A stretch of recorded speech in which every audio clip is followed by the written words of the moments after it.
What has been your biggest I have to get the fuck out of here as soon as possible life moment? I had been sleep deprived for a few weeks during a very stressful summer.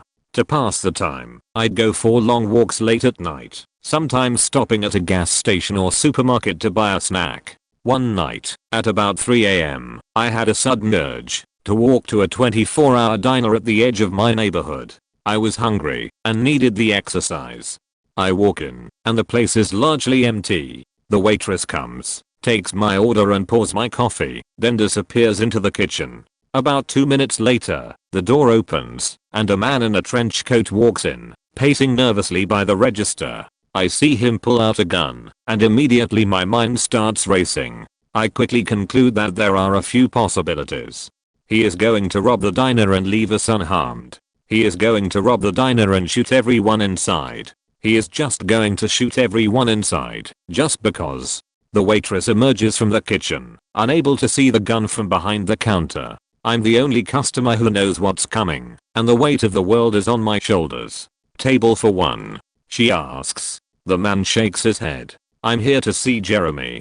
Okay, I figure. He is here to kill Jeremy. Although I wasn't a target, it was horrifying to be sitting so close to what was about to become a murder scene. I braced myself as best as I could for the sound of the gunshot as I sunk deep into my seat. I knew there was a good chance I'd be getting blood, skull, brain and hair all over my clothing.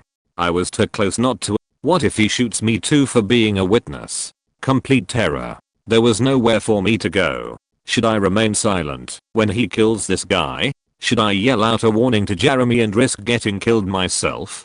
I clutched a very sharp steak knife on the table and went with my gut instinct. I was probably going to die, but I had to do this.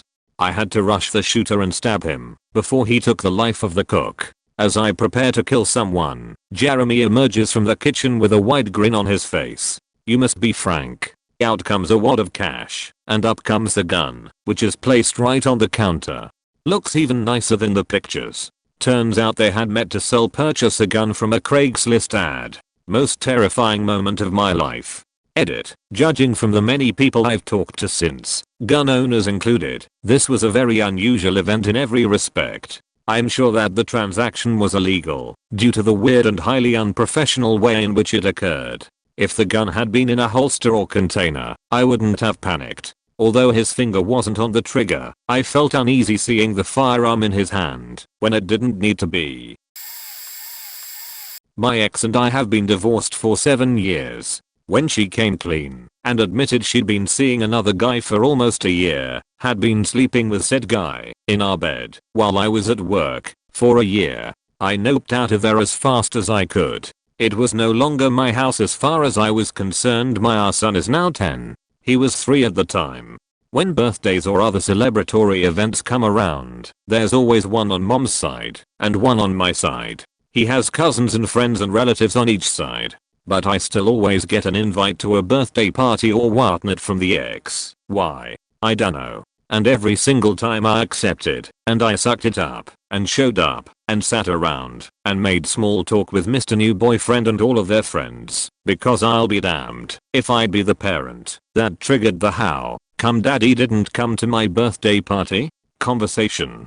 But every single one of these events was agonizing. Nails on blackboard, water torture agonizing. I mean, all I want to do is punch the guy, yet here I'm talking about the weather and go local sports team. Usually, I figured if I made it past the cake to the presents and my son is running around shooting Nerf guns at the other kids, that's good enough. Time to make my escape. My son thankfully, and at the same time sadly, put me out of my misery. Last summer, coming over the weekend before his birthday, he said to me, "Dad, here's mom's invite to my birthday party. It's going to be small, but I get it. If you have other plans, I'll see you next weekend at." That's the one I'm looking forward to.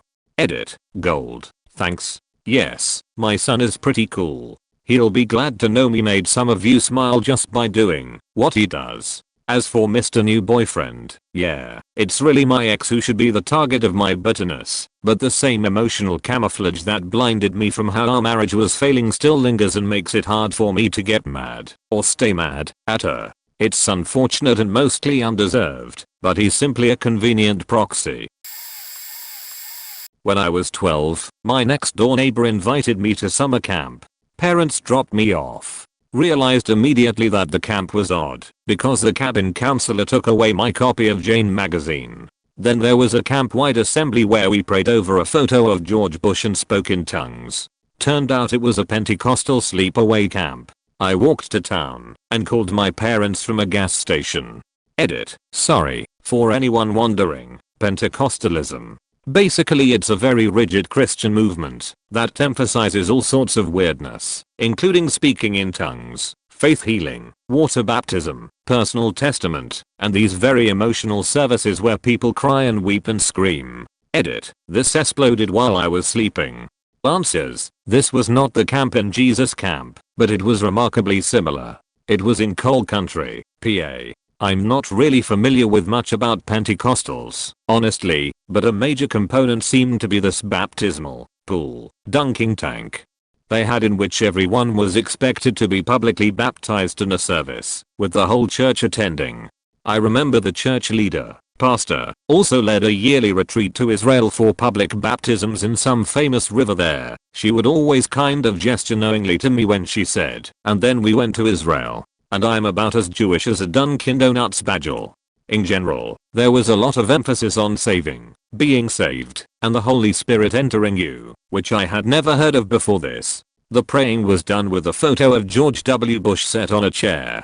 This was right around the time of some anti-abortion legislation in the early 2000s, and we were praying for his strength. Pro tip, do not bring your half-Jew to a Pentecostal sleepaway camp. They will be very confused. I was waiting at a train stop downtown. It was daytime, but it was particularly quiet, and not a lot of people were on that street at the time. A few minutes before the train was supposed to arrive, I glanced to my right and saw that a homeless man was halfway hiding behind the large train schedule sign, watching me and master/dating. The signs look like this: http://imga.com/xvoxw9v. So while part of his face and upper body was hidden behind the sign, his pelvis and what he was doing with it were not at all obstructed from my view. I remember snapping my head back around and getting really tense and panicky. I picked up my bag and speed walked away from him to the next train station. Edit. Actually, I thought of a better one. A girlfriend of mine invited me to a business dinner. We were going to sit down with her coworker and a potential investor. The coworker had an ambition to start a fashion and beauty related company, and my friend organized the dinner to introduce the two of them and allow her coworker to pitch to this guy. She asked me to join because she thought that I'd be interested in becoming a partner with the business also. Dinner is nice. Talk is mostly on message about the idea. Everyone is feeling pretty good. Then, after dinner, my friend suggests we go back to the investor man's house for coffee because he lives like a mile from the restaurant. I thought it was odd, but I didn't want to dampen the rapport we had going.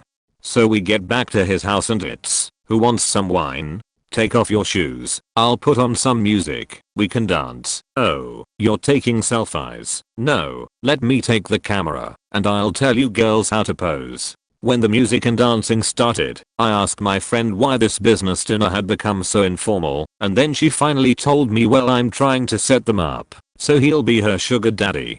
Turns out my friend met this guy through a sugar daddy finder website. They'd met and talked, but my friend didn't really click with him. So she was introducing the coworker as a potential sugar baby, and he would fund her business idea in exchange for basically being his girlfriend. My "I need to get the fuck out of here" moment was after like the 15th picture that the coworker said, "Oh my god, no, I still look like so bad. Can you take one more?" This 40-something dude casually says we should take some kissing pictures, trying to mask his excitement. I stone-faced replied that's not happening and pulled out my phone to call an Uber. My work recently. I worked for a small family-owned business, and it was a mother and son operated store. They owned it together and ran it for 30 years. A month ago, the mother passed away. My boss, the son, didn't close the store and has cried in the lobby with other customers every single day since she passed away. He still tells everyone about it and is rude to the people that didn't play into his pity party. We even had new customers and he scared them off by telling them within 5 minutes of being in the store. Anyways, over the last 2 weeks, he's also been micromanaging like crazy and is starting to progressively yell when talking to me or other employees. However, last week he started wearing his mom's shop apron, started saying her euphemisms, and started eating her exact lunch. It's eerie because he's even starting to look like her. Yesterday, I walked into the office, and there's an urn in her desk chair. He said he placed her urn in her office, so that way it's not like she ever left. The urn, full of her ashes, in her desk chair. He then said, now we can say hi to her. I walked out yesterday after that happened, and didn't look back. Edit, I obviously can't spell urn. Edit 2, there are a few comments calling me insensitive. In some aspects I can see why some of you think so. As much as I care for this boss, there's only so many ways I can try and help him. Hell, we've all been trying to help him, and he's not being receptive to it. I know he's going through a rough time, but this is a professional workspace. His emotions were causing him to be unprofessional, and he was starting to become hostile, such as his yelling. The situation was showing signs of getting worse, and for my own safety, I thought it was best to leave. It's a sad situation, but I don't regret it. Edit 2, I'm posting this at the top, because if you were to find yourself in 2003, and you knew very little about the forces at work pushing the US toward an Iraq invasion, you would understand my frame of mind. When I re-enlisted, flash forward a few months and the truth has started to trickle out. I was in the army and my unit was about to deploy to Iraq. This was after 1. We found out there were no WMDs. 2. Colin Powell called the Bush team faking crazes, prompting me to look into what would make him say something like this. 3. The army decided that they might want me to go from my new MOs, medical, back to being an artilleryman, where I would be infinitely more likely to end up killing people.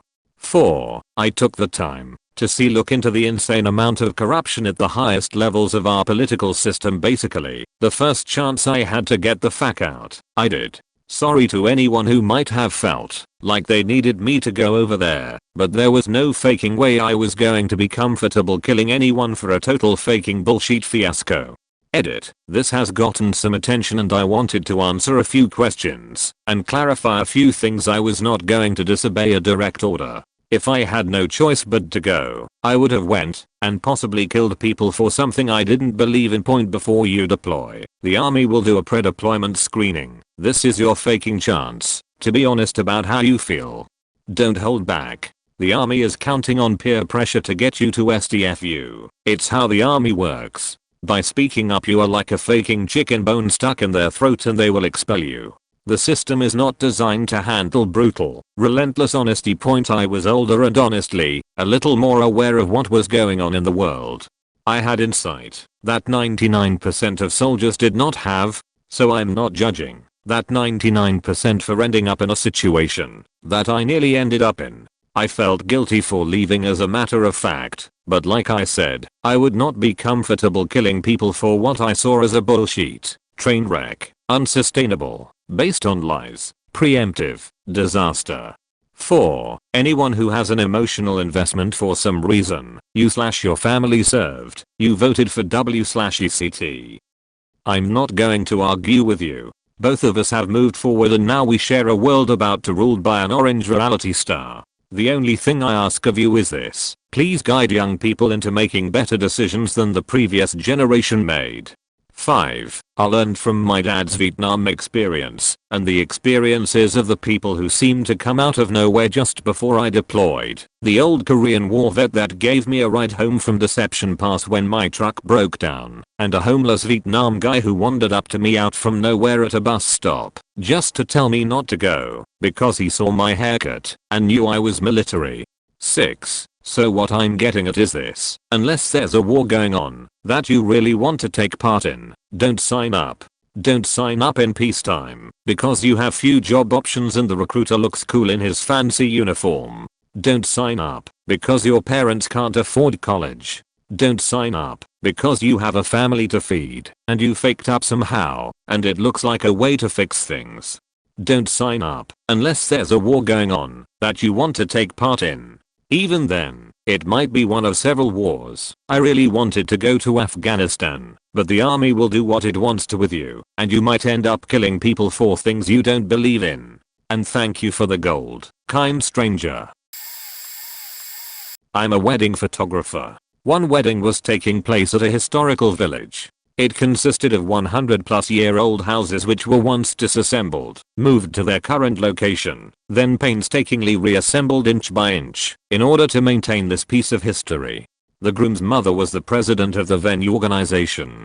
She, of course, was very proud to host her son's wedding at the same place she volunteered at.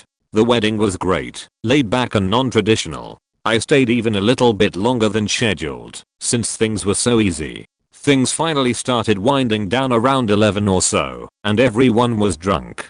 But they had one thing left in store, lanterns. The kind that you light, and then they fly away into the night. Nothing quite as romantic as lanterns. However, alcohol plus floating fire plus tall trees plus historical village are not a recipe for success. While everyone tried to light their lanterns, the groom's mother caught wind of what was happening. She ran out into the village screaming for everyone to stop. Drunk and distracted by the challenge, no one listened. Everyone kept trying to get their lanterns to take off, and one finally did, right into a lush tree that sprawled out approximately 20 feet above the village. This is when I thought it would be a good idea to leave. The lantern was stuck between some branches, burning ferociously. Groom's mother literally crying watching what she thought would be her beloved historical village going up in flames. Walking out, I saw the lantern narrowly drift through an opening in the branches and fly off into the distance. I was visiting my girlfriend who lived in another country. We had been dating for a few months after I met her on a vacation there. Things were rocky in the long distance relationship. I was really unsure about our relationship since she was showing signs of being really unstable. But she promised that if I just went to visit her she would show me how much our relationship worked and how good we are together. Well, from the instant I got there on a Friday evening, she was just pissed for no apparent reason. She kept talking about not having showered because she didn't want to please me or something. I don't know, man. I genuinely just wanted to spend time with her and try to see if there was some love there. But that was just the start. On Saturday, we had a good time in the morning. But that quickly changed, and when we got home from our activities she wanted to check my phone, because she was sure I was cheating on her. Why else would I be unsure about my feelings towards her? I gave her my phone, and went to take a shower. She kept my phone quietly for 2 hours and just went through everything, sporadically asking me questions like who's Beth. I answered everything truthfully, and calm and watched TV, to let her do her thing. It was really weird, and I was getting to the point where I wanted to get the fuck out of there. But I couldn't leave until Sunday, which is also why I just took everything. I didn't want to aggravate her, so I could actually stay there until I could leave. After those 2 hours, climax came. She started screaming at me for not caring about us, and she also has a 3-year-old, by the way. The 3-year-old had peed in the couch and had to take a shower and was also nagging on her really badly. So, she went from me, in the living room, screaming, to the son, in the bathroom, also screaming at him. This was the most awkward and fucky hour of my entire life. I just put my face in my hands and all I could do was stare at her. I couldn't muster a word. I also felt really bad for the kid, and I didn't want to escalate anything because of him. Eventually her mom came and picked up the kid. When she was outside talking to her mom, I ran to our room, got all my things packed in like 1 minute, and I thought to myself I had to run as soon as possible. She came back in and kept screaming at me for another hour. It was screaming of the character that made me look really closely every time she went into the kitchen to check if she was getting a knife or something. Eventually she had to take a walk to think. She said she was gonna go to a friend's house and stay there for a while. As soon as she went outside, I gathered my things and ran the fuck out of the house to the nearest train station and went to another city. I stayed at a hotel and left the next day. Never looked back. She exposed herself as a real psycho that weekend and afterwards. It took a long time, even after that weekend, but I've managed to cut all ties, finally now. It was faking awful. TLDR, woman I was dating in another country screamed at me and her son all my visit one weekend. Packed my sheet and ran. Halloween 2015. Standing at a bus stop downtown when I hear yelling coming from down the street. No biggie, it's Halloween. Yelling gets louder, so I look over and there's a guy walking toward me with two guys following him. The guys behind him are screaming at him and he's trying to ignore them. They don't like this, so one of them punches him in the back of the head. He just keeps walking. The two start getting really aggressive, kicking and shoving him, throwing punches. He's doing everything he can to avoid a confrontation. He tries to get on a bus that's pulled up, but the driver closes the door. Doesn't want sheet going down near his passengers. I guess sheet is getting really serious now. People are noticing and yelling, including myself. Guy 1 is standing in the street now, while the other two are yelling at him and telling each other to attack him more. I'm maybe 10 feet away and yelling at them to calm down, asking the guy next to me to call 911. Guy being attacked decides he's in a bad spot and pulls a knife out. A big knife. I wanted to get the fuck out of there but didn't, not sure why. Guy with the knife is just standing there, not waving it around or anything. The other two geniuses decide it's no big deal, and one of them tackles Guy 1 to the ground. The next bit happened fast. One attacker starts kicking the dude in the head. The second one was on top of him and starts punching his face. Guy being attacked finally has had enough and starts stabbing the guy on top of him over and over. Me and a couple bystanders rush in and shove the attackers off. Guy drops the knife, gets up and runs off. One attacker runs off as well. Guy that got stabbed tries to run away and makes it maybe 10 feet before collapsing. I just wanted to go to the mall to buy a damned video game and now I'm giving first aid to a dude with a massive arm laceration and a sucking chest wound. He lived but had a punctured lung. All three were arrested eventually. Both attackers were charged and pled guilty eventually, so I didn't have to go to court to testify. Guy who was attacked wasn't charged with anything, though he had warrants I heard. Crazy faking day. I bought that video game eventually and spent the next few days inside hiding from the world. TLDR, watched a guy get stabbed 10 feet away from me. Do not recommend. I was in a funicular in Naples, Italy. Like a metro or tram up the hill. Basically just stop at the top and the bottom. I was an exchange student at the time on the way back to my host family's house around evening time. It should be noted that I don't stand out as a foreigner in Italy. I have an appearance of an Italian to some extent. Anyways, I sit down and wait for the journey to the top. A middle-aged man, a bit portly and grubby looking, sits down next to me. No bother, I'm not exactly a picture of class myself. The funicular starts off, and with it, the creep factor. I can feel this guy looking at me, can see it out of the corner of my eye. And it came to the point where subtlety had gone out the window. He was blatantly eyeing me up and down as I did my best to pretend I didn't notice. The ride isn't fast to the top, and this made it a much longer one. So we get to the top and I devised a plan to rid myself of the creep. I would let him leave and get swept into the exiting crowd. It starts off well and dandy. He gets up, since I'm being all slow, looks back at me, and moves to the door to leave, where he straight up stops, turns around and waits for me. My plan being a failure, I jumped up, rushed past him, and weaved my way through the crowd as fast as an Italian can weave through a queue. Did not take long to slip away through alternative routes and lose him. As a guy, that sort of experience was completely foreign to me, as women who hear the story often inform me now you know what it feels like. TLDR funicular ride. Creepy guy sits next to me and begins blatantly ogling me. Waits for me at the exit door. Rush past to escape in the crowd. Worked in installing alarms and CCTV. It was a domestic install. Woman had already been asked by local gov to remove barbed wire from her fence line. So she wanted an alarm and CCTV on her house. Yes, she had mental health problems. Installed as per request. Paid. No worries. Then a few weeks later she called up. I need you to service my system. I think they are tampering with it. Her evidence was in the CCTV footage. You could see some bushes moving. Wind was blowing some branches. Boss was a nice guy and sent me out, no charge. I did a full walk test. Check system, top to bottom. All good. Lady is happy. Few weeks later. Happens again. Different tech. Boss again let this slide. Free of charge. He knew he was dealing with mental health issue. No drama. Nothing for a few months. All good. Turns out she'd been admitted to hospital because they had hidden bugs in the walls and she scrubbed the walls with so many different chemicals that she chemically burned herself and needed skin grafts. Then the call came again. This time boss says it's out of warranty now, so the service will cost $X no problems. She agrees.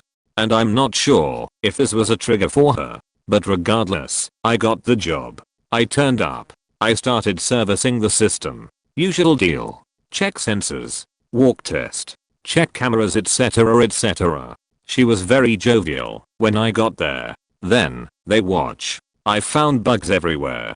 I've had to pull apart the dishwasher. It had to be hidden there. The bug had to be there. Unless you're one of them. She ran towards the kitchen counter where the knife block was, and I just ran. I have an FI whether she was going for a knife. I was just getting nervous with her behavior and that was the direction she moved. Boss didn't charge for that one. Reported to police and local health and all that. I have no idea what happened after that. I got interviewed by police, but that's all I can say. I recently moved to a new town in the city I grew up in. There's a village with a dead end, and my friend from out of state is renting a room from a slumlord in one of the 2 houses that are on this street. This strange street has a highway off-ramp at the end of it. This is a short street. Recently, I was sitting outside of the house that my friend Eric is renting, drawing a picture in my sketchbook. Out of the corner of my eye, I see a guy, and he's approaching me. The guy is friendly but a bit off-putting. He wants to know what my business is on this street. I told him I was waiting for my friend Eric. This guy never met Eric, so he doesn't believe me and tries proving me wrong. He tells me about how his son was murdered not long ago in a drug feud and how his daughter died of an odd afterward.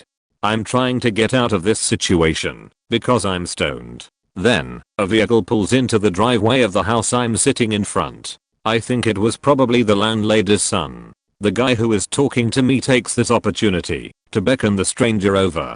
Guy convinces the stranger that I'm looking for him, but of course the stranger doesn't recognize me.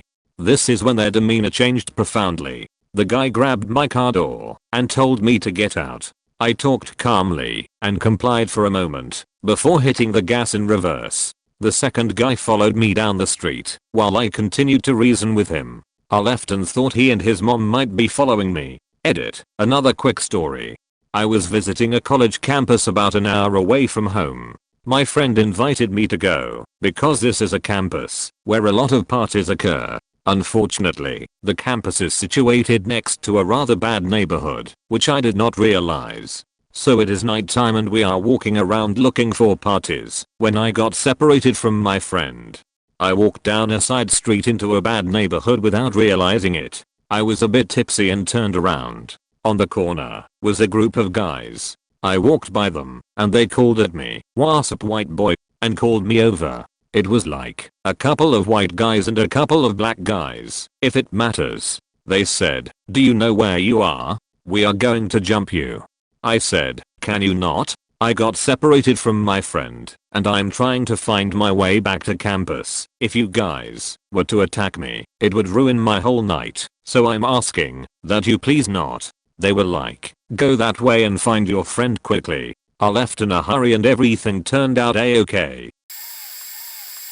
At 18 I got catfished by a transvestite and ended up making lifelong friends with 2 strangers who saved me. If there is interest, I will recount the whole story. Edit. Holy cow, wasn't expecting such a huge response. I'm just starting my day, gonna make it to work, and will post the full story.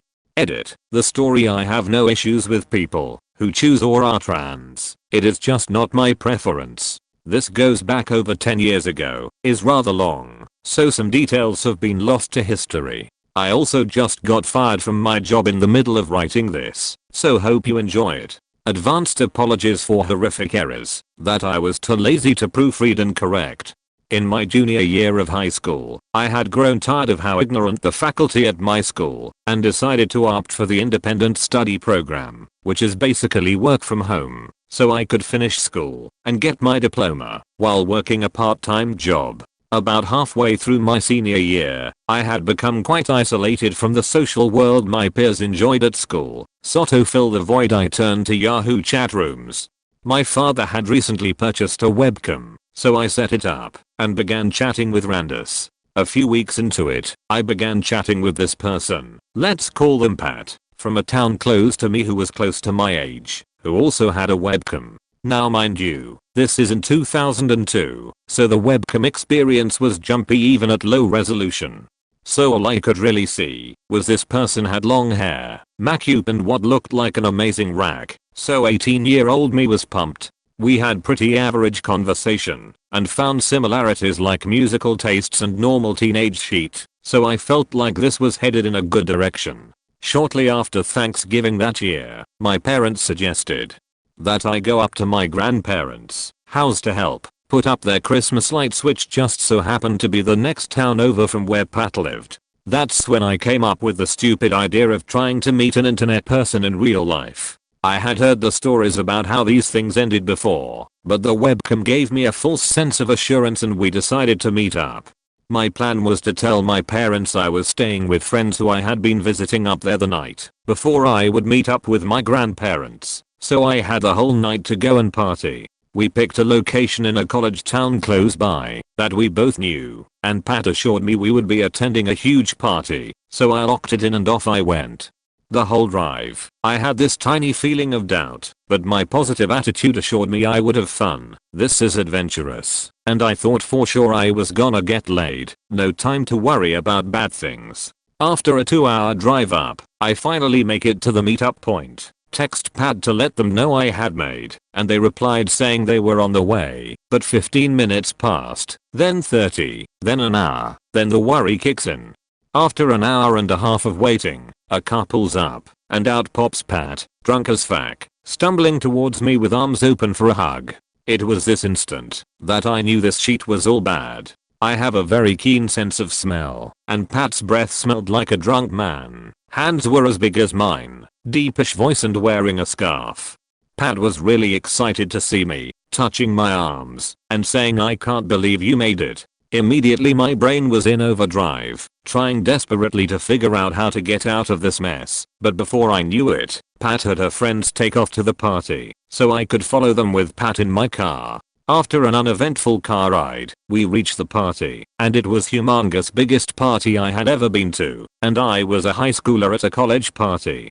I used this to help me feel better, and tried to hide from Pat, so I could figure out how I was going to ditch out. I did think about just giving the old Irish goodbye and sleeping in my car for the night, but I was young, dumb and completely unprepared for this situation. I failed miserably at hiding from Pat. They found me sitting and chatting with some other people smoking outside and told me we are going to another party in the same complex to smoke weed out of a vaporizer, which was new at the time, so I decided I would go with and figure out my exit at the next party.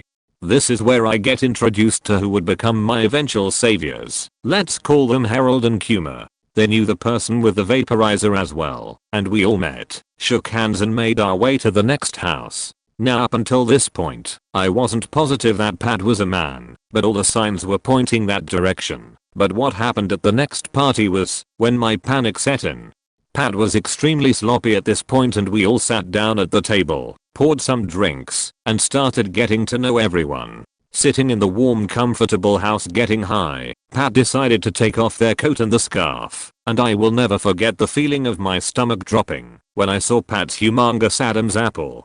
Inside, I died a little, my faith in humanity ruined with the drop of a scarf, and now I was in full freak out mode.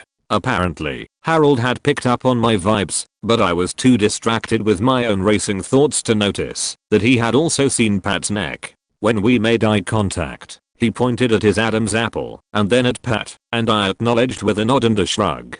At this point I knew that I was not alone and Harold seemed determined to find out for sure. After a few more minutes of chatter, I moved to the couch to try and plan my exit when Harold came out from the back of the apartment where the bedroom and bathroom was and came straight up to me and whispered in my ear, "Dude, it's a dude. Dude, it's a dude.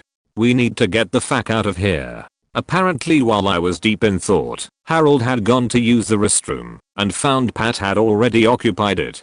Pat had given him the come hither signal, so Harold took it upon himself to reach out with his thumb and rub Pat's Adam's apple. This was immediately before he ran out to tell me and humor the news. They were both ready to bounce, but had no car, so I enthusiastically volunteered to be their chauffeur. We all left immediately, but when we reached the bottom of the stairs in front of the apartment, Pat's friend came out screaming at the top of her lungs, "I will faking haunt you in your faking nightmares, you faking asshole." Harold and Kuma got the whole story in the car, and they made jokes about how they saved Mars that night, and we all had a great laugh about it. Kuma was kind enough to let me crash at his place and invited me to another party the following night where we got to talk to real girls. We all three still talk and hang out together and have this interesting story to share. Whoa, I might have a good one here. About 3 years ago, I went to a party with 2 girls I knew. The party was in a super bad area, but I went because one of the girls was very pretty. It was worse than I imagined. I'm a nerdy as white kid. I stand out pretty bad, but as it turns out Charlo gangbangers like me because they know that I'm not going to do stupid shit.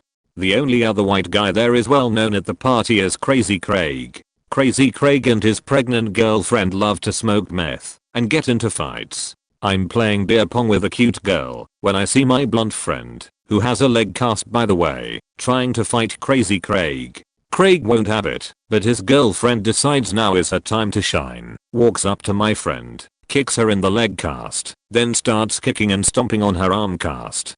I try to split them up, but some guy picks me up and tells me they are adults, it ain't your fight, mind your own business. I was going to disagree, but then I see Craig pull out his gun and take his shorts off. So he is standing there as naked, holding a gun. When I say gun, the guy whips around and pulls out his own gun, followed by about 5 other guys.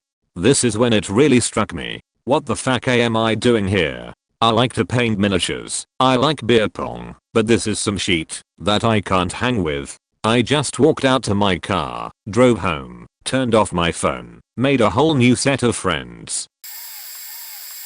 My friends and I were sophomores in high school and were really into skateboarding at the time. One day, we are out skating and decide to get some drinks at a nearby store. We cut through a somewhat ghetto neighborhood that we rarely ever go through and are about 3 minutes from our destination. Then, 3 dudes and 1 girl come out of one of the shitty houses. One of the dudes stumbles and almost falls coming out the door. They immediately see us, and the black kid asks if we want to play a game of skate. My friend politely says no, I'm fine, and we continue walking. A few seconds later, they start walking right behind us. At this moment, I knew what was going on. I remembered hearing shit about some guys jumping several kids at my school, hospitalizing 2 of them. These were the guys that did it, and we were about to get jumped. The albino one asks what size board you got. Despite knowing these guys were gonna try to mug us, I didn't take it seriously. I responded with 6.969 joke. The albino kid doesn't take this lightly and immediately starts some shit over it, saying, "You wanna say that to my face?" At this point, all 3 of us are slightly more tensed up and are expecting some shit to happen. We keep walking and the fakers keep following. One of them says, "Which board do you want?"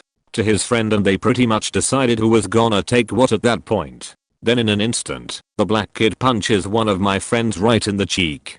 My friend instantly drops his board and runs. My other friend sees him take off and does the same. I'm the only one left, and this is where shit gets weird.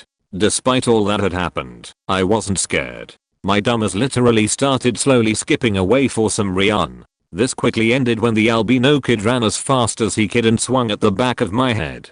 For a second, I was phased and actually realized how serious this shit was. I turn around and see a white as face, barely visible eyebrows, and an ugly as black beanie to top it all off. Immediately after, I started dipping out of there. I ran faster than I had ever ran in my entire life. The dude is still chasing me, and I easily outrun him thanks to the crazy amount of adrenaline in my body. I catch up to my friends, and we run into the closest store in sight. We run to the very back, and the black dude tries to follow, but turns around when he sees the big store clerk. Less than a minute later, the clerk calls us to the front to find out what the fuck just happened. We explain the situation, call the police, and then the store manager gets involved.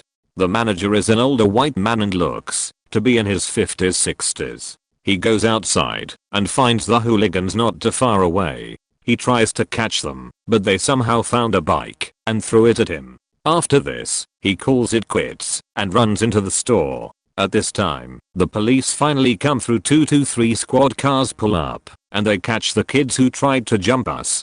An officer said he thought it was 4 guys, but it turns out the 4th person was just an ugly girl. All of them get handcuffed and are eventually taken away. After this huge mess, one of the officers drives us to a better area, and we end our day by getting junk food at 7-Eleven. TLDR, skateboarding with friends turns into a shit show after hood rats try to jump us.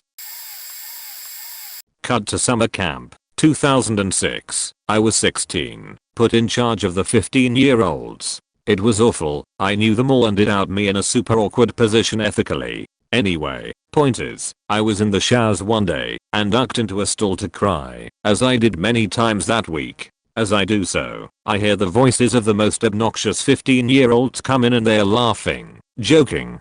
I look off to my left and see 2 valve handles. I touch one pipe and it's very cold, the other, scalding hot. I turn the knob on the cold water line all the way off. I immediately hear yelling and screaming. Satisfied, and having dealt my dose of revenge, I barely notice that the voices had stopped talking altogether. I left the stall, and the camp was a ghost town. No one was there, even the lunch ladies were gone.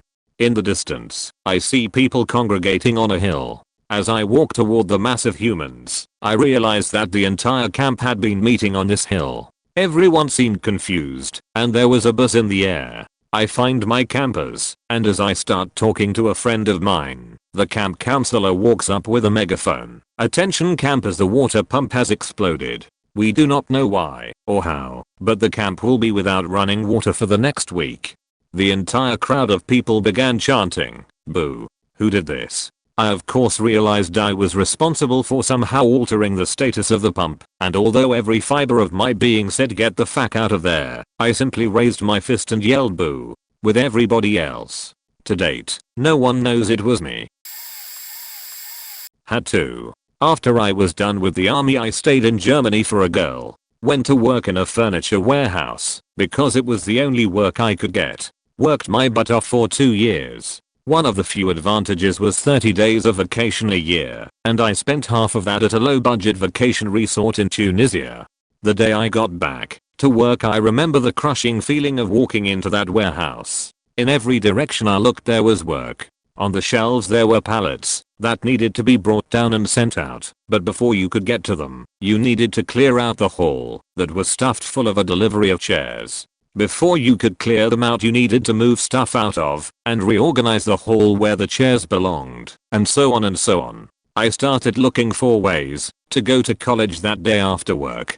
The other one was after I graduated school and moved back to DC to work. I had something close to a worst case scenario boss situation. She was taking credit for everything I did and trying to hand off all blame for things that went wrong to me. I was able to keep myself above water by insisting that everything be communicated with ML, which made it harder for her to go after me.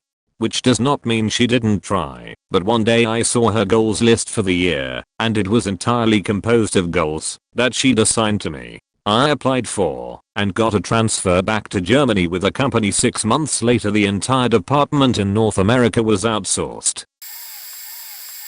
I'll try to shorten this story as much as I can. Wanted to tell it for a while. Edit. Very long. My bad.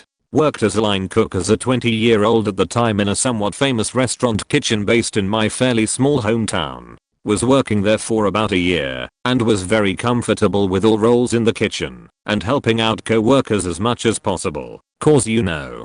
People working in a restaurant kitchen usually got some issues. This new server, age 30, starts working there. We kick it off because we have the same name and start becoming decent work friends. One night we had a lot of snow and I had a pretty snazzy Jeep that was more than capable. He asked for a ride home a mile or two south of town to his apartment. Sure bud. We get there and he invites me inside for some local brew that was out of season so kinda hard to get. I happily accepted and we went inside where I met his wife. Total hottie 9/10. She goes to put his kids in bed. I sat down on the couch facing away from the kitchen. His wife comes back after opening my beer and pours it in a glass for me. Fancy craft beer in a fancy glass. Cool. Thought nothing of it. I got 2 of the 12.1% beers down and knowing I'm probably past my limit try to take off. He insists that I stay and smoke some weed to mellow out. Once again, I happily accepted. His wife comes and sits on his lap and rolls some joints and I was thinking this guy is literally the king in his house. Pretty cool dude.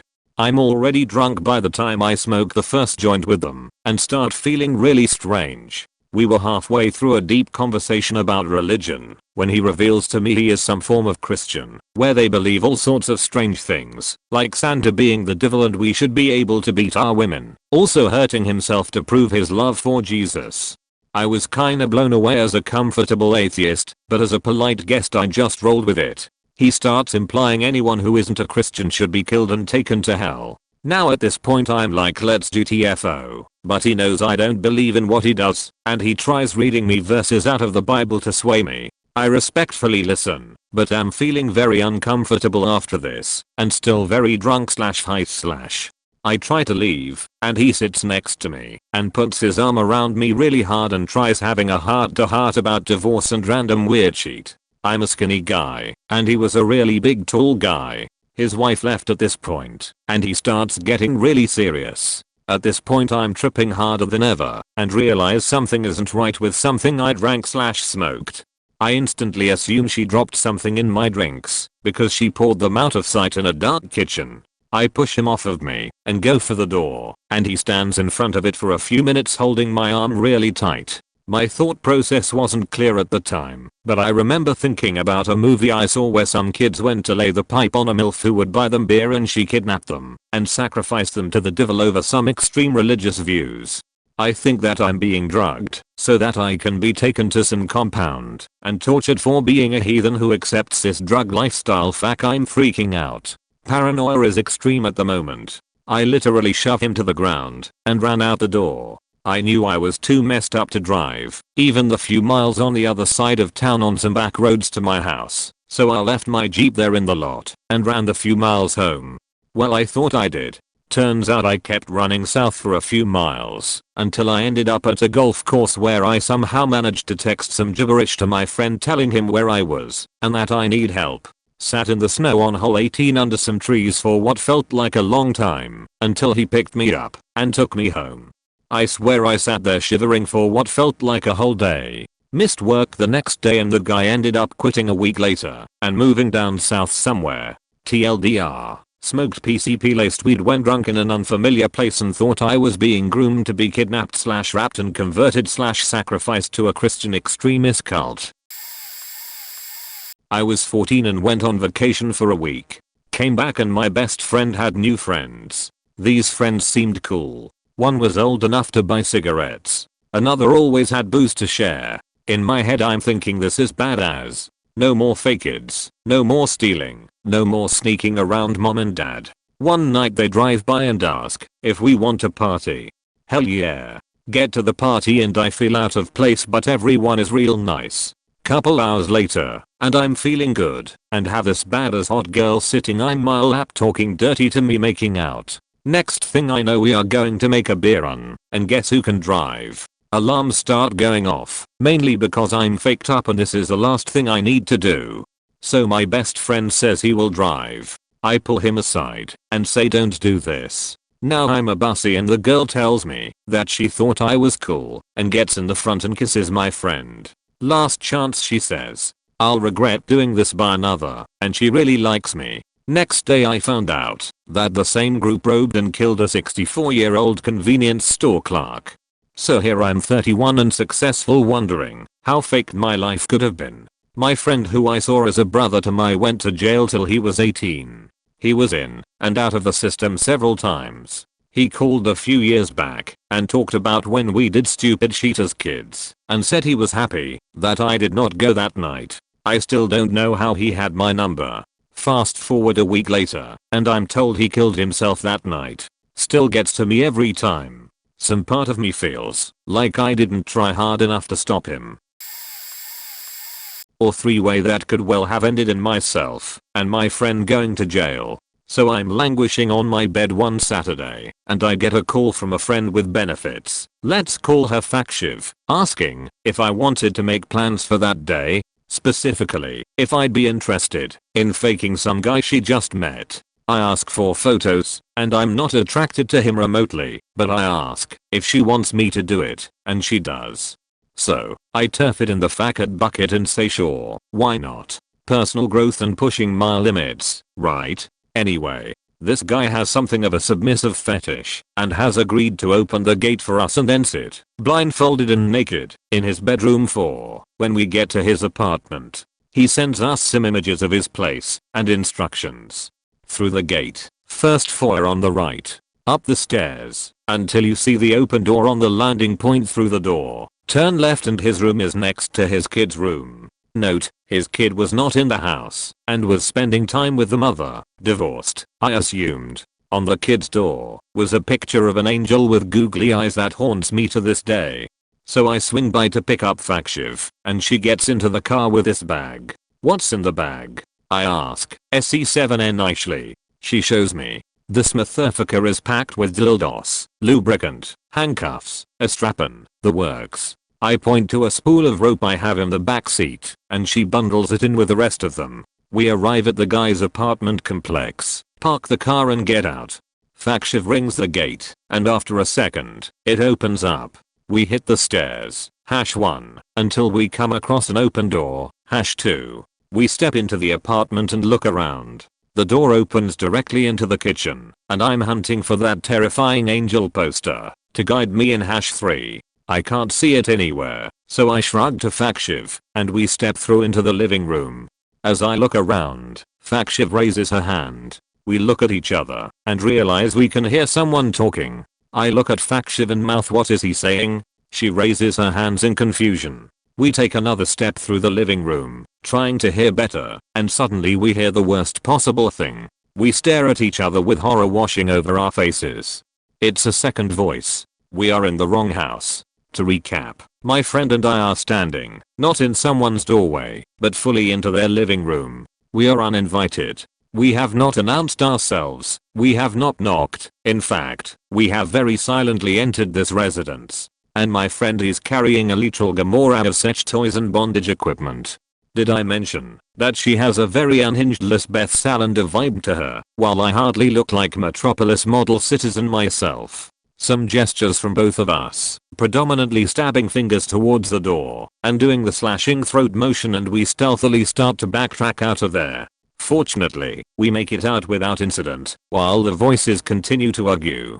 If we'd been caught, who the fuck knows what would have gone down. I imagine police involvement at the very least. We worked it out like the Desert BSDM team from Mad Maximum. We had enough rope to tie down King Kong and enough other equipment to give him a night that Peter would definitely raise some inquiries about. The literal only way that would possibly have ended well was how it did. Fortunately, a stealthy, albeit shocked, exit. We get outside, lock eyes and burst out laughing before recalibrating and finding out the guy's actual house. Fun Saturday. Maybe too late to this party, but here goes. Some dude's oak tree story just reminded me. I was riding a bike by the Mission in Santa Barbara. As I was directly underneath this massive oak tree, I heard this crackling noise, and I remember thinking that kind of sounds like a tree falling over. Then whammo. I turned around, and I cleared this massive branch by a couple of seconds that fell across both lanes of a very wide street. Couldn't believe my luck. It was like a Final Destination moment. So I was lucky, but about 3 cars were not. Some red minivan took the brunt of this behemoth branch and was pretty well caved in. A couple other cars were damaged as well. Looked like a giant clusterfuck. And of course I'm worried about the occupants, so I click-clack over. I borrowed someone's bike that had those click-in shoes to check on everyone. By this time a decent crowd is starting to gather, and it's quickly apparent that the vehicle occupants are all okay, but dazed and confused as fuck. Which is also about the time I hear someone yell bees. Bees. Suddenly I become aware of this buzzing sound. So I look up, and right where the branch fell off the tree is this giant faking bee's nest and a sheet load of really surprised and pissed off bees. Must have structurally weakened the branch joined with their nest. The people from the cars start waving their arms over their heads and running away, serpentine style. Poor bastards just got slammed by a branch, got out to check in a daze, and we are greeted by a bunch of pissed off bees. That's right when I decided everyone is okay, and I need to get the fuck out of here, and click-clacketed my way to the bike double time, clicked in, and rode off. Was in the paper a few days later. Maybe someone can find it. Happened to me this past Saturday. I'm gonna be in a wedding, so Saturday the groom and the rest of his groomsmen went to have our tuxes fitted for the wedding at the Fashion District in downtown LA. We all paid for parking. You have to pay for parking pretty much everywhere in DTLA. So afterward we decided to go eat and have a few beers. None of us wanted to pay for parking again. And since the place was just under a mile away we decided not to Uber. We thought it would be good to walk. Bad idea. Very bad idea. The navigator ended up taking us through the worst possible part of Skid Row. Skid Row is about 30 blocks of homeless people. Many of whom are mentally ill and or drug addicts. Many of whom have strong racial prejudices against white people. And here we were strolling through looking for a place to eat. 2 blocks into the walk we knew we had faked up. But, as the streets filled with more and more human waste and trash, the racial slurs and threats became more and more aggressive. We were called out to fight on multiple occasions. We were threatened with violence. We were propositioned by prostitutes while they were in the middle of shooting up. Told many times we didn't belong there and we were pretty far from home. The smell was tantamount to sticking your head into a well-used outhouse bowl and filling your nostrils. It was bad and honestly I have never feared for my life more. Thankfully there were 6 of us which probably prevented any of the threats from coming to fruition. I can't imagine how it would have gone if there were fewer of us. We made it out safe, physically, but emotionally I think we all took a hit. No one should have to live like that. It opened my eyes that I'm a pretty scummy person for taking for granted as much as I do. I have so much to be thankful for, and this experience has made me realize I should be giving back to the community. I want to get involved in charity works. Edit. I should clarify that we did not walk all 30 blocks. Probably between 6 to 8. Sunday, October 21st, 2007 I nearly got suicide bombed ! 11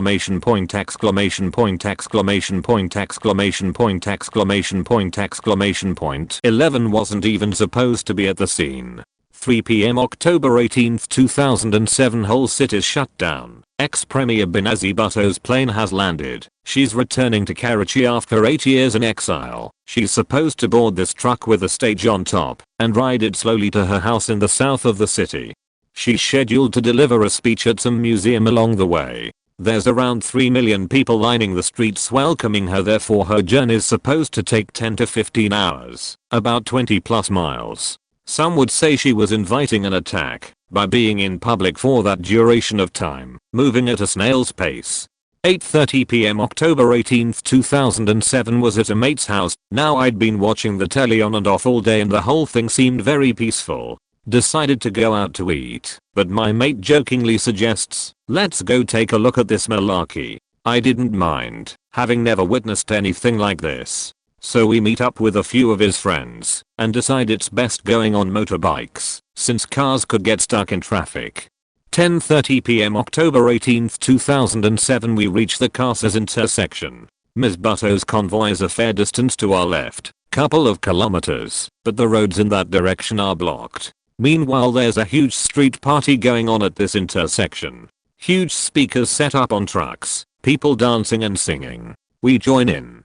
10:50 p.m. October 18th 2007. One of the blokes dancing in the crowd pulls out a weapon and fires 4 shots in the air, in full view of everyone, and then tucks his gun back in his trousers with a beaming smile. Music stops, guy on microphone tells him off, and warns others not to repeat firing shots in the air, to celebrate something as tradition in these parts. Music starts again. 11:20 p.m. October 18th 2007. Just as we decide to make a move, we could see floodlights and cars, including the big BHUTTO truck in the distance, to our left. The street lights on the stretch of road between us and where the truck is are switched off, which we didn't think was unusual, strangely. 11:50 p.m. October 18th 2007. The convoy reached where we were, with me among the bystanders just feet away from the police cars surrounding the big truck. No sign on Ms. Butto on the truck. Apparently she had gone inside into the bomb-proof room below to rest/prepare for her speech. The whole convoy is moving at an extremely slow pace. You could walk faster. 12:05 a.m. October 19th 2007. The convoy has just passed us, still only about 10 yards from us though. My mate spots this fit politician bird on the back of the truck with a mic and starts walking towards her to get a closer look/say hello. The other guys who were with us, 10 to 12 in total, start getting their motorbikes out to head home.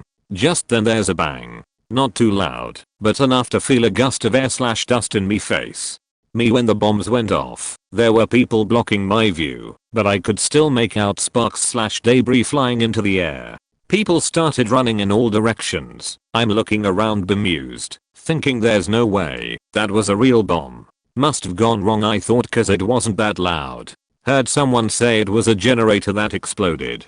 My mate who had gone after the fit politician bird came running back and started his bike. I told him not to worry, it wasn't a bomb. Just at that moment there's a big fuck off bang. Never heard anything like that in me life. The sound was earth shattering. Everything around me shook. I jump onto the bike and we sped off with people/cars/bikes running in all directions. 12:10 a.m. October 19th 2007. An ambulance went past us, sirens blaring, and I could see people inside covered in blood. We were just behind said ambulance when all of a sudden it comes to a halt on a bridge about 200 yards from the bombing scene. The back door opens and everyone starts jumping out shouting that there's a bomb in the ambulance. Someone then threw out a black metallic object. All I saw was the light on it, which broke/went off on hitting the ground. Now, I was okay up until that point, thinking that we were safe and getting away from the scene. Seeing this unfold in front of me eyes less than 5 yards away was something else though. I didn't know how many more bombs there were. Every car going past us was suspect. I jumped off the bike and ran. Never ran so fast in me life, jumping over cars and motorbikes, and eventually off the railing off the end of the bridge onto the road. I was waiting for the bomb to go off, but it never did. Turned out to be a false alarm. My mate had by then turned round and gotten off the same end of the bridge that I'd run towards. He was on the other side of the road and I didn't know how to cross, as there were ambulances/cars/bikes rushing out. Just then I get a bit of space between the traffic to cross, but I hear this screaming behind me. One of the injured from the ambulance was trying to get off the bridge by climbing the railing. He saw me and goes, "Save me, help me, muj bachalo, muj con bache gab." His clothes were soaked in blood and it looked like he had a massive head injury to the left of his head/shoulder. I helped him off the railing and luckily some bloke on a bike stopped to help. I helped this guy onto the bike with the other bloke and off they went towards some hospital nearby. I did eventually cross the road and was at me mate's house 15 minutes later. Flew back to Dubai the next day. My prayers are with those who suffered. They were just ordinary people welcoming a political leader home in the hope of a stable and, ironically, secure democratic future for their country. There were a few women and children too. We were the cowardly ones, I admit. There were many who stayed behind/went back to help the injured and put them into ambulances/rush them to hospitals in their cars. 138 people died in total. People that I may have shook hands with. People who we joined in the crazy Cindy style dancing. People that we nicked a flag from. May their souls rest in peace.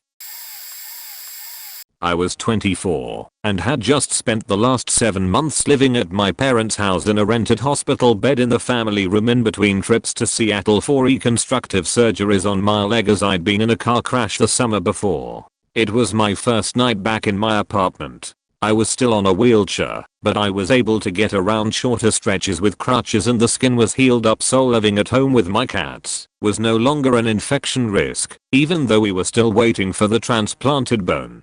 Some of my living bone from a different spot and some donor bone matrix for it to grow on, to be dense enough to put weight on. I was at the point where I was supposed to be putting about 10% of my weight on it while using crutches to start strengthening it, so we felt comfortable with me being home. So first thing I did after my mom dropped me and my stuff at home was wheel myself over to the public transit hub half a mile away and ride the train to the stop right by my favorite local grocery store. I got myself restocked on basic stuff and had it hanging off my chair handles, and I took myself to a nice dinner on the patio of a restaurant I liked and read a book for a bit and was headed home, feeling like a real person again after feeling so dependent and stuck for months. As I wheeled home from the train in the almost dark, I saw 3 guys loitering on a corner in front of me. I got a shiver, one of those tingles that travels the length of your body and makes the hair on the back of your neck stand on end, and for me is accompanied with a flood of warmth when the shiver is panic/danger related. There was something about their mannerism that was just not quite right, and it was a weird spot to be hanging out. I thought quickly, but there was no good way to turn around and head back to the train without rousing suspicion. The sidewalk was narrow and had a fence on one side, so turning around with a bunch of stuff hanging off the back and expanding the chair's dimensions, and one of the footrests was up so my injured leg was elevated, further expanding the dimensions, so I'd have made quite a scene maneuvering everything to get turned around. And even if I did get turned around and not attacked for it, I'd have been a bit stuck and would still need to get home. It seemed like my best bet was to try to pass through the corner quietly and unobtrusively and hope I was just being paranoid. Passing them went fine, but then I could hear them following me, and I knew they were following me and not just walking down the street, because I was moving slowly and they were clearly walking much slower than they normally would have to keep pace about 30 feet behind me. Then I got to the gate to my apartment complex, and as I was reaching to pull out my key, they rushed over and surrounded me. One put a gun a little under a foot from my face, another out a knife against my throat, and the third was behind me, blocking any hope of retreat. What they thought a 5'3" woman with an obviously injured leg in a wheelchair was going to do that required such a strong attack, I'm not sure. At that point, I thought to myself, well, you don't have any actual control of whether you live or die at this point. Your best option is to be as polite and cooperative as possible and not give them any reason to be angry with you. They demanded my wallet and had me reach into my purse to get it. They asked for my ATM pin and said they'd come back and kill me if I gave them the wrong one or if I called the cops.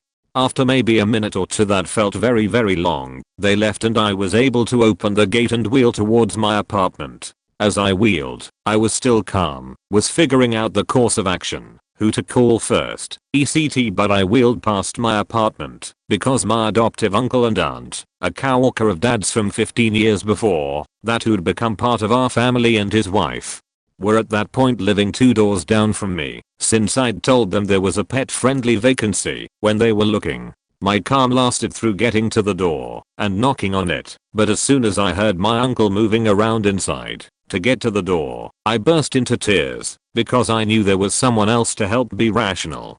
So as he was opening the door, the sound of panicked bawling was starting up, and I had a hard time getting any words out, but managed to choke gun and gate out, at which point his hand reached out, grabbed my shirt, and yanked me fully into the apartment, and tossed me onto their sofa, before he took a very quick peek outside, and also yanked my chair in, and was on the phone to the police within 30 seconds of opening his door. I was working a job I had been in for years, in the place where I did my apprenticeship. I had never worked anywhere else, and 15 years on I still felt like I owed them for where I was. The company had grown in size in terms of orders and turnover, but they were cheapskates and didn't expand staff numbers in kind. This put everyone under endlessly increasing amounts of pressure whilst the company directors enjoyed more and more profit. It got to a point where it didn't matter how hard you worked.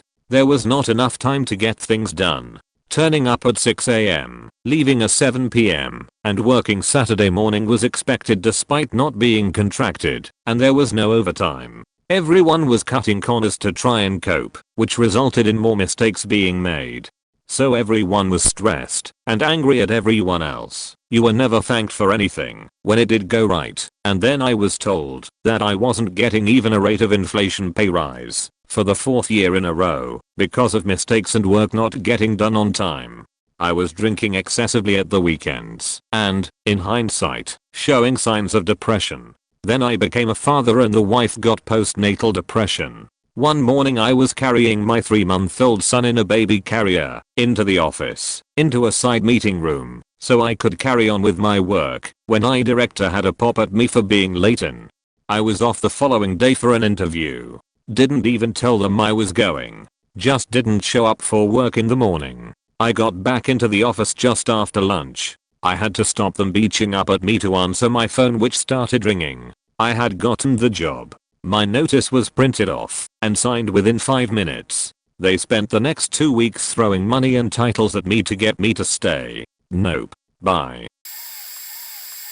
August 2016. The state fair was going on in my city, and I woke up with an overwhelming craving for deep fried cheese curds. I decided I would walk to the fair, find a cheese curd vendor, and leave, since nothing else about the fair interested me. However, I had forgotten that Black Lives Matter had plans to stage a protest on the fairgrounds, and as soon as I stepped out of my apartment, there they were, hundreds of them, chanting and waving signs and a giant papier-mâché sculpture.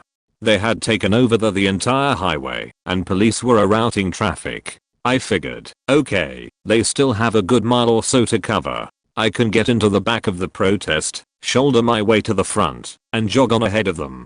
I can buy cheese curds and find a different route home before they even reach the fair. I stopped at the gas station to buy a coffee first and then ducked into the crowd. At the exact moment that I reached the middle of the protest, they decided to stage a die-in. Somebody shouted a command and they all dropped to the ground, pretending to be dead. I was now the sole person standing in a crowd of hundreds. There were mounted police on either end of the protest watching my every move. I continued to step gingerly over the protesters' arms and legs, coffee in hand, trying not to spill. Then I heard the whop whop whop whop of helicopter blades and looked up to see the local news chopper getting aerial footage of the incident. I remember thinking, this ain't good. I stopped walking and stood frozen in place until everyone else got to their feet. I made it to the front of the crowd as fast as humanly possible. I couldn't even get into the fair to buy cheese curds, but a few Somali girls had a booth set up outside the fairgrounds, and they gave me some naan for free. I also got a quran. 2 for the price of 1. Soon after I moved to Philly, I was trying to find my way on bike through North Philly to Temple University. There were a bunch of middle-aged guys sitting outside of a subway station on Broad. Guy shouts, "Nice bike." I say thanks. He says, "Yeah, I know, if this were a couple hours later, I'd steal it." Hey, at least he was honest. A few years later, I was in Istanbul, by myself. I'm walking on Icicle Street on a Sunday night, doing the tourist thing, and looking for a bar. A guy walks up to me, and starts talking to me in Turkish. I say, "Sorry, I don't speak Turkish." He lights up and says, "Oh, are you British or American?" I tell him American. He starts talking up this bar around the corner, which has live music, just 1 block over off Icicle. I say, "Sure," because I'm a dumbass and trust strangers too much. He leads me to a totally normal bar, but takes me upstairs behind a giant metal door. Once he opens it, there are dozens of women in lingerie. Now, I'd heard of this scam before. They charge exorbitant amounts for alcohol as a front for prostitution. The manager greets the guy who brought me in with a huge smile and shakes my hand. On either side of us, they sit down 2 girls. The girl beside me is really attractive and from Moscow. I buy her 1 drink and intend to take off after that. When the first drink is gone, the guy who brought me in tells me he'll get the next one. During the second drink, the girl misinterprets something I said as, "Is your father in the Russian mafia?" The correct answer was yes, and she started bawling. So, I buy her a third drink. And a fourth. After the fourth, I call for the check and the waiter and the guy who brought me in do a little fake conversation in Turkish. The guy who brought me in leans over and says, "I don't know why the bill is so much. Can you pay your half?" My half comes to 1080 lira, about $540 at the time. I give them my credit card, thinking I can call my bank the next day. They say, "Sorry, we don't take cards. Ahmed will walk you to the ATM." After going down the steps and leading me in disorienting circles through back alleys for 10 minutes, Ahmed shows me where the ATM is. As I walk past him, I take off sprinting around people. Probably ran for 10 minutes. Never went back to Istiklal Street. I was a kid probably around 10 years old hanging out with a friend of mine just down the street from where we lived. We both lived in the same apartment building when this older kid who was probably in his teens walked up to us and started talking to us. I remember feeling uneasy. Even though he seemed friendly, there was something not right about this guy. After a few minutes passed, he says he has something really cool in his car he wanted to show us and turns to lead us towards his car. When he turned away, me and my friend looked at each other and silently agreed to run for it. We got to my apartment and told my mom, who immediately called the cops. An hour later they caught the guy and found a gun and a couple knives in his car. He later admitted to trying to abduct us. Another one happened when I was 12 and at the lake during summer break. I was swimming around and decided to swim past the edge of the beach to see what was over there, since you couldn't really get past the edge from the shore without going through thick brush. As I'm swimming along, these two girls swam up to me and stopped me. They started making conversation, and as we were talking they asked me how old I was. So I told them I was 12, and they just kind of smiled and looked at each other, and the one said old enough. Of course my innocent child mind didn't know what that meant, and when I asked them they just giggled and said nothing, don't worry about it. Confused, I asked how old they were, and one responded that she was 19 and the other said she was 18, and they asked if I wanted to go back to their campsite, and again my innocent child mind didn't know what they were up to, and I just said no, because I was at the beach with my family, but they were persistent and insisted that I go with them and that I wouldn't be gone for long, which made me uneasy. And just as I was about to try swimming away, my uncle saw me and told me it was time to go back to our campsite, so the girls let me go. My uncle asked me who the girls were, and I said I didn't know, and I explained to him what they said. He asked me if I agreed, or if they touched me, and I said no, but that they were making me uneasy, so I kept my distance. He explained to me what they wanted, and that was the day I lost my innocence. Luckily only mentally and not physically. I grew up Mormon, and if you know anything about Mormons, you know, when they turn 18 years old they are required to pay to leave their homes and spend 2 years as missionaries, spending 15 hours a day knocking on doors selling Mormonism. When you grow up, the Mormon mission is advertised as a glorious war campaign for Jesus to spread the truth of God on the earth. It was with this in mind that I saved up money working jobs in high schools to save $6,000 and leave my home and family for 2 years to become a missionary. All LDS missionaries begin their mission at what is called the MTC, or Missionary Training Center, in Provo, Utah. My family came with me, and after a brief inspirational message were ripped away from me, not to be seen nor spoken to for the next 2 years. What happened over the next few hours, days and weeks was the most traumatic thing I have ever been through. What is marketed as a happy glorious Jesus campaign is literal living hell. The MTC is a strictly regimented and disciplinary prison where every aspect of your life is controlled. You work from 5 in the morning to 11 at night. You get 1 day off a week, which you spend cleaning the bathrooms and going to the temple, where you are indoctrinated and brainwashed and sleep deprived and worked to exhaustion so that you enter a sort of spiritual delirium where you can be convinced of anything. I knew the second day I had to get out, but didn't know how. Leaving the MTC or the mission at all is strictly forbidden, and anyone who does is shamed, shunned, and ostracized by his community. I spent 2 weeks devising a plan. If there is further interest in the story, I'll share what I did. When I was like 18 or 19, my pals and I were hanging out at the disc golf course slash public parks parking lot. It was near our homes and was pretty much our hangout spot. We were known for always being there. It was pretty much still my high school clique. We were all white boys who drove trucks and dabbled in the occasional questionable activity while bored in our borderline rural slash suburban city when we weren't fishing at the lake or playing disc golf. It was the late 1990s. Our group culture was like one half near 90s hippie and one half redneck. It was near dusk and we were hanging out in the parking lot by our trucks like we normally do. And this large white truck that had passed slowly a couple times pulls up and these two guys jump out and strike up a conversation with us. They claim that they were in town to build a new nearby Walmart. Next thing we know we are hanging out at their extended stay hotel suite watching dirt bike videos that would occasionally cut into little neo-Nazi clips or whatever when suddenly someone looks down at the coffee table and sees some neo-Nazi book or something and he points out to everyone while the two hosts out of the room. Without words we all looked at each other. Something is wrong here. Next thing we know we are getting questioned. Do you know anything about the swastikas that were spray painted on that church or something along those lines? We all knew that the Catholic church near us got tagged a few days prior. We all looked at each other and our hive mind decided to nope out.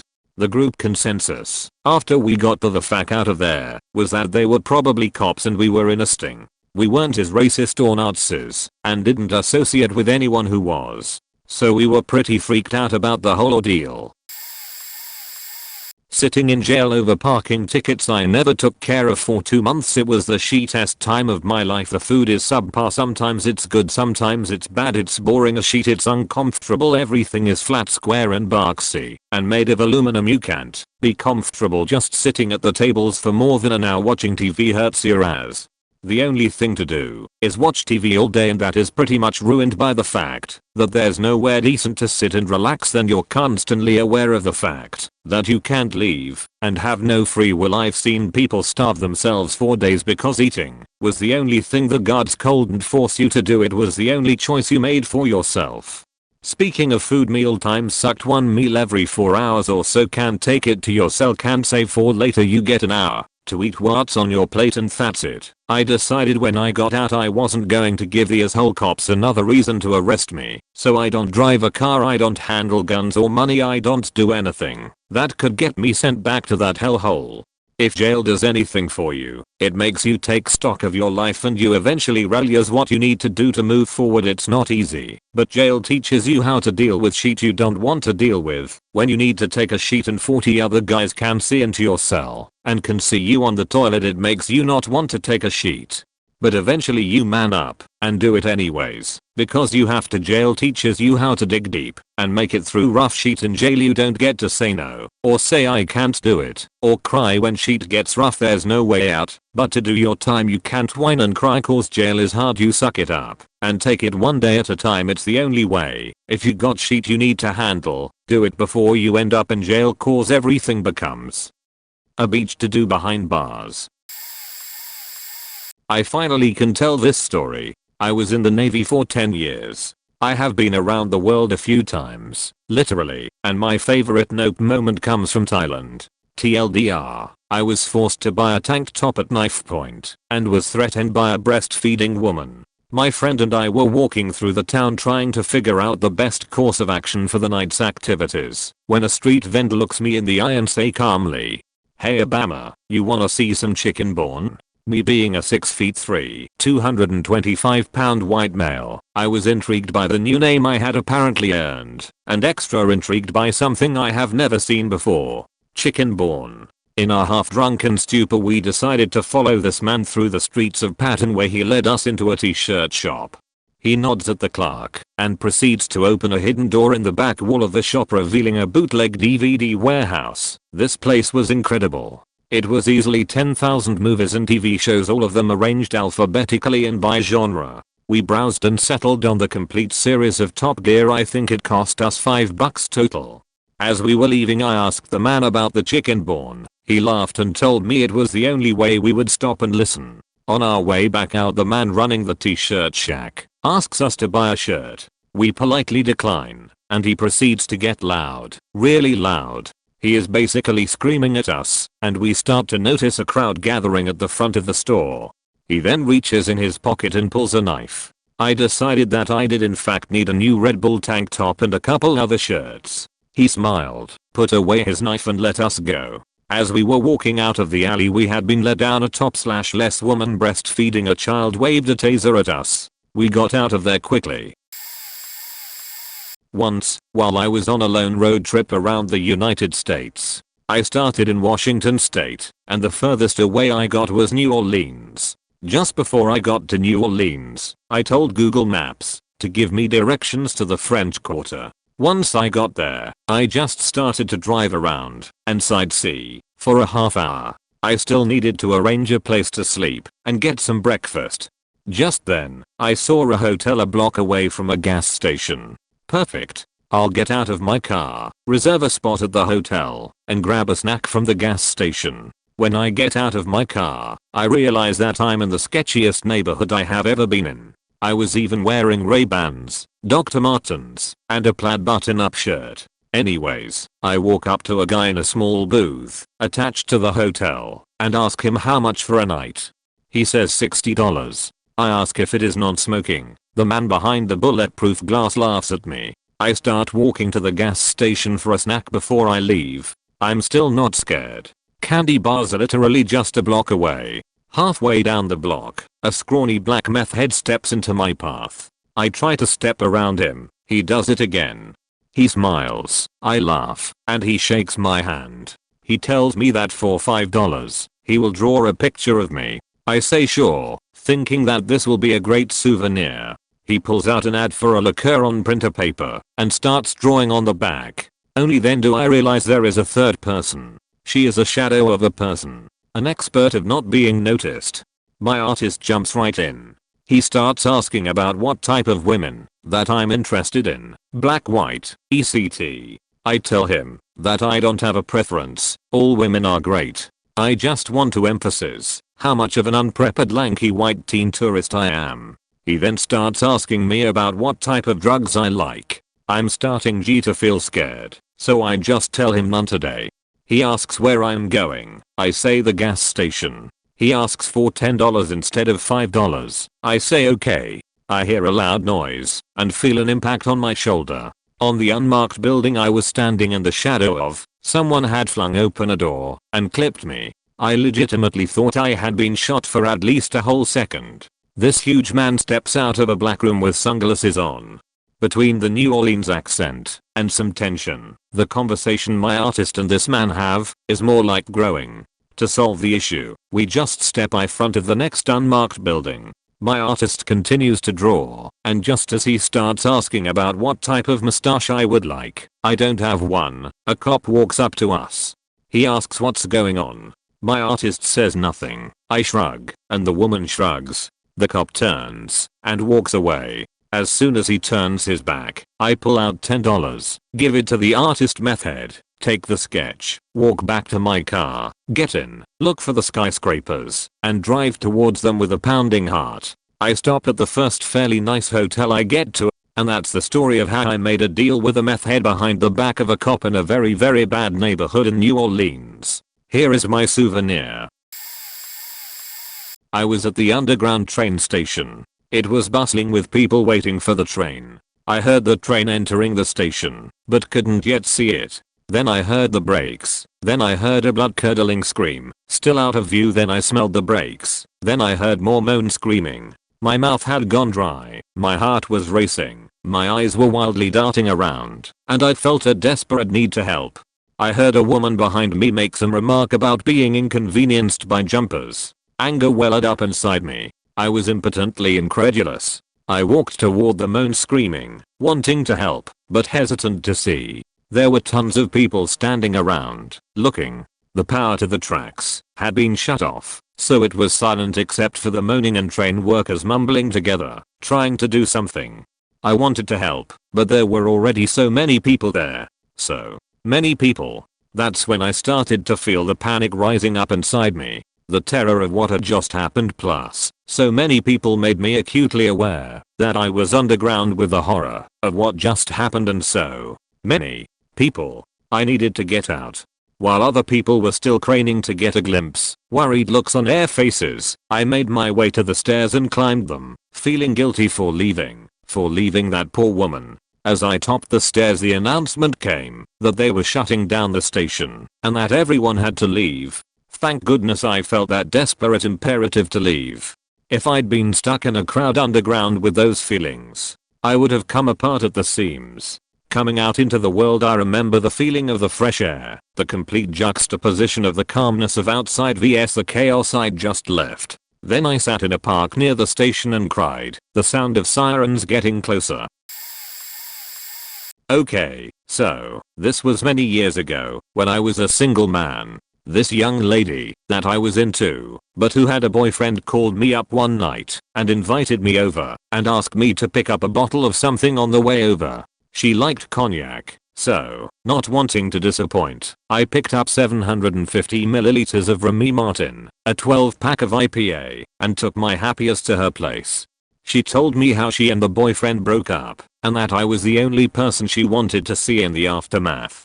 Quick background info, we worked together in a restaurant, and earlier that week, I was doing some deep cleaning. I was in a grubby t-shirt and was covered in cleaning product, grease, and sweat. Not my best look.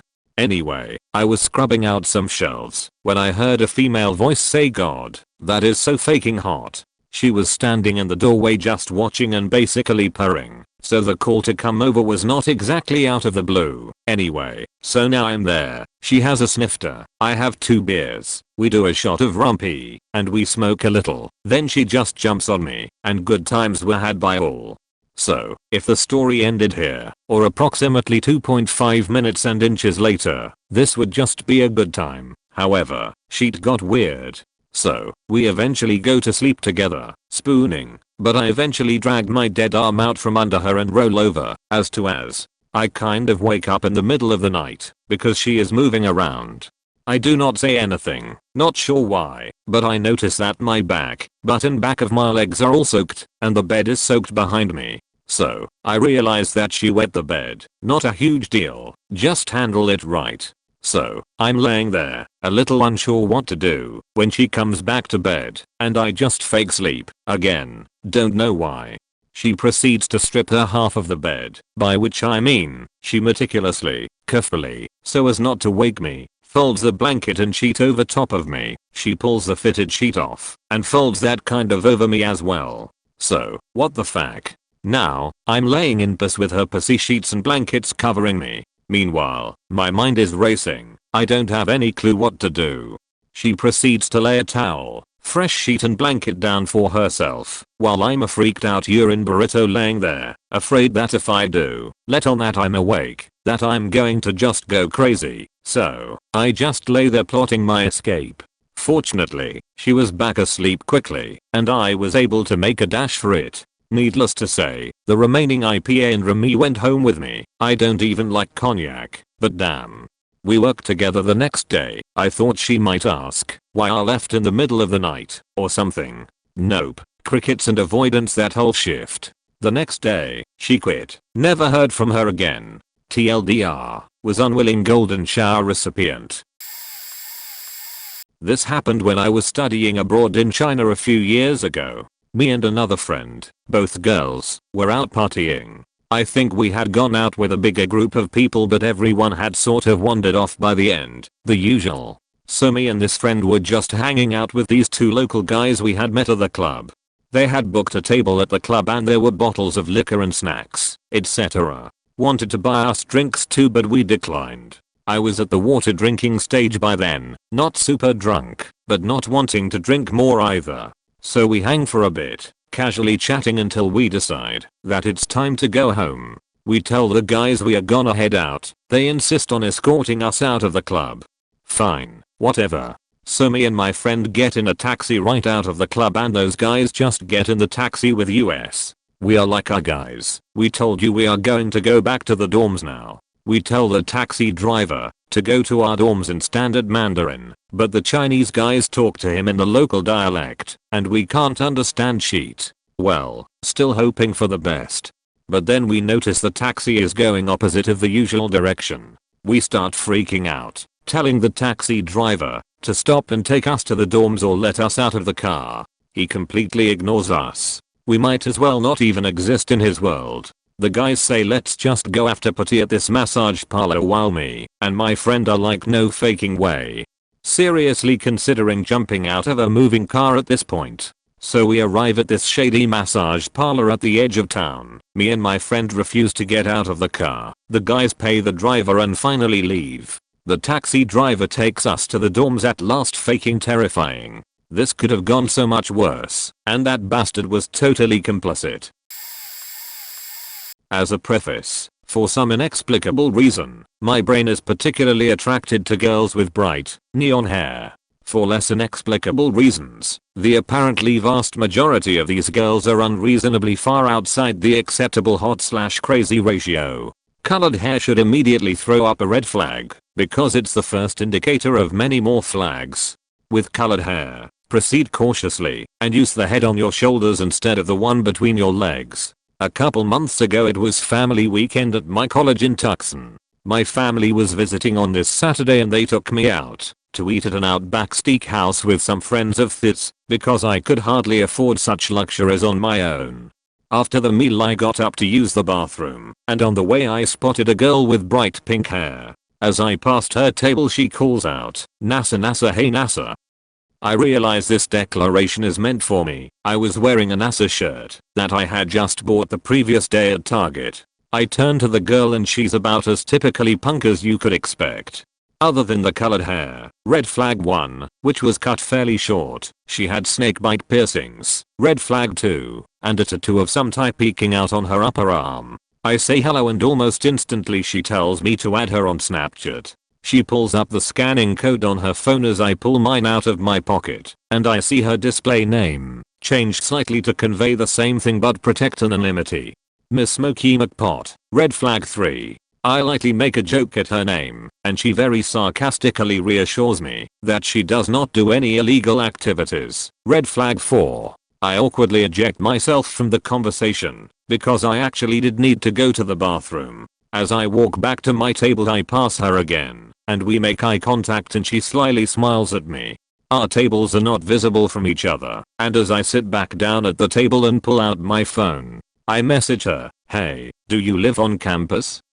As I lived in the dorms, I felt much more comfortable visiting another student on campus for a hookup.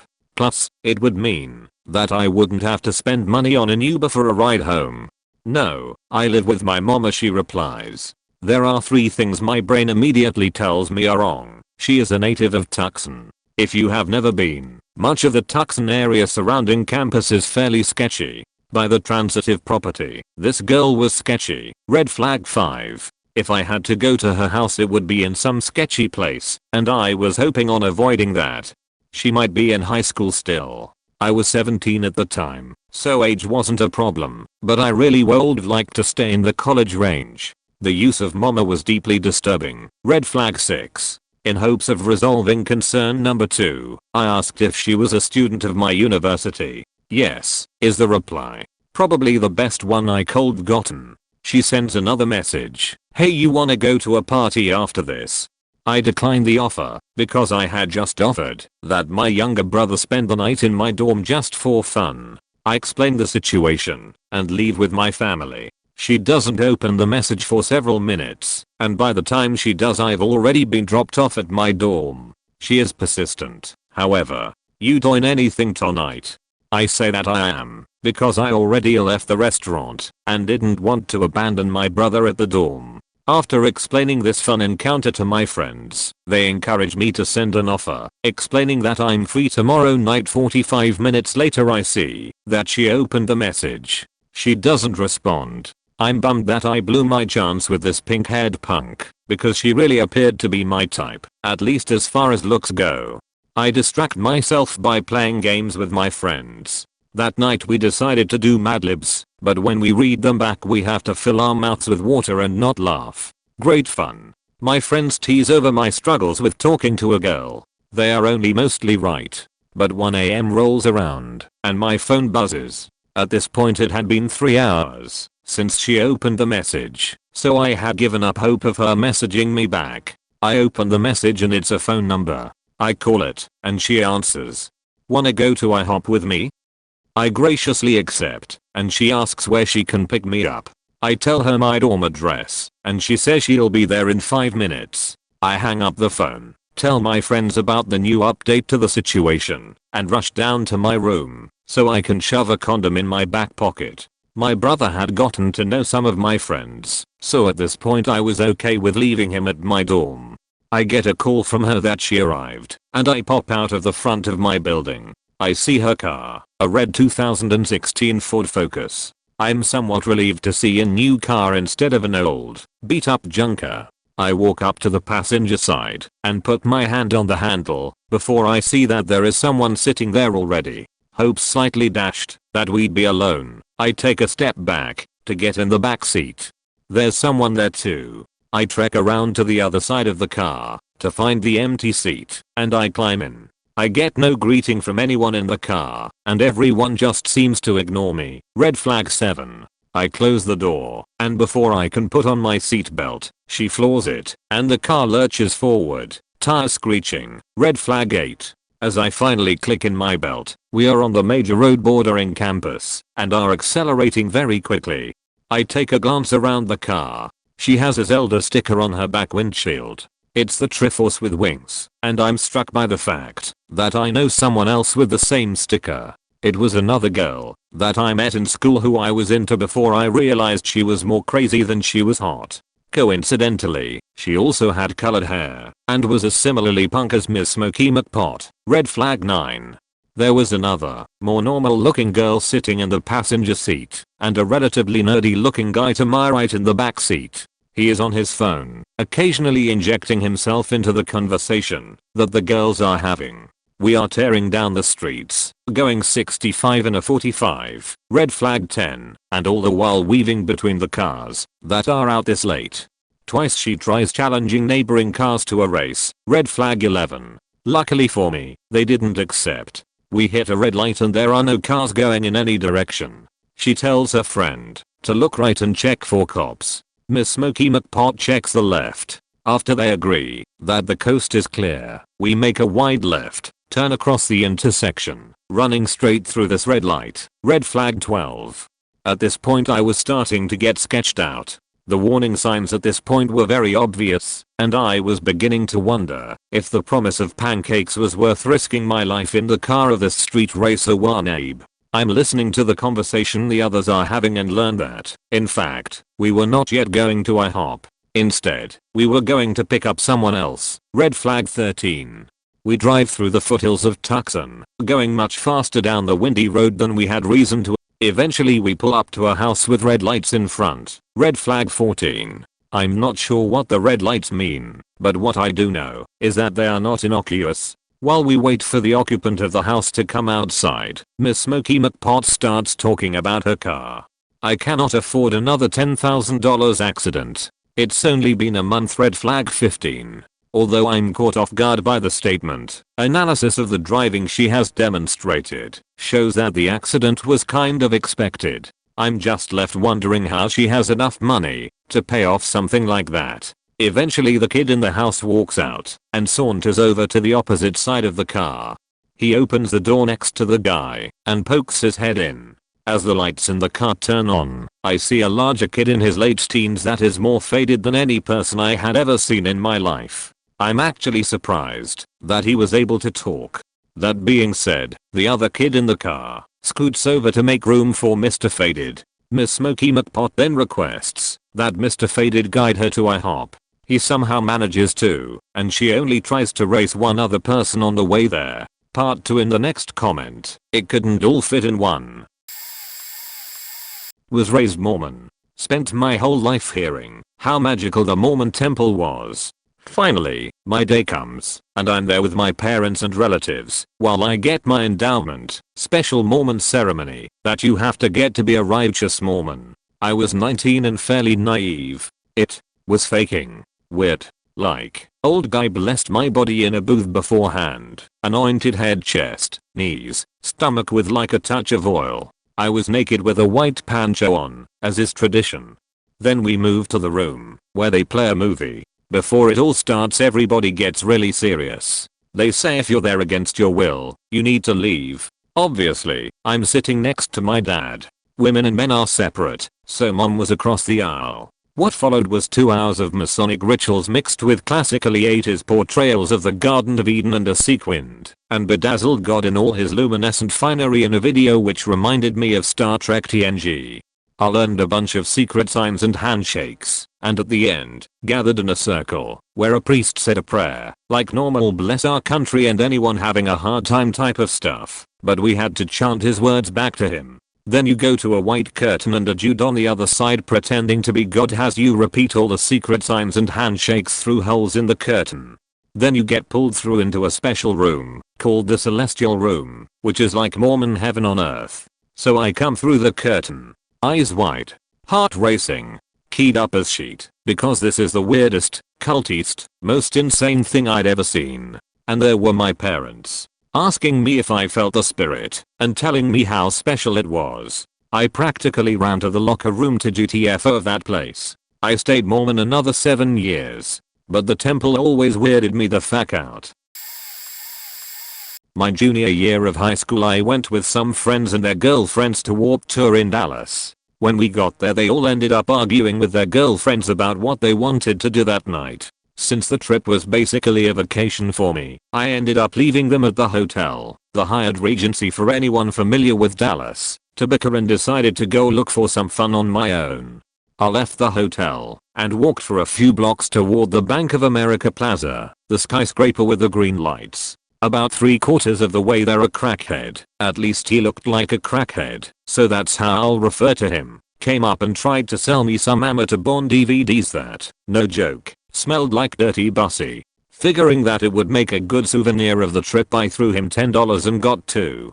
As soon as that happened another crackhead, again, he looked like one, comes up and starts speaking some serious slang to the other crackhead. I couldn't tell what they were saying, but judging by the tone it didn't seem like the second one was all that happy with the first. The second crackhead turns to me, mumbles something about his name, and puts out his hand.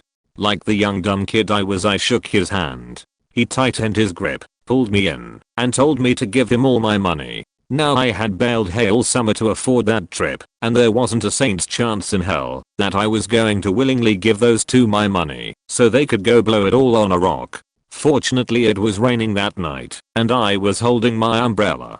I threw it into their faces and hightailed miles out to there. Truly I don't think I'd ever run that fast in my life. They chased me down 2 streets until I rounded a corner and ran into 4 Dallas police officers just shooting the shit. I told them some guys were trying to mug me, and we all walked back around the corner, where the 2 crackheads were maybe 25 feet away still coming for me. As soon as they saw the cops they bolted in opposite directions, and much to my frustration the Dallas officers did not give chase. The cops got onto me for being out alone, then eventually one drove me back to the Hyatt where my friends were pretty puzzled to see me getting dropped off by Dallas PD. The night did end well though. I found a way onto the roof of the Hyatt Regency and we all got super baked up there overlooking the Dallas nighttime skyline. All in all, not a bad day. My biggest get the fuck out of here moment happened while I was backpacking through Asia in the summer of 2002. I decided to stay a few days in Georgetown/Penang, Malaysia. While taking in the sights, I was approached by a middle-aged man who asked me how I was enjoying my visit to Malaysia, where I was from, etc. When I mentioned that I was from Canada, his eyes perked up quite a bit. He indicated that his daughter was just about to go to school in Canada, Vancouver, I believe, but she was a little apprehensive about studying abroad. He asked if I could come to their home, speak with his daughter, and reassure her that Canada was safe, and that she'd have a good time. At the time, I didn't think much of the request, or find it odd, hate being a naive Canadian lol. So, we jumped in a cab, and traveled a few minutes to his apartment. When we arrived, his daughter was nowhere to be found. I think they said she was playing with her friends. Now this is where it gets weird. The guy proceeds to explain to me that he's a car dealer aboard a cruise ship which operates between Thailand and Malaysia. While working aboard this cruise ship, he's become quite friendly with a wealthy businesswoman, widow, who's a bit of a whale. Coincidentally, this woman is on her way over to his apartment at that very moment to say hi. So, this gentleman and a few of friends, which have arrived throughout my visit, proceed to explain to me that they want to con this woman out of some money. They want for me to pose as a gambler of sorts, in order to entice this woman to play with me. I guess gambling with someone from NAD is a rare treat. I wasn't familiar with the game they played, but it didn't matter as the professional dealer would stack the deck in my favor. So, this woman arrives, and we proceed to the bedroom. They have a small card table in one of the corners of the room, and they direct me to sit at a chair opposite the door. It would make my exit awkward and cumbersome. Everyone starts to chit-chat, but there was something about the way in which the people in this room communicated. It was almost as though they were reading lines from a script. Their English was perfect, no one spoke over one another and the lines were spoken slowly and deliberately. It dawned on me that maybe I was the whale or the victim of the intended scam. I started to worry that they were going to take a kidney, or my money. I found subtle ways to indicate that I was a poor student and didn't have much money on me. That I couldn't pay if I lost during the card game. Everyone seemed to be nervously watching me. I decided I had to make my move and get the fuck out of there. I gave them some excuse about having plans to meet up with a travel companion, grabbed my day pack, and made my way to the front door in an unhurried manner. I didn't want to rush as I thought this may provoke them into preventing me from leaving. I managed to make it out the door and jumped on the first bus I saw. Suddenly, the guy who invited me back to his apartment jumped on the bus as well. He said he wanted to ensure that I got back to my hotel safe and sound. Throughout the bus trip, he proceeded to tell me about some sick relatives and how's desperate for money. Just as I'm about to get off the bus, he asks me for some money. I threw some riggets at him and jumped off the bus. To this day, I'm still curious to know what would have become of me if I hadn't got the fuck out of there.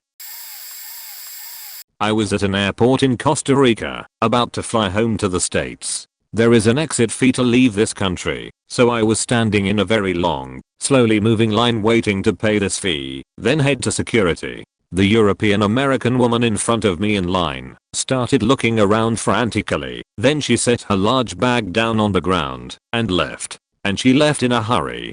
I immediately start thinking negative thoughts. I try to follow her with my eyes, hoping that maybe she just wants to ask an employee a question and come right back, but no, she walks all the way down the terminal and out of sight. I have no clue what to do in this situation. I ask the people in front and in back of me if they saw what happened. None seem to be worried.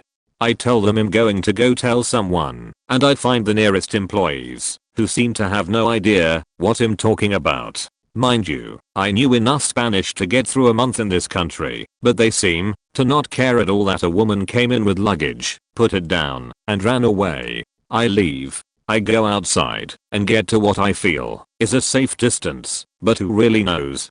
After about 5 minutes I see the woman heading back through the glass towards where we were standing. I go back in to find her standing in line like nothing happened. The line had moved a little, but everything was fine. I get behind her again and ask what the fuck were you thinking? She tells me that she has IBS and needed to find a bathroom immediately and sorry for making us save her spot in line. Oh man, I laid into her. I still had quite a bit of adrenaline pumping through my body and I did not mince words with her. I could not believe that I had to explain to a 50-year-old woman why it was not a smart idea to drop a bag in an airport and run away without saying a word to anyone around her. Just take your freaking bag with you and start back at the end of the line. A jewelry store I worked at as a teenager was robbed at gunpoint. The gun was not pointed at me, but I was blocked from the 2 exits by the gunman. Thankfully, I was behind a one-way mirror, and he didn't know I was back there. I called the police and hit our silent alarm. Standard procedure was to give the gunman whatever they wanted. Well, seems we had a real jittery fellow that didn't know what he wanted. One moment he wanted diamonds, next he wanted watches, next he wanted in the safe. Thankfully he never actually followed to the safe, as that's where I was in the back room. I couldn't believe the police response though. SWAT was on site within 3 minutes, and we're a good 3 miles from the police station. I could see on security cameras several police approaching from the sides of the building, to not be directly visible. At this point, the salesperson who had the gun drawn on her had the good presence of mind to keep his attention on her. SWAT quietly entered the building through the back with a plainclothes officer and started quietly escorting people out the back beyond the gunman's line of sight until, after about 4 minutes, it was just the gunman, the salesperson he had the gun pointed at, and me trapped in the corner of the store.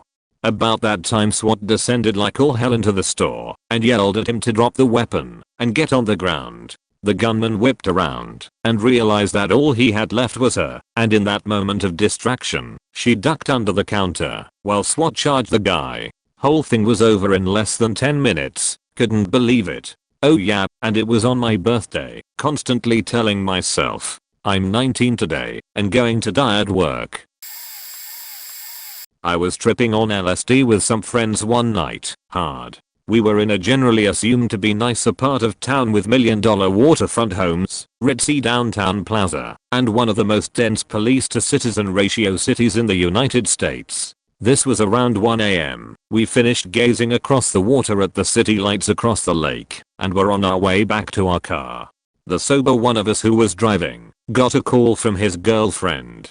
We waited by some statues and proceeded to make jokes with them and amuse ourselves. All of a sudden we hear a, yo. This dude approached us dressed in his pajamas and I'm not cheating you, looked exactly like Carl from Workaholics, but with long hair, same color too, and the same beard. He proceeded to ask us why we were here, to which we kinda alluded to the fact we were intoxicated, but hesitated to divulge exactly what on. He probably could tell, just by looking in our faking eyes, we were lit. The guy instantly gave off a weird vibe, asked us if we wanted to try his vape, asked if we knew where to find coke, then, after we told him no, asked if we wanted some. The whole time the sober guy's off a few feet away on the phone with his girlfriend still not paying attention, and we are trying to talk with this guy. I will never forget what happened next. The guy nods his head after we tell him we don't want coke. Then proceeds to pull a pistol out and wave it around asking, how about a gun? I was instantly shocked, but I was forcing myself to keep cool as to not make him want to do something stupid. My other friend that was tripping had the same idea and tried to act like nothing was up. The third guy tripping though was freaking out and tried to push the gun down and ask him to, please, put it away. Sober guy's still chatting, but he is now fully aware of what's up. The guy then pulled the gun away from my friend's hand and tried to show us how to use it. Said it was a combat pistol that you could quickly draw and put to someone's throat. Luckily he did not try to demonstrate on one of us. The guy then started unloading shells to show it was real and bent over to pick them up. The whole time I was convinced I was getting robbed. I had my hand on my wallet ready to give it to him the second he asked. Strangely enough, at this point I had accepted the situation in my head. I was totally cool with giving him my wallet. I kept saying to myself, this is how it goes, and everyone walks away. He then reloaded the gun and asked once more, you sure you guys don't want a gun? We all said no, and he then said what I did not expect he was going to say, okay then, have a nice night guys. Then put the gun away and turned to walk away, to which we did the exact same, but the fastest speed walk we ever did is to not freak him out or do anything suspicious. We got in our car and the sober driver threw that thing into gear, peeled out, and ran the faking curb over screaming, I am a privileged white kid. I have never had anything like that happen to me before. What the fuck guys? We now all laugh about the experience, referring to the strange coke dealer as aggressive Carl. Different context than most posts in here, but when I was 21, I was in college for computers, but was fortunate enough to get a job at the head office of major bank working help desk. I had money, and with a 9-5, 5 days a week, I could finance my hobbies and interests, had time for a social life. I hated the office politics and thought all office jobs were that way. Our department got outsourced, and I was out of a job. Didn't care. Office politics and environment wasn't for me. A year later I started working construction, thinking that's what I wanted to do. It was fun at first not having to give a shit what you looked or how you talked. Bunch of faking sailors it was like working with. Fast forward 3 years. I was working 6 to 7 days a week, getting paid under the table, sometimes not getting paid by my shady boss for 3 to 4 weeks, working on average 13 to 16 hour days, lost a ton of friends, because I was always working, body always so faking sore, shitty health from manual labor and exhaustion, broke. No money or time for hobbies, living in a small-as basement apartment with mice. None of that really settled in until one night working on a job site installing flooring tiles in a brand new hotel that hasn't opened yet. It was Christmas Eve, and it was just me and my boss there who was supposed to drop me off at home after work so I could catch a bus back home to my parents in the next major city over. He just upped and dropped $15 in front of me and said, "Shit, I'm late for a Christmas party. Here, take a cab home with this." Mind you, I was almost 1 hour away from home, which would cost more than $15. While he was walking away he said, "Oh, and someone spilled glue on the carpet on the 5th floor. Go clean it before you leave." I'm exhausted, pissed, and faking tired. I go down to the 5th floor, get on my knees, and start scrubbing the glue that won't come off, and the faking lights shut off, because it's so late and the generators are timed, since the site was officially closed. All I had was the light from the emergency exit sign and a street lamp outside. That's when it hit me. I started thinking about my family and how I probably won't get to see them this holidays because of this. I lost friends because of this job. I'm broke. Drugs. I'm on my knees scrubbing glue off a carpet all alone and don't know how to get home. I used to dress up in collared shirts and pleated khakis for work, groom myself, eat a steak once or twice a week. I almost cried because of where I ended up from where I started right out of college. I told myself, fuck this shit, I'm getting out of this hellhole. I called a cabbie and seriously told him my story before leaving because I only had $15, half teary-eyed, and he gave me a free ride home as long as I promised not to bussy out of my grind to get out of that shitty situation. I got a legit job working overnight that only paid barely $200 a week and enrolled in school for the courses during the day when I wasn't working that I needed to graduate using money I borrowed from my mom's friend. I was so tired, but it was assuring to know I was taking steps, still struggling but felt better. Again, before I graduated I got another office job and decided to give it another shot again, which I have been here for 4 years in an awesome environment making more than I was at the bank.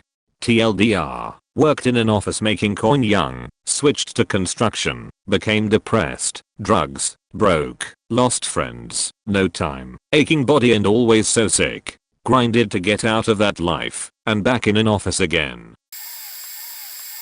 I lived on a private lake as a kid. I was about 10 years old or so. My girlfriend and I had walked down to the lake, which was about 4 blocks from my house. We went barefoot and walked in the ditch. My house was the only one on the street and we passed only one other house on the way to the lake. It was the middle of the afternoon, in summer, in southern Texas, hot as fuck.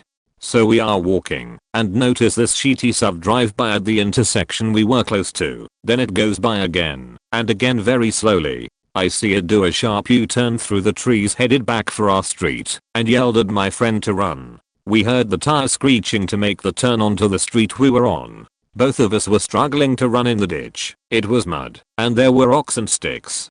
So I grabbed my friend's hand, pulled her out of the ditch and we took off on the asphalt yelling at each other to keep running. We had a secret shortcut through the woods close to my house that we liked to walk along. She yelled shortcut and we both turned off and ran through the woods. I heard men yelling and remember hearing the car doors slamming, wondering how many there were.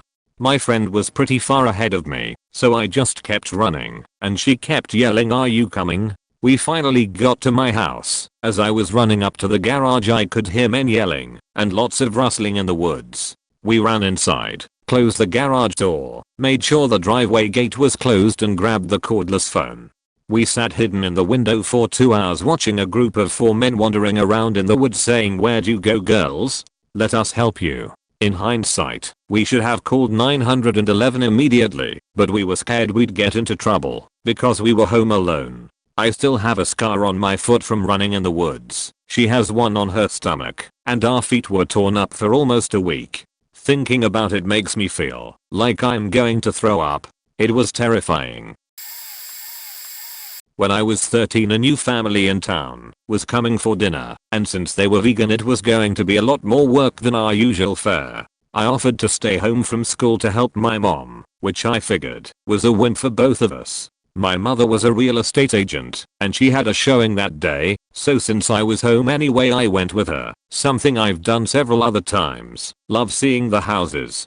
This one was in a very quiet neighborhood, dead-end street. House was lived in, but family wasn't home.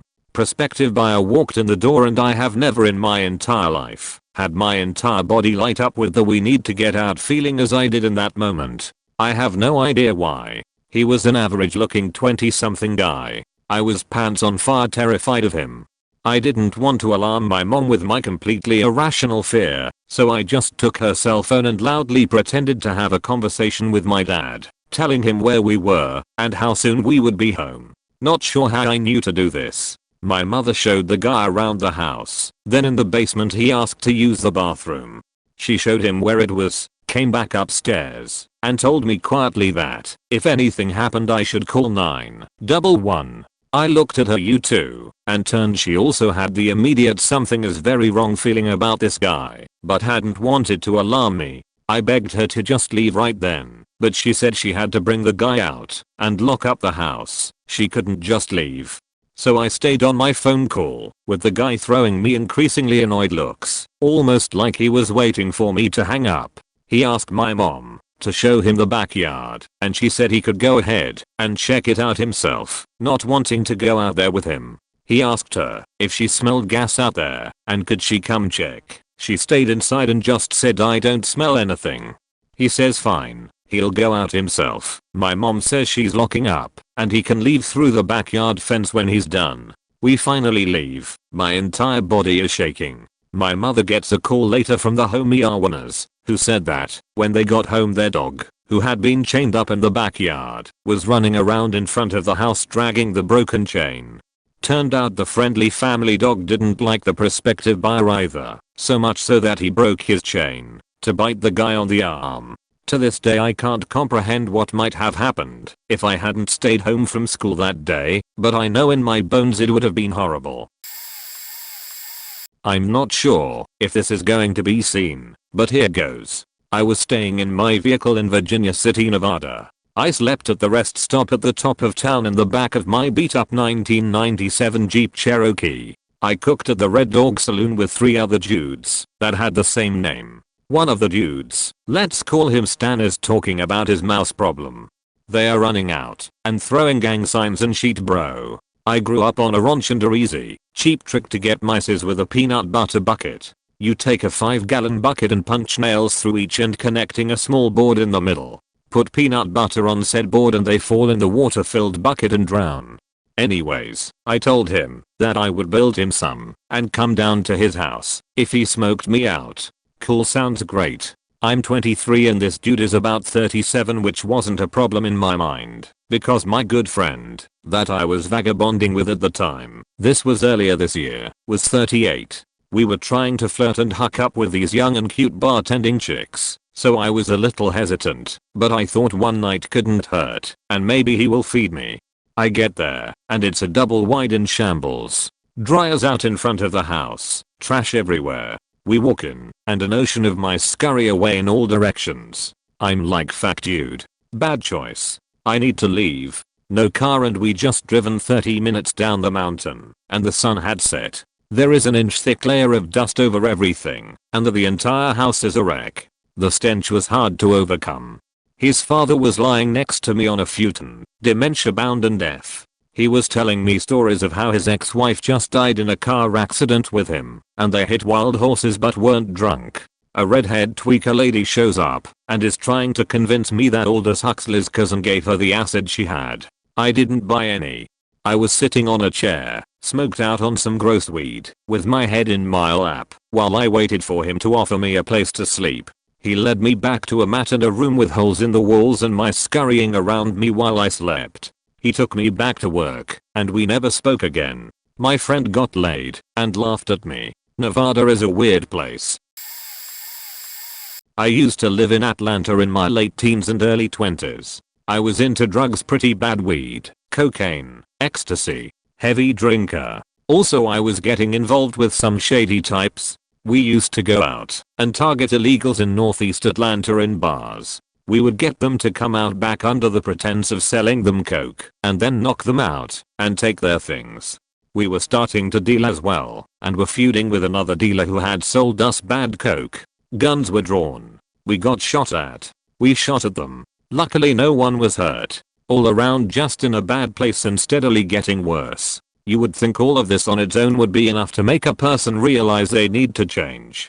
But when you're in it, you can't see any other way to be. What finally happened was a bender. I got loaded up on coke and ecstasy and didn't sleep for a week. I started to hallucinate. First auditory, voices just out of earshot, people calling my name, gunshot, and thunder. Then visual, flashes of light, shadows moving, walls bending. The paranoia was intense. I locked everyone out of my room for 2 days. As I was coming down I had a moment of clarity. I realized what I was doing could only end with me dead or in prison. I had a very intense vision of my mother crying at my funeral, right before I passed out. After I woke up I never touched coke or ecstasy ever again. Within a month I had moved home to Arkansas. It's been almost 10 years now. I don't smoke anymore, not even cigarettes. I'm married and have a 2-year-old son. I couldn't be happier. Yay, happy ending. One time I got a contract job at an airline as a software developer. It reminded me of Tom Hanks' job in Joe vs. the Volcano. My manager, though not a bad guy, was what I've learned is called taciturn. When he drove me over to the nearby corporate HQ, which was in a much nicer building, to get my photo ID made, I tried to make friendly conversation on the way and get to know him a little, but his contribution was yeps and nopes. The entrance was in a remote corner of the building. Inside the door was a little empty room, bare except for an ever-manned security desk and a phone.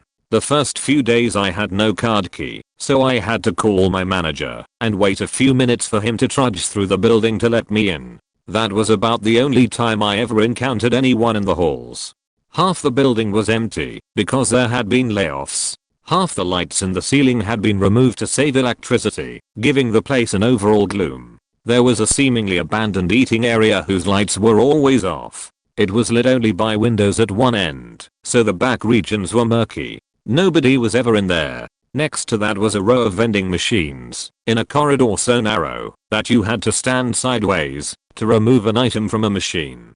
Most of the software they used was stuff I had never heard of, and everything had some weird annoying quirk. There's always some tool like that everywhere, but here it was pretty much everything. With some tools, if you did things in the wrong order you couldn't undo it. You had to go talk to Bob in the corner who would type in some arcane command and fix it. Bob was the only person there who knew how to do any of this. The email client looked like a high school student's VB program from the 90s, with the giant green check mark and red X. Remember that? You couldn't delete mail. You could put it in a trash folder, but not actually delete it.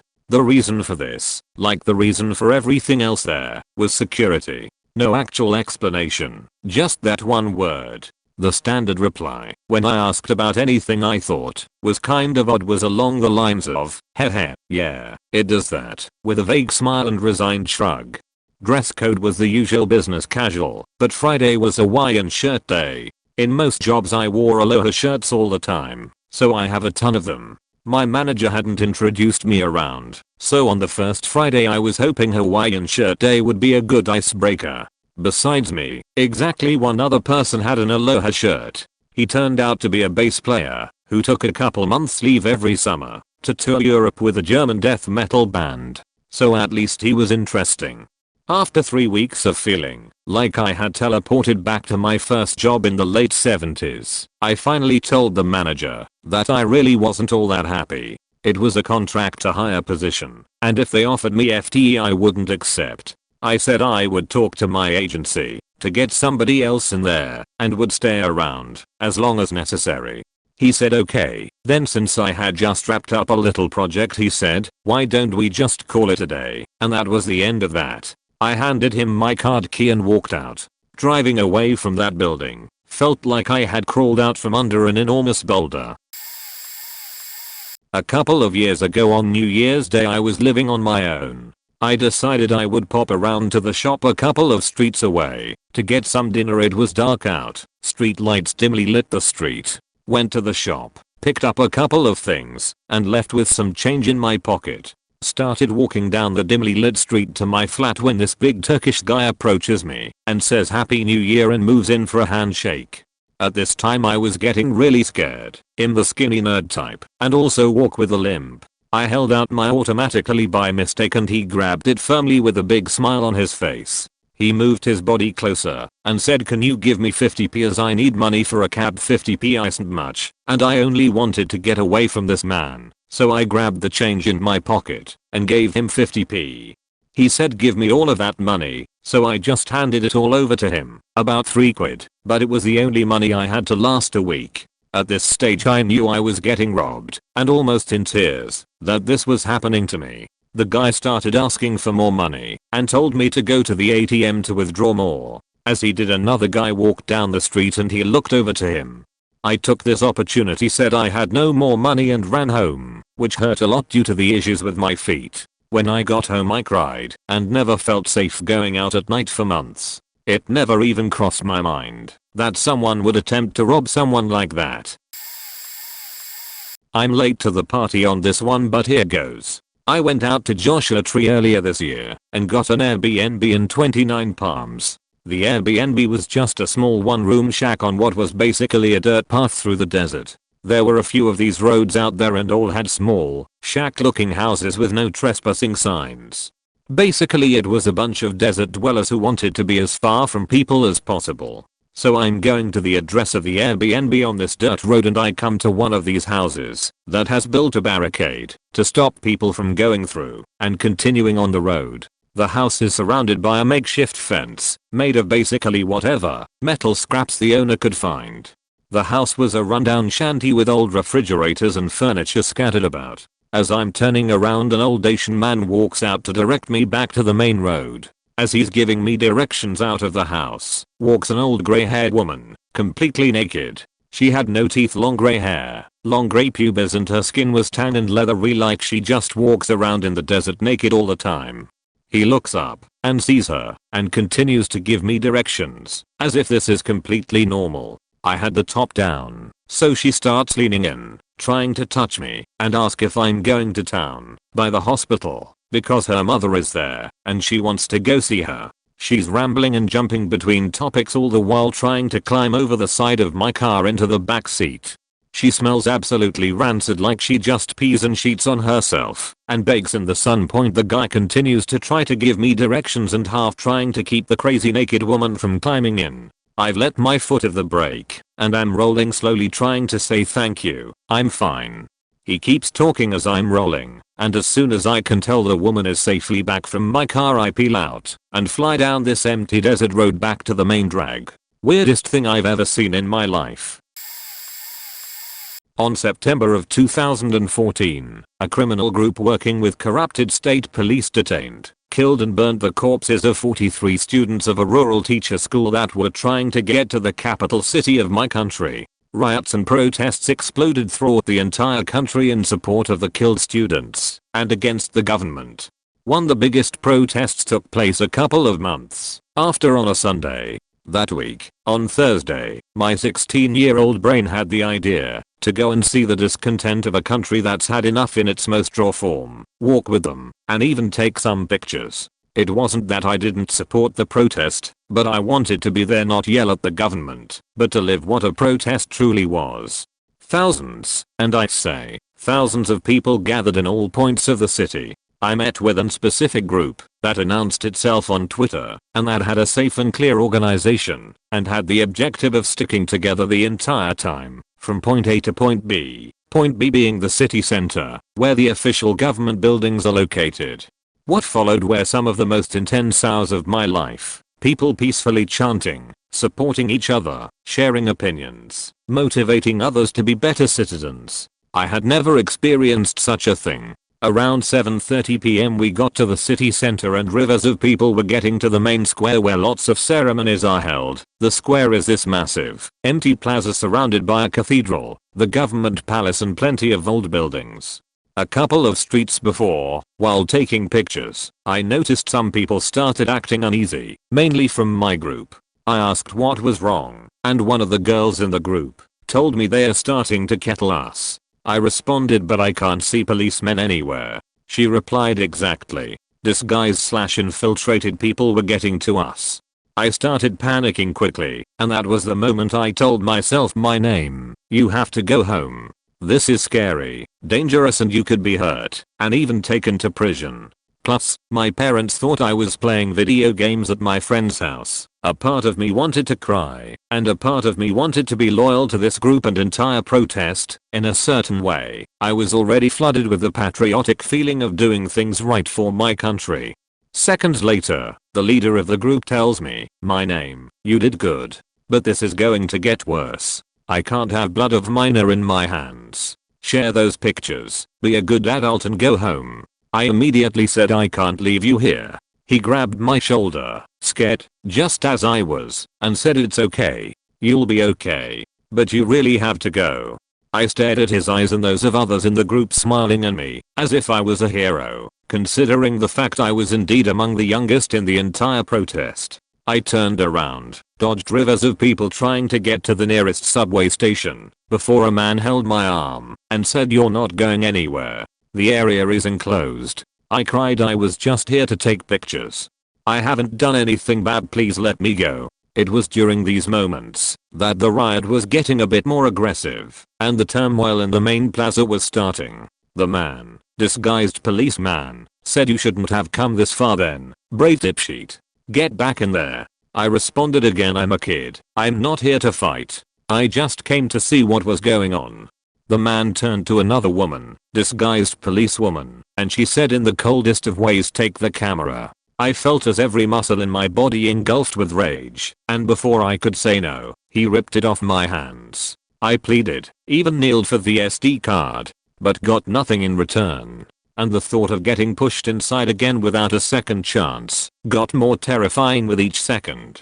So they let me go, and I ran. I got into the subway and bolted home, covered in sweat, dirt and camera-less. Just so you have an idea of how bad things got in the main city plaza, hordes of policemen with water cannons and rubber bullet guns faced an army of angry citizens. The wooden door of the government palace was set on fire. Hundreds, allegedly, of people were arrested. Surrounding businesses were damaged to a point of total loss, and hundreds were seriously hurt. I went to my friend's house, who was of course part of the plan, where I had left some clothes and my keys. I took a shower and headed home, where I told my parents I had to shower because they pulled a prank on me. To this day, I don't know if they know the truth. That day remains as one of the most influential, scary, and important days of my life, where I realized that this is indeed a scary world, and I was no longer a child. But at the same time, I felt pretty proud of having the balls to see beyond what one can see on the morning news. I've had a few moments, but one that my mother told me has always stuck with me. My mother was once in a car with a serial killer. She went to college in Utah in the early 1970s. She was a self-described hippie chick in those days, and her favorite item of clothing to wear was her dad, my grandfather's, Air Force jacket. She said it had a patch on the back, or the arm, I don't quite remember, that was the American flag. She was walking across campus one day in the rain, and a car pulled up. The guy was laughing about the rain, and offered her a ride, so she hopped in. She said he was cheerful, and funny, and really sweet. She told him to keep driving straight, and they chatted while he drove her home. He missed the first time she told him to turn, and laughed it off. Then he missed the second turn. She told me that warning bells went off in her head, and her sense got a little hyped up. She reached for the door thinking that maybe if she opened it, he'd pull over, and that's when she realized the door lock had been shaved off, and she couldn't pop it up. She started begging him to stop the car, to let her out, and he, still super friendly and laughing, said that wasn't going to work. She started kicking the door. That damn jacket with the American flag patch that was too big for her had gotten caught in the door when she got in the car, and so the car didn't latch properly. She was able to kick it open and got out of the car. He drove away. She called the police and they told her that getting into a car with a stranger is an incredibly stupid thing to do. They took the man's description and the information, and basically she never heard another word about him again. Until he was on the news for being a serial killer years later. Anyway, that story has always stuck with me, and the emotional distress she was in when she told me the story really freaked me out. I'll be honest here, I've never fact checked her story because it's just not like my mom to make that kind of thing up, and it fits with the very little I've read about the dude. All I can say after hearing it from her, there have been times in my life when strangers have asked me for a ride and I've turned them down because I get a creeping feeling that it's not the right decision. In my first real college experience, I felt like I was in the one take scene from True Detective. I took a gap year, was living with my parents, working at a company doing data entry. In the late fall, a friend, Margaret, invited me to visit her at school, Odo, a few hours away. I barely had enough money for cigarettes, let alone the gas to get down there. Margaret and I had a big crush on each other in high school, but it never turned into anything. This was an opportunity to see if there was something between us. I snuck an extra $20 out of my mom's purse, told Margaret to stay put, and headed up on a Friday after work. Odo is in Newport News, Virginia, a military town. The school's campus mirrored that motif, with dorms set up like barracks. Margaret was waiting for me in the lobby of her building. She was studying dentistry. She always had the whitest teeth. We hugged, and she took me through the dimly lit corridors up to her single room. The soiled red carpeting in the hallways reminded me of the hotel from The Shining. After catching up for a bit, Margaret told me about an off-campus party at a friend's house. We decided to pre-game with her friends in the dorm, then head to the party as a group. My drinking experience before that night was trying one beer. So 3 beers into pre-gaming, I was ready for the post-game wrap-up. But the night was just beginning. The house party was a mile away from Margaret's dorm. I was in no shape to drive. Well, none of us were. But one guy was dumb enough to offer, and we were all dumb enough to accept. The 5 of us, and a 6-pack, piled into the guy's standard cab Chevy S10 pickup, and we started off to our destination. We turned into the party house's neighborhood. The streets were lined with homes that look more like vacants. Peeling paint, exposed wiring, no street lights. The alcohol was really setting in. The world outside the truck's windows was spinning, and I felt like I was hanging on for dear life. We suddenly noticed flashing red and blue lights a couple blocks away. Cops. People at various house parties were scattering. I started to sweat. We had beer in the truck. The driver was drunk. None of us were wearing seatbelts. The cop was going to notice there were too many people in the truck. I was underage. The world started spinning more. The driver told us to play it cool and kept rolling towards the flashing lights. I didn't want to go to jail. I announced to the 2 people sitting underneath me that I was going to walk. I shimmied to the passenger door and popped it open as the truck rolled to a stop. Margaret, confused, asked where I was going, and I told her over here. Before Margaret could respond, the driver angrily closed the passenger door and continued driving. I was on my own. In my drunken stupor, I started to retrace the route back to Margaret's dorm. I thought about her warm room, how I could wait for her there, and explain that I went in over my head. If I could just get back there. I found the main road and started walking. The cars whizzed by. I started to have doubts. Am I going the right way? Should I hitchhike? Should I flag someone down? I'm all alone in an unfamiliar place and I need an adult. I walked for an hour. Finally I noticed the familiar orange lights and the tiny windows of Margaret's box of a barrack building in the distance. Relief washed over me. I was going to be okay. I didn't have a key and Margaret didn't have a cell phone, so I sat on a concrete slab in between 2 dead trees by the dorm's front door. I started to feel flakes of snow and realized I was wearing a t-shirt and shorts. I pulled my shirt over my knees and huddled by the front door. About 30 minutes later, I heard the sound of screeching tires and a redlining engine. A Mitsubishi Eclipse with a barely attached body Kit flew into the dorm parking lot, sparks flying, and skidded to a stop.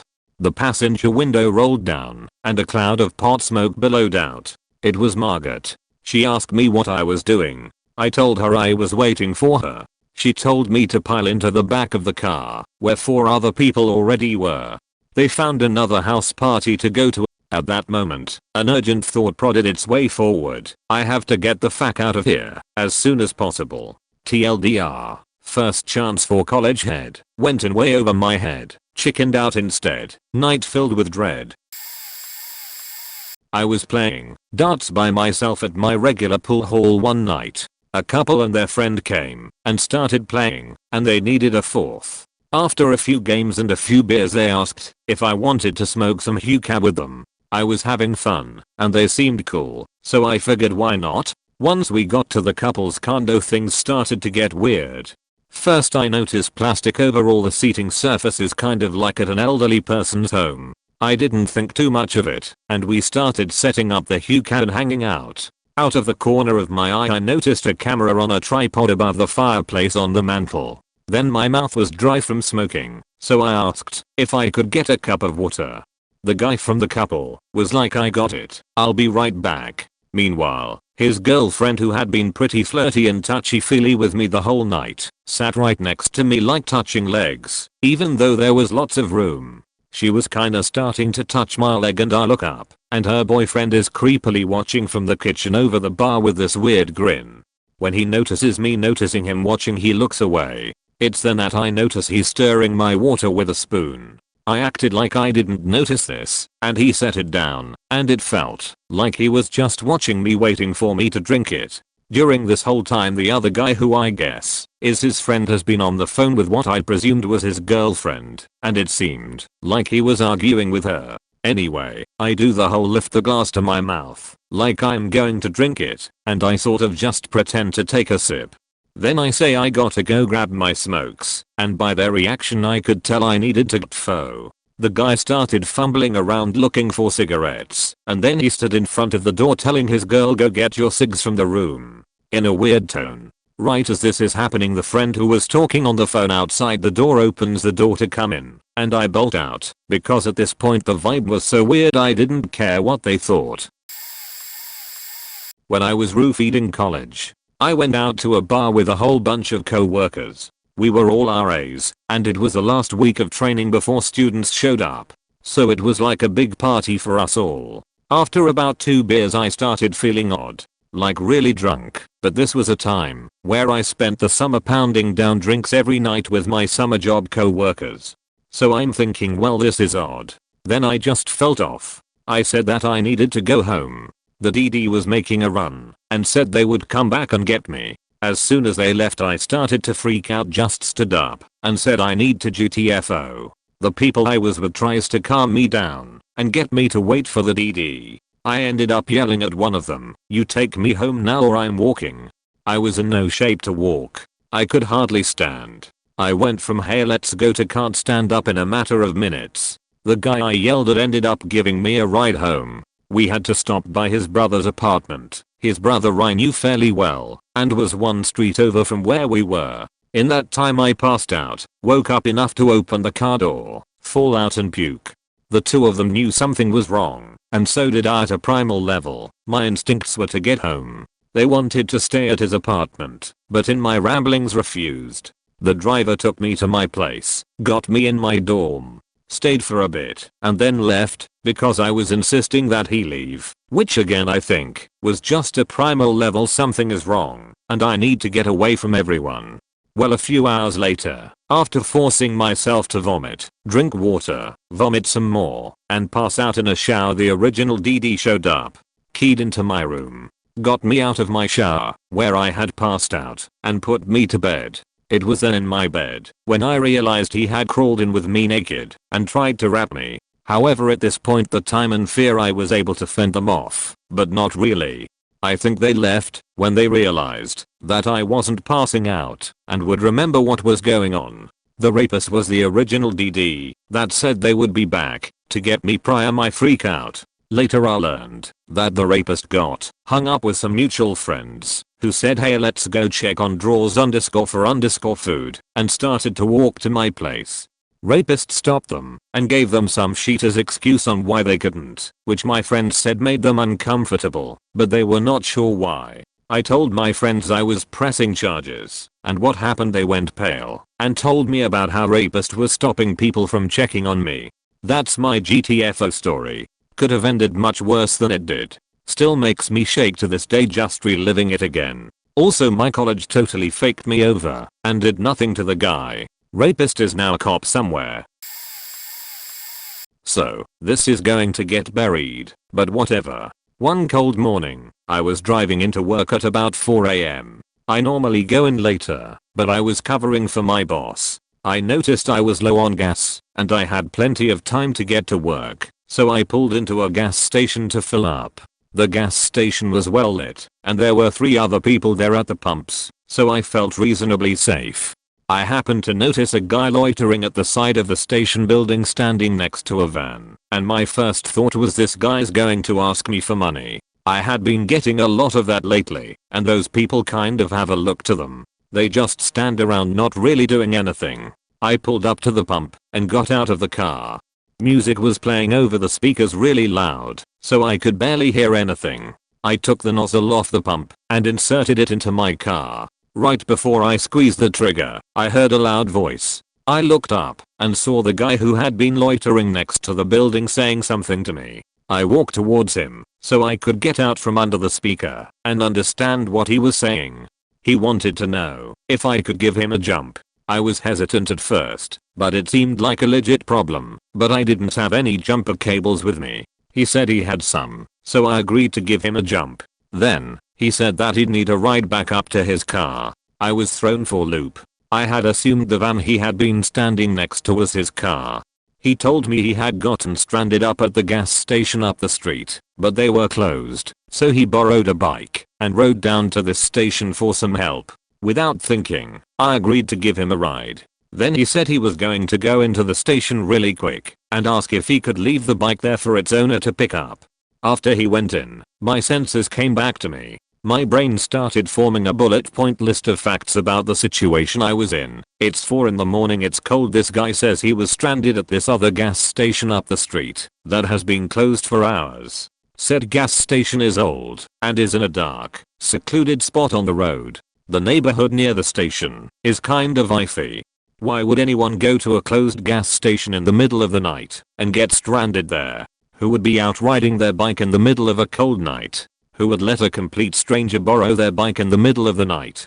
It all came to me within a few seconds. As soon as he was in the building, I put the gas nozzle back. Thankfully I hadn't pumped any, jumped into my car, and sped off. First middle school teaching job out of college. New state. Interview went great. Couldn't find much info online. Principal described the culture as upbeat. All sounds well. Get there. Find out we walk our 6th, 7th, and 8th graders to the bathroom, like kindergarteners twice daily. The school is old, so the girls' bathroom is on one end of the hall, while the boys is on the other. Girls go one by one, boys wait. Walk the whole class down to the boys. The boys go one by one, the girls wait. Imagine how long this takes. Here we unlock the bathrooms. They remain locked because girls have been wrapped in the past. If a student has to go during class, the resource officer has to be bussed to escort them. There is no such thing as soap. The teachers carry around a bottle of hand sanitizer that they buy with their own money. Students aren't even allowed to touch the sinks. They get a squirt of sanitizer afterwards walking down the hall. Notice something on some random 7th grader's ankle. It's a damn house arrest anklet. Where the hell am I? Student says fuck you. White beach directly to me on first day. Goes to office. Comes back with basically no punishment. 6th grader is consistently out for stomach issues. It's only September. She's pregnant. Principal announces we can have swag day on Friday instead of school uniforms. You can imagine what swag day looks like here. Copy paper. What's that? Teachers buy their own. Catch note passing in class. Note says who I'd let fac. That it's a list of 10 plus other students. Mind you they are 11 and 12. Students finally have a school-wide assembly about behavior. There is a gang initiation in the locker rooms outside of the gym. Hear the other new teacher screaming next door. A student literally slammed her whole 110-pound self against a wall. School is in session from 9:05 to 4:05. Kids get there at 8:30 to eat breakfast in the classroom. They don't leave until 4:30 because of bus issues. My job is to keep them quiet the whole time. There is no recess, no changing classes, no locker visits, no sit wherever you want to at lunch, no talking, not a single ounce of freedom for these young adolescents. My job was to keep them silent 24/7. One class went in single file, one went out single file simultaneously. No learning took place, not in my class, not in any class I observed. This is just a snapshot of a day. Countless other stories remain, as well as what it took to drag myself in there for as long as I did. Call the parents. There are no parents. 11 years old and these kids are grown. They are raising themselves. Unbelievably sad situation. Yes, I know it's not their fault. I tried. I thought I could do it all. It ripped me apart mentally. It was quickly souring my desire to continue in education. I quit my first real job that I just spent years in college for 9 weeks in. Toughest decision I've ever made, honestly.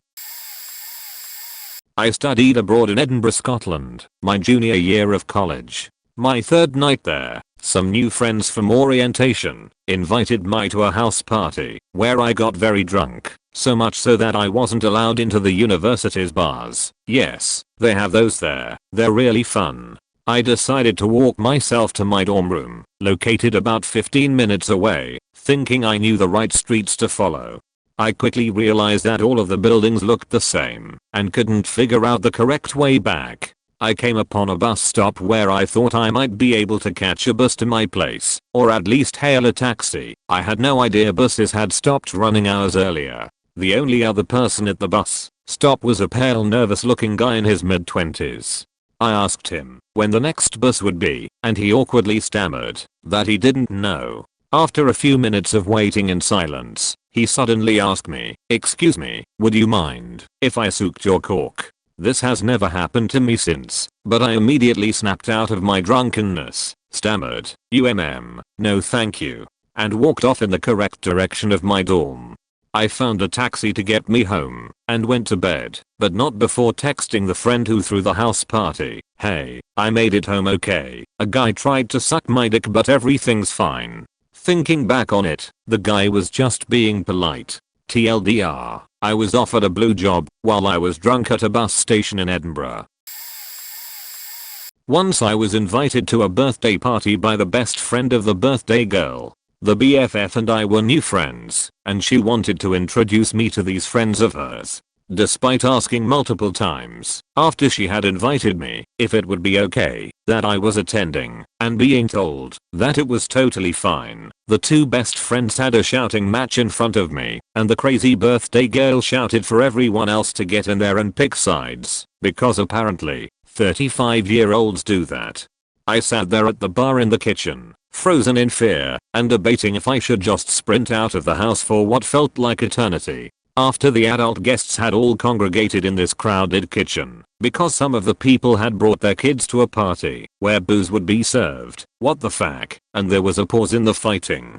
The guy who owned the house looked at me and coldly said, "Okay, well, I own this house, and you're going to have to leave." That asshole didn't have to tell me twice. I mumbled sorry, threw my plastic cup into the trash and speed walked the fuck out of that house. Fucking Okies, man. It's a tie betwixt that, or the time that I went home with a guy, found out that it wasn't his house, but his friend's, and the guy's roommate came home and screamed that we needed to leave. He left the bedroom while I finished getting dressed, and they were shouting for a few solid minutes. I'd had quite a bit to drink, had worn my highest heels, and my car was 1.5 miles away, but I clearly remember debating on if I could get the goddamn window open. This was an older house, and a lot of times, the windows are painted shut, or are very noisy / difficult to open, and climb out without anyone noticing or remembering that I had even been there. I hate men yelling, and it was fucking terrifying. What a coincidence. This happened to me last week and I have made a post about it on another subreddit recently. It's a long read, but here it goes. To give a little background, I find rooms from Craigslist to live in because it is cheaper. The house I lived in at the time had a few issues here and there. I had been living there for a year and there were a pair of parrots in a cage downstairs that bothers everyone, but the landlord loves them. Anyway, I was sleeping in the morning and I was so tired. Finals for me was over, so I was catching up on sleep. In the morning and daytime everyone was at work. So while I was sleeping I hear very loud knocking and banging on the door, and then hear "Open your faking door now." I did not recognize his voice. I was thinking it was maybe the police. I then asked, "Who is it?" He just kept saying, "Open your faking door now, or I will kick down this door." If he was police officer then he would have said it was the police. I did not commit any crime, as far as I'm aware of. At this point I was assuming it was someone to rob me or kill me. I was then getting panicked. I said, "What do you want? Who are you? What happened?" He just kept screaming at me to open the door. His tone of voice sounded like he was going to rob me, or kick my ass, or kill me. I started calling my landlord and other roommates. No one was picking up. I had to make a decision fast. I have a handgun that I keep in my safe. I live in a state where it is legal to own this gun, as I have a concealed carry license. I usually don't take the gun out of the safe unless it is for emergencies. I started going into fight or flight mode. I took the gun out of the safe and loaded it up. I'm an engineering student and I like to think I have a bright future ahead of me. I was thinking that if I did shoot through the door or open the door to shoot him, he could die and I could be found guilty in court, even if it was self-defense. The guy started saying, "You have 10 seconds to open the door. If you don't open then I'm going to break it, and you are going to pay for it." Luckily I live in a townhome. Although I did live in his second floor, I thought a better option was to jump out of the window. It wasn't that high up. I grabbed my wallet, cell phone, keys, and I decided to just hang myself from the ledge and ease my way out. I made it down and ran to my car, which was not parked in front of the house. Luckily, I drove off. I kept calling my landlord, but she didn't pick up. Eventually she called me back and was furious. The reason why she was mad was because she told me to watch out for her birds while she was out of town. Turns out the cage was opened last night while we were all asleep, but they did not escape. I have no idea how the cage was left open. My roommate called her and ratted me out saying my name opened the cage last night, even though I didn't. When I was sleeping, I did not hear her phone calls. So she sent one of her friends over because she was crying on the phone to him because she was worried about the birds. I quickly now found someone on Craigslist and just met them, and they seem nice. I moved in with them, and lucky they have a lock on the room. This was one of the scariest situations I have been in. My landlord was totally messed up for this. I'm innocent and did nothing to the bird cage. Luckily I felt like I made the right decision. I like to go for walks late at night in high school. Often, and sometimes in the middle of a storm, so I've had a few of these, because this isn't farm country. This is a major city and there are people everywhere, even at night, but not necessarily a lot of people everywhere. Most amusing was the guy who mistook me for his date when I was 16. I was walking by some houses at the beach, and when I walked past him, he started talking to me with bad poetry. After confirming with me I was his date, I told him I wasn't, and in this mind this confirmed that I was, and he talked about how we were going to walk into the sunset together right then and there. At 11 PM. He ended up following me for several blocks, but by this point I was an adept speed walker already. Most dangerous and or irritating was on the opposite end of town about 6 months after this first instance. After dining in a diner circa 10:30 PM. There was a pit bull outside and a loud couple at one of the tables, and at some point their conversation turned to the skanky hole located conveniently near my station, and so I looked around to see who the unfortunate soul around was and if she needed any help/support in case the conversation turned ugly. Unfortunately I was the only other person in the diner besides the employees and they were nowhere to be found right now, so the obvious conclusion was that I should throw down some money and GTFO as soon as possible. Such is life. That happened precisely when her boyfriend ducked into the bathroom and I saw in the woman across the room several signs of abuse, crack and otherwise. So of course she follows me out, and of course being rather inexperienced in the ways of GTFO, freeze. She politely informed me in a variant of AAVE that I was familiar with, that she did not like the way I chose to dress, jeans and a sweatshirt, practically Steve Jobs, if Steve Jobs were a terrified 16-year-old blonde high school girl, and that her dog was going to fuck my sheet up. Turns out her dog had a hair trigger temper and was showing some of the same signs of abuse my counterpart was, so fun ensued in a manner not unlike, but distinct from, the type of fun a DF player would be familiar with, and long story short, I think the dog did too and unfortunately the woman that had the rights to it, and I was happy I had worn boots my mother's way too old Vietnam vet boyfriend had given me. Loved those things, but I felt bad for the dog. The last of my high school stories, and the one scariest to me personally, is about a furry little critter that I had only recently become acquainted with in my fine city. It starts with me taking a sit on a bench in a park, because by this point I didn't have the good sense to be afraid of anyone. At this point I had dealt with a fair share of creeps, murderous beaches, and drunkards on the beach, and decided that my nighttime walks would continue in spite of all of that. The air was nice, and it was good exercise. But there was one thing I feared above all else, one thing that I had even done a report on in the 5th grade many years prior, read quite a number of accounts of, and decided I did not wish to ever meet this thing. Also that they were otherwise very cute. Animalia chordata mammalia carnivora caniformia mephitis. Aka the striped skunk, and I had only recently become acquainted with the fact that they had pretty much always inhabited my city, but only ever saw them a handful of times as my walks had started to approach the 5 AM mark with increasing frequency. For those of you unaware, a striped skunk will not kill you, it will simply deliver such a punch to your olfactory as to make you wish you were dead. I had read the accounts, I did not need to experience it myself to believe them. Still don't. It also has a few ways of telling you to fuck right off first, before delivering said punch, and most of the time they even have the courtesy to do so properly right where you can see them, and even then, only if you bother them in some way. These warning signs are in summary. First, the skunk will be a skunk. It will be visible, and thanks to the stripe on its back, very obviously a skunk. The threat at this point is more implied than anything else, but certainly not theoretical. The second warning sign, and one you ought to pray you never see, is that it will turn its back on you. At this point you are faked, and have to think very quickly how to get unfaked, and take control of the situation. This is just the skunk's way of politely stating that it is in a bad mood and you really ought to GTFO before it takes it out on you. The third warning sign is that it will raise its tail with the tip down. Danger is imminent, and you have only seconds, if that, before you are filled with much regret and covered in a scent only your French mother could love.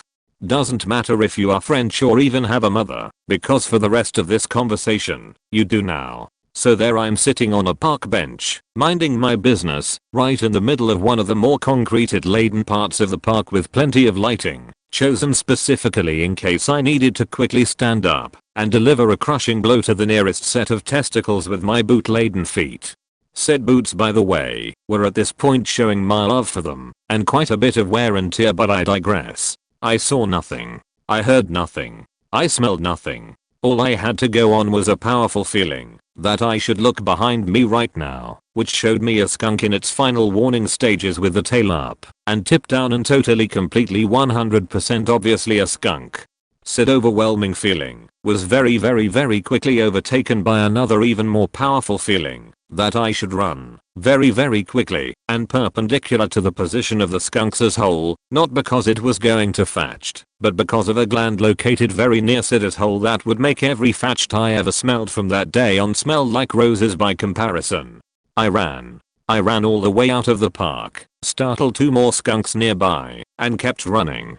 I did not get sprayed by skunk that day, and up to this point in my life, ever. I also decided that skunk in particular was an asshole, for it did not even bother with the courtesy I'm a skunk beach swagger that would have put me on guard. Just showed up behind me and decided to spray me for whatever reason. Fuck that skunk. This literally happened last night about 11:30 p.m. Me and my friend went to our usual smoking spot next to these 3 derelict garages. Not going to say where I'm from, but we live in a pretty rough area where 9 times out of 10 there's some ropey sheet going down. A couple weeks back all 3 of the garages were just open and free to go inside, but this changed a couple days ago when we found a lock on one of the more sturdy looking ones. So anyway, last night I noticed the lock had been broken off, but put back in place to make it look like it was fine and still locked. So I decided to pull it open to briefly look inside, curious as to what could now be in there seeing as it was empty for about 2 years. And as it swings open, this dude wielding a knife in one hand and a hammer in the other shouts, "Who do you think you are?" and comes out looking pretty mad. So at this point both me and my friend are getting ready to book it from the area. I noticed there was a car inside the garage now that he'd seemed to me kneeling down beside when I opened the door, which I've come to the conclusion he was trying to steal. So he stood in front of us asking us what we are doing here, and clocking that he's probably doing something illegal. I instantly told him we wanted to have a spliff in there and didn't realize he'd be there, to which he started telling us the guy that owns the garage is paying him to protect it from people that want to steal the car. We just kept agreeing and being extremely friendly with him while he's telling us his life story, waving the knife and hammer around, and the entire time I just wanted to get the fuck out of there, but talked it out with him so he didn't chase us. We'll add pics of the garages next time I'm round my friend's house if anyone is interested. This is probably far too late, but here goes. I was visiting a family member's home with my wife, and one of the older male relatives took a punch from a neighbor kid after a verbal altercation outside. Some 15-ish-year-old punk that thought he was a gangbanger. It was a very bad part of Milwaukee. He came inside and cleaned up the blood from the bloody nose, etc., and I figured that was that. Unfortunately, my wife's adult brother decided to watch out the window and scream they are signaling to their friends to raid the house. They have guns. The brother was told to call the police, which he aimed to have done. He didn't. We later discovered, next thing I know, the brother and older relative are armed with a shotgun and handguns, getting ready for combat in the house. I go into a back bedroom, as the brother is now claiming they are hiding in bushes in case anyone comes out, and when asked where the cops were, he claimed they probably won't come. They said they are too busy. This is when I realized that my wife's brother was exacerbating the situation for attention/drama and no one was going to come at the house. But we have people with guns in here that think there's stuff about to go down. I tried to calm myself by calling one of my best friends and telling him how messed up this situation is. After a while, when nothing else happened, my wife and I left as quick as we could back home from that insanity. The worst part was the older relative sided completely with my wife's brother, saying yeah, the cops never come around when he calls. They don't care, and would not listen when we told him what was really going on and how dangerous those situations were. I'm a guy. When I was 18, I traveled around Europe by train with a girl. We wanted to get the overpass train from Vienna to Prague, but chose an indirect route to avoid a train that was notorious for robberies, where whole compartments were gassed as people slept. This was nearly 20 years ago. At about 4 in the morning we got onto the final train after a pretty weird and creepy experience in a godforsaken station on the Czech side of the border, during the course of which we picked up a Korean girl who spoke neither Czech nor English and basically had no idea what she was doing, and taken her under our wing. The fact that my friend and the Korean girl are both tiny girls is important context. Each carriage is separated into compartments, the curtains of which are all closed with the lights off, so it's hard to see what's what. Eventually we find a compartment with 3 spare seats. The other occupants are 2 really scruffy backpackers, male and female in ex-military clothes, scrappy tattoos, wild hair, that sort of thing, both asleep, and a Czech guy who is so drunk he's passed out. We join them, and the girls immediately fall asleep. I'm completely on edge and trying to stay awake because I'm worried about getting robbed. However, I'm really tired and keep on drifting off. Then I notice the male backpacker has woken up. I open my eyes fully and he looks straight at me. I look at him. He looks quite aggressive. I try to act cool. He keeps on staring straight at me. Then, without breaking eye contact, he reaches into his backpack. He starts to draw a knife, then keeps drawing it. The knife keeps on coming out and out of the backpack. It's enormous. Best part of a foot long. I'm still trying to look unperturbed, but bricking myself. Everyone else is asleep or passed out.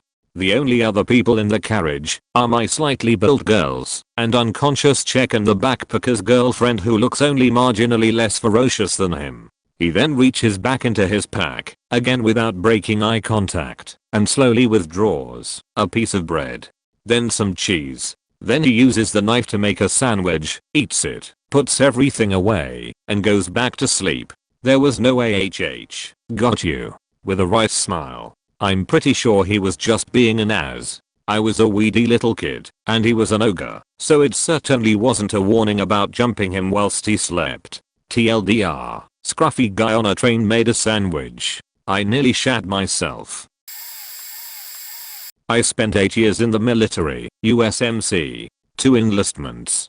People always ask why I didn't stay in. I mean, come on. I was almost halfway to retirement. I was good at it. High PFT, good rifle range scores, and pretty damn good at my actual job too. My first enlistment was a textbook case of military professionalism. Sergeant within 4 years, fast promotions.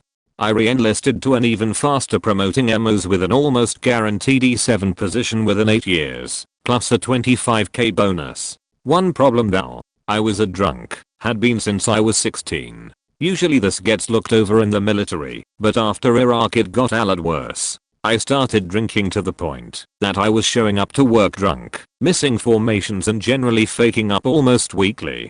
I'm about 6 years in at this point and highly respected by my peers, but they can only ignore so much. I started to develop severe anxiety and depression, which I couldn't communicate to anyone, because that would only paint the red flag I was becoming into a clearer shade of sheet. Soon my drinking became the only escape from the constant fear of some SNCO breaking down my door at 6 AM. Or calling me while I hid off my hangover. To this day the sound of someone knocking on the door or a phone ringing sets me off, but it was also making my problems that much worse. I started having these very weird blackouts. Not from drinking, but just midday periods of confusion, where I would just snap out of some dream state and not know where I was or how I had gotten there. I went to the ER twice because of panic attacks, so severe I thought I was having a heart attack. That was it, my career was over anyway. I came in as an E2 and left as an E2. One day I woke up and said, quite literally, I have to get the fuck out of here. I made it to my ES, but only because I was so afraid of living a life on the run, when all I wanted was to find a more peaceful existence. When that day came I left and never looked back. Finally a place for this story. This takes place in the early 90s. I was in high school, so I was hanging out with 2 girls, driving around and just having fun. I was excited because well this didn't happen often. I was in the back seat and was going wherever they wanted to go. I remember the song Today from Smashing Pumpkins coming on, so it was a perfect day. Honestly, I can't remember all the normal stuff we did. We probably saw a movie based on the location we were in. We ran into someone who told the girls their friends were in trouble and that we needed to go see them. This is the part one remember very well. It's now nighttime and we arrive at a strip mall which is mostly close. There is a section of the parking lot filled with cars which we drive over to and get out. Most of the people are angry and trying to rile everyone else up. The girl's bald friend comes over and he is bleeding from his head and is noticeably upset. Turns out, he is a skinhead and overcomes his skinhead buddies. They were at a house party and initiated an attack on a group of black people they saw there. I then learn that this group of men are coming to our location to put to rest the dispute that began earlier. So here I am, skinny Jewish kid surrounded by angry skinheads waiting to go to war with a group of angry black men who they previously attacked. I started to realize that these girls were no longer on my favorite list. I also started to realize that I was going to be here no matter what, and if I was going down, I was on the wrong side. I seriously believed I was going to get hurt, so I made up my mind that when the other group came I going down for them. Then the pretty girls were told they had to leave because no one wanted them hurt. I was in the car before the door opened and we got out of there and I never looked back. I did hear no one actually showed up, but my time with that crowd ended, and I moved on with my life. A few summers ago me and a few buddies went up to one of the guys' cottages for the weekend. We did things that you'd expect from a bunch of 20-year-olds, drank, wakeboarded, played golf, drank, ate, and drank. Friday night we rolled in around 9 and all cracked celebratory beers. We made it through the 3-hour drive. The guy who owns the cottage pipes up and lets us know that his cousin has a bunch of her friends up across the lake if we want to go party with them. Needless to say we agree to go over, pack a few coolers, and make the trek over. We get there and have a great time around the fire, playing drinking games, talking up cute girls, all that good stuff. This is a fairly large gathering, close to 15 of them, and 7 of us. Amongst the good times I start hearing murmurs of one of my buddies talking shit. Not your typical wow nice shot bro, but far more serious I'd like to smash this bottle and stab you with it kind of stuff. I try to find him among the crowd and start hearing some of their guys talking about wanting to kick the shit out of him. After a few minutes I finally find him out on a dock stargazing with some girl. Dude, we gotta go. What? Why? I'm having such a good time. No, we need to leave. Now. That girl was a girlfriend of one of the guys wanting to kick the shit out of him. Not helping his case at all. We round up our guys and start towards the road, and then the shit talk starts flying. Oh fuck. To paint a picture, there's close to even numbers of guys here, all of them playing either hockey, rugby, or wrestle, all drunkenly fueled with anger. If anything were to go down, no one is stopping that. No cops coming to break that up. No parents. Just a bunch of jocks that would beat the bloody pulp out of each other until they are tired of doing so. We get walking down the road. My guys still all pissed about leaving. The one guy sorry about almost getting us killed. And then we see it. A light following us. It follows us the entire way back to our cottage. We stopped at the foot of the driveway waiting for the inevitable rumble to go down. I keep telling my guys to go to bed, lock up inside the cottage. I eventually am able to talk down the other guys, with the help of their girls, and agree to part ways. We left our cooler there that night, but it could certainly wait for the morning. This is a different kind of answer than others people are giving it, but whatever. I had a job in healthcare for many years, and it was an awful poisonous toxic place to work. My coworkers and I joke that if you worked there for more than 2 years, you were either an alcoholic, on antipsychotics, in therapy, or some combination of the three, but the joking was too close to the bone. One of my coworkers was a friend from college, who had started working there right out of school, and had been there a bit longer than I had. He hated the place, and the two of us commiserated about it often. Finally, he grew enough of a backbone to quit. I was so happy for him. Then, 1 week before his last day, he had a seizure and died in his sleep. It was so shocking to me. He was only 34, but he had spent his entire professional life working in a place he hated, where he busted his ass every day and got treated like shit for it. It's cliche, but it made me realize how fragile life is, and it drove home strongly how I was wasting precious time at that place. I have never lost someone close to me unexpectedly like that before. I was having a hard time dealing with it and didn't really know how to funnel my emotions, so I made a post on FB about how much I was going to miss him. I didn't really know what else to do. It seemed appropriate to me. Almost immediately, my boss texted me a harsh message telling me my post was unprofessional and that I had to remove it. That was it. I realized this could be spun some other way, but at the time, I felt like my boss was using the death of my friend as an opportunity to chastise me about my social media professionalism. I resolved the next thing I said to her would be I quit, and it was. It was one of the best decisions I have ever made. TLDR, my coworkers and timely death convinced me to quit my terrible company before I wasted my life there. I was studying abroad, and a friend and I were visiting Budapest. He convinced me to go to a strip club, as I'd never been to one before. It was in a basement, and when we got down we didn't see one patron, just a pack of dancers in the corner smoking cigarettes. This is when we should have known we needed to get pho. Alas. We sat down, ordered some cheap drinks, and one by one the dancers gave us a little tease and tried to lure us to the VIP lounge. My friend had talked to me beforehand, so I knew to decline and continue sipping my drink. Finally, the manager came up and said his girl wanted to give us a free show. Awesome. She started dancing. I think I saw a nipple. It was pretty underwhelming, but now the manager is telling me I have to buy his girl a drink to show my appreciation. Of course, she does not drink Pilsner. She only drinks wine. So I buy this girl a bottle. I estimate it's at like $45 based on the exchange rate. More than I wanted to spend, but whatever. She sits on my lap, gets all up in my ear, caresses my thigh, etc., and tries to get me to go back with her. I have a litany of excuses not to, and after a while she makes a motion over the top of my head and leaves abruptly.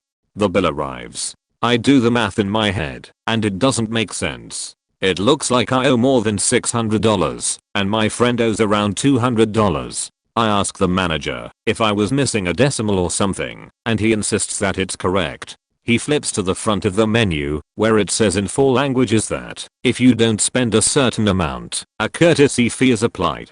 He asks if I'm a faking idiot who can't read. Of course, when he handed us the menus he'd quickly flipped to the back page, where the drinks were. This is when I knew we really needed to get the fuck out.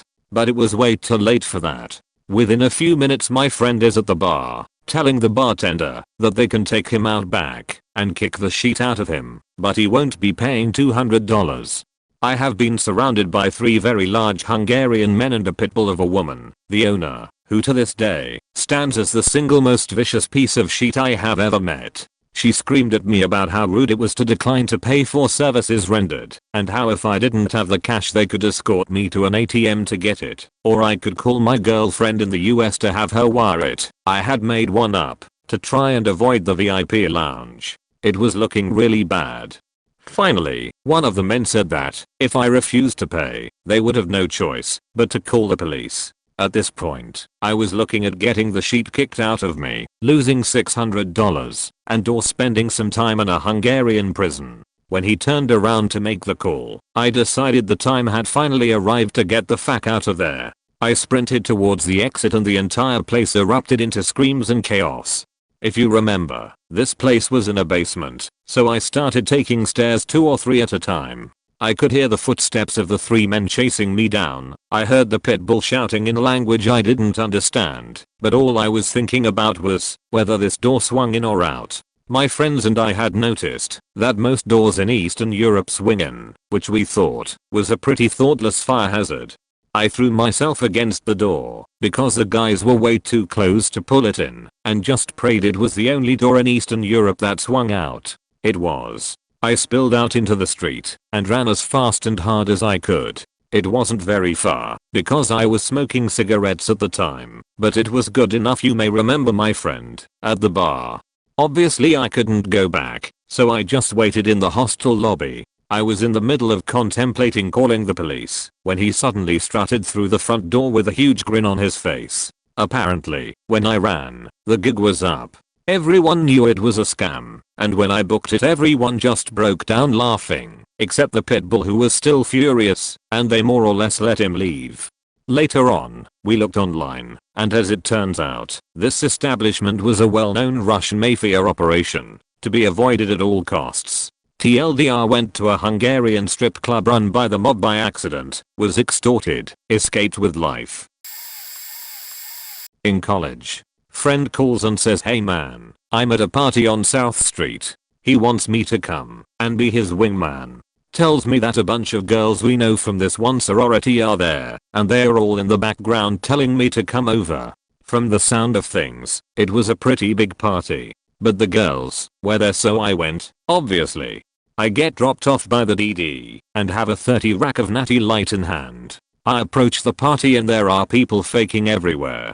I mean, this apartment was literally too full to get through the front door. As a result, the party had bled out into the parking lot, where multiple cars and trucks had their stereos playing music.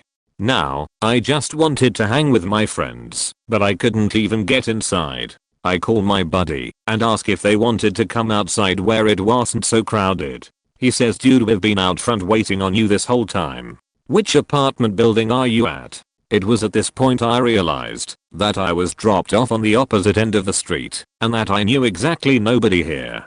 I was about to cross the lot and start up the street, but then I heard someone in front of me yell, "Turn that bullshit redneck shit off, man." Realizing this was a party hosted by university football players, I just turned and started walking back home. Football parties always got out of hand always a fight or got busted by the cops. I was about 5 minutes and 2 blocks from the house when I heard a loud boom and 3 loud pops. Realizing they were gunshots, I started running my fucking nuts off. My beer case tearing from all the movement, individual cans flying out as I pumped my arms. Cop cars flying past me, couldn't be bothered to see if I was of age or to worry about the trail of full beer cans that littered the sidewalk. Finally, I wound up across town and back to the house. I wake up to my friends talking about someone they know being at the crazy party last night. Apparently, what happened was one football player, guy from big city, had his friends up, and another player, from small redneck town, had his best buds visit. Well, when you have a group of ghetto dudes right by a group of rednecks, all drunk as fuck, and trying to drown out each other's music, some shit may go down. Ghetto dude had told one guy sitting on a tailgate to turn down their country sheet where I walked away. Redneck dude ignored him. So, ghetto guy gets closer and yells at him. Country boy tells him to shut the fuck up. So, drunk ghetto guy throws a punch. Redneck guy barely flinches and slugs him back several times. Ghetto guy's friends jump in and start beating country boy. Country friends jump in. Crowd breaks it all up after a small brawl. Ghetto guy pulls a pistol, aims it at main redneck guy. Redneck dude just says that's how you wanna be, and puts his hands up. Ghetto guy says he and his farmer homies needed to leave. Redneck goes to his truck as if to leave, pulls out 12 gauge shotgun instead, and aims it at ghetto bro. Ghetto kid tries to call his bluff, saying that he'd bet the shotgun wasn't loaded. Redneck aims the gun at the ghetto kid's car and pulls the trigger, shattering the back windshield. That prompted the other guy to pop off 3 rounds from his pistol, one of which found its mark in redneck dude's torso. Then everyone in that party scattered like fuck, but thankfully I had a head start. Nobody died or was seriously hurt, but the good old boy spent 2 days in the hospital. Pro, didn't get caught up in a gunfight. Con, lost a lot of beer. When I was 20 I took my girlfriend for a walk to tell her we should end things. The days before we had a fight happened quite often, and she assumed we would be making it up, and even prepared a little speech to tell me she was sorry. By then I already realized she wasn't expecting what was coming, so I told her straight that I didn't see any future for us as a couple. When I dropped the breakup bomb, she looked me straight into the eye for a couple of moments and then just collapsed. Started crying, hyperventilating, shaking, and I was just baffled. She had never been scared to reveal a little act of drama, but this was just out of proportion. I panicked and realized she had to get home, so I picked her up and literally carried her to her house. When we hit the street she lived in, her father passed us with his car, and it must have looked bad, me supporting his daughter to walk home, cause he made a 180 and returned to the house. By that time I already rang the doorbell and her mother opened the door. So there I am, loaded with my crying / hyperventilating girlfriend. I don't know if it was officially over by that moment, with my confused mother-in-law to my left side and my agitated father-in-law to the right. I couldn't just drop her off at the porch, so we went inside, and I put her on the sofa. Meanwhile she is being questioned by her folks what the hell was going on. Because she is not capable of answering incoherent sentences, I took it upon me, nailed to the ground, to explain the situation, and the mother just starts yelling at me how disappointed she was, and asking me what the hell I was thinking. When I thought it couldn't get any worse, her 2 younger sisters and brother came home from school, being welcomed by this contagious scene. The same questions were being raised all over again, and by that time I was on autopilot with just one mission: getting the fuck out of there. Next thing I realize is that I'm in the hall with my begging girlfriend, her crying mother and oldest sister, and her father, who is trying to defuse the situation. As hard as I tried to explain my way out of there, the more questions came my way, and 20-year-old me just wanted to go cry in my mother's lap. It lasted until my father-in-law convinced his wife and daughters it wasn't a productive situation and I could go home. It still gives me the chills when I think about that awkward afternoon. My first post, I can think of several times I've thought I have to get the fuck out of here as soon as possible, but this one stood out to me. I went for what was going to be my first solo backpacking trip. I had called ahead to the ranger station to confirm there was a water source near where I planned on camping, and they stated there was. Turned out they were thinking of an adjacent trail with a similar name. I arrived at the trailhead early for the 9.6-mile hike. Around 6.5 miles in, I passed a creek, the road trail ended, and the real trail started. I arrived at the fire lookout, my destination, with just 2 cups of water left and no water source to refill my bottles. I changed my plans to stay back at the creek after a break at the lookout. I noticed the door to the lookout was open, and I could hear voices from inside. The lookout is for emergencies only, but since there was a large fire to the southeast, I assumed someone was staffing it. I called up to ask for permission to climb the tower. There was no response. I realized the voices I was hearing were from a radio repeater and thought maybe the last people to visit the lookout had failed to close the door. I climbed the tower, but the trapdoor to the catwalk was closed. It wasn't locked, but I couldn't budge it. That meant it had to be blocked from above. Fear ran through me as it dawned on me. I was a solo female hiker, unarmed, on a deserted trail, and 9.6 miles from a road. I got real quiet and left quickly. I stopped at the water source to fill my bottles. I'd been rationing water for a while, and then ran out, and guzzled about 4 cups. I immediately felt sick, and sat on a log, while my stomach accepted the water, and tried to figure out where to pitch the tent. As the nausea faded, the fear came back. I knew I had to get out of there. I hiked back to the truck and stayed at a campground. I ended up hiking 19.2 miles in one day with a full backpack, around 35 pounds. I'm not sure anything would have happened to me, but I always trust my gut. I'm always late to the party, but about a year and a half ago, my friend and I, 2 women, went to a concert on South Street in downtown Philly. At one end of South Street it dead ends and you can take a footbridge across I-95 to a parking lot and also to access the waterfront on the river. To the left of the footbridge entrance, there's a long public parking lot you can also park in if street parking is unavailable, a frequent occurrence. Obs, we are both adults, early 30s. We've been to this venue many times since we were teenagers. After the show lets out, it's only about 11 PM or so on a weekday night. We leave the venue on foot, animatedly discussing the show and how awesome it was on our way. Delta E, whoop whoop. We've got about 4 city blocks to walk to get to the lot next to the footbridge, in a very well lit area. Most of the regular shops were closed, but the clubs and bars were open. We've been there many times. This is old hat for us. I started getting a weird feeling in my gut. I also have a very wide peripheral vision span. Cars don't generally also go whipping by on the one-way route for South Street because it's fairly narrow and most of the time people are also scouting for a parking spot. However, there was a grey car that was inching along the road not too far behind us. I was on the inside of the sidewalk with my friend closer to the street. I glance at my friend so I can watch the car, and she notices almost immediately that my expression has changed. I told her not to look, but there was a creeper car coming up on us. I pulled my phone from my pocket, even though I knew it was dying. At that point, the guy in the car rolls his window down and started trying to talk to us. We both tell him we are not interested and to keep rolling. At this point we cross to the last street we have to walk to before crossing into the parking lot. The guy is still trying to get us to join him. He's alone in the car. I whisper to my friend that I don't want to go to her car in the parking lot since there was no one else around outside past a certain point, so I didn't want the dude to follow us and block us in with his car. She nods in agreement.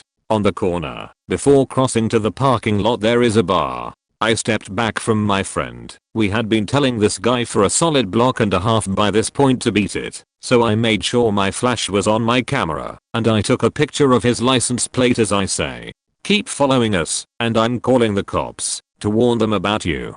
He pulled his own phone out and started filming me, which I had no problem with, since I wasn't the creeper. When we were about 10 yards from the bar's door, I grabbed my friend by the arm and we hightailed it into the bar, Downers, to nope the fuck out of the situation. There were a few people inside. It was a weeknight and all, I guess, that looked up when we came in.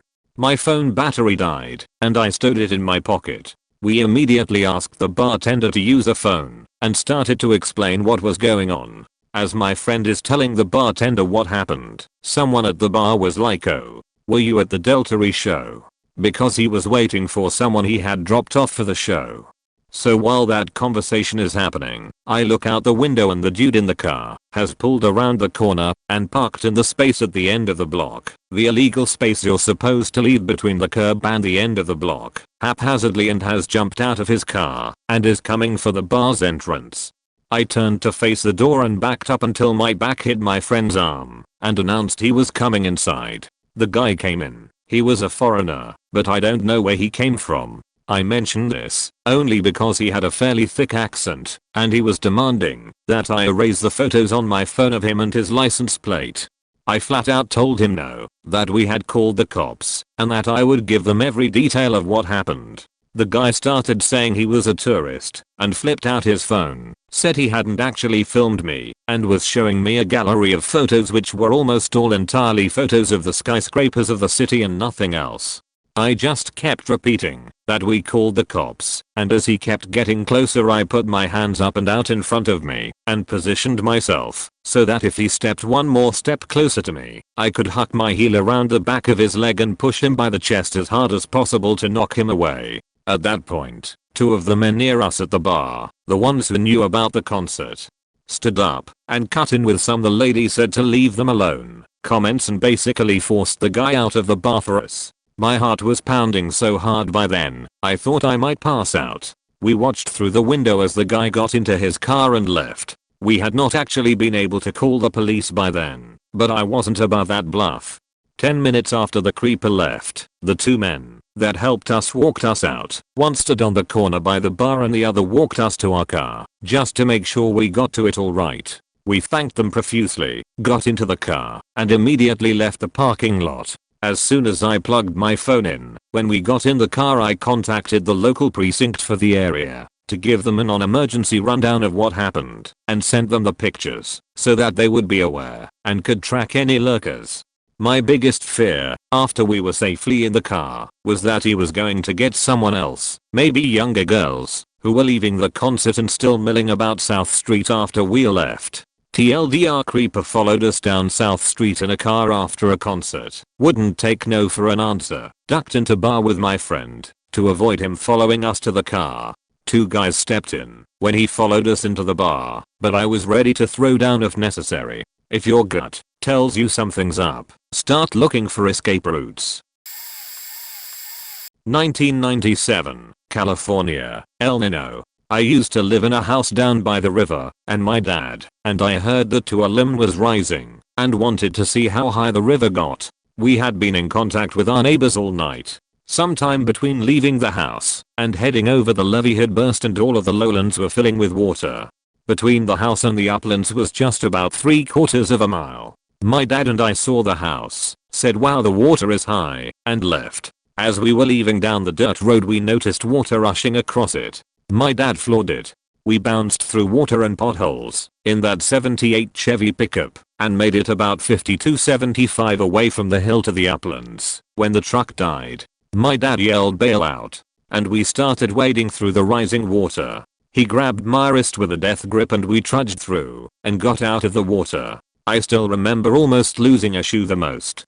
Luckily, our neighbor had known about the levee break and saw us go down there. He went and grabbed his tractor, and when he saw the truck die he took the tractor down there, huked to the bumper, and pulled the truck out of the water. It was so amazing how fast he moved. I shook and cried my eyes out for 10 minutes, while my dad and I talked to them, while the water kept getting higher and higher. We let the truck sit and drain, and being a Chevy she fired right up, and we drove home. A bit late with this story, but here goes. I was traveling through Cambodia a few years ago and met a guy in a nightclub one night. Asked him if he could score me anything to get the night going. He said yes, but it's in another neighborhood. He offered to take me to his friend's place on the back of his motorbike. I was pretty well wasted already, so I agreed. We went weaving through side streets and main roads for what seemed like a long time. I had no idea where I was or what direction my hotel was. We got to a very dodgy looking area and drove up to a warehouse. He yelled out something, and the steel gate opened up to reveal what looked like a meth lab with 4 or 5 guys with face masks on. The original guy spoke to them, and they pointed to another room. He took me into the other room and pointed to a grime-covered couch, told me to sit and wait. At this point I was getting fairly nervous. All I had originally wanted was some MDMA. Now it looked like I was in Dome big time meth dealer's sales room. Then a guy comes out that looked dangerous as fuck with a taped up parcel in his hand and throws it to me. As he throws it, he says 1 kilo. He then walks back out the room. My original guy says, "Is this okay?" I then started feeling sick and panicky. I thought to myself, actually that's too much, I just wanted to get high, not set up a distribution network. What the fuck have I got myself into? I put the package down on the table. My original guy starts taking dollars and I try to explain I just wanted a couple of pills or a gram or 2. He leaves the room quite angry, and as he leaves, a small child maybe 4 years old walks into the room wearing just dirty threadbare shorts and holding something in his hand. He opens what's in his hand and it's a pack of Marlboro cigarettes. He lights one and hands it to me, then lights another one and starts smoking it himself. This scene is totally surreal, and this is when I realized I was in trouble and had to get out. I finished the cigarette, and by this stage I could hear heated conversation in the next room. My guy comes back in, and I say to him I need food. He says no problem, there's a place a few minutes away. We leave and I promise that we will come back to finish the deal, as I had to go to get food and visit ATM. We walk to the nearby restaurants and visit ATM. I took out the maximum amount, maybe $300-400. I hand it to my guy and jumped straight in a taxi to get back to my guest house. Never went back to that nightclub again. And counted myself as luck to get out of the situation alive, or at least without having to walk around with a kilo of meth in my backpack in a country with a death penalty for drug smuggling. TLDR, due to a miscommunication in a noisy nightclub, I nearly accidentally became an international drug smuggler, or perhaps a prisoner on death row in a Southeast Asian's prison. During Hurricane Hermine in Tallahassee, I was asleep on painkillers as my back was thrown out. It's like 2 a.m. I wake up to a house shaking crash. I shot straight up out of bed. Something was wrong. My fiance looks at me, pale. He goes to check what the hell happened by shining a light out the front window. Ding dong, hello, a big tree limb is blocking the front door. I knew right then we had to leave. There was this terrible feeling in my gut. My back was spasming as I started packing up some clothes and toiletries, books, and medicine and hurricane supplies, flashlights, food, etc. My fiance went outside to see the damage. The gutters were pulled down with the tree, so we got a good look into the attic. Gusts were predicted to be strong enough to take the roof off, were it to happen. He came back in and told me what happened. I calmly, whilst internally screaming, of course, told him to pack up his essentials. We have to evacuate. We ran out the back garage door and drove to my sister's house, 4 minutes away with the traffic light, in a Cat 2 storm. We had to row out a couple of times due to large trees blocking the road.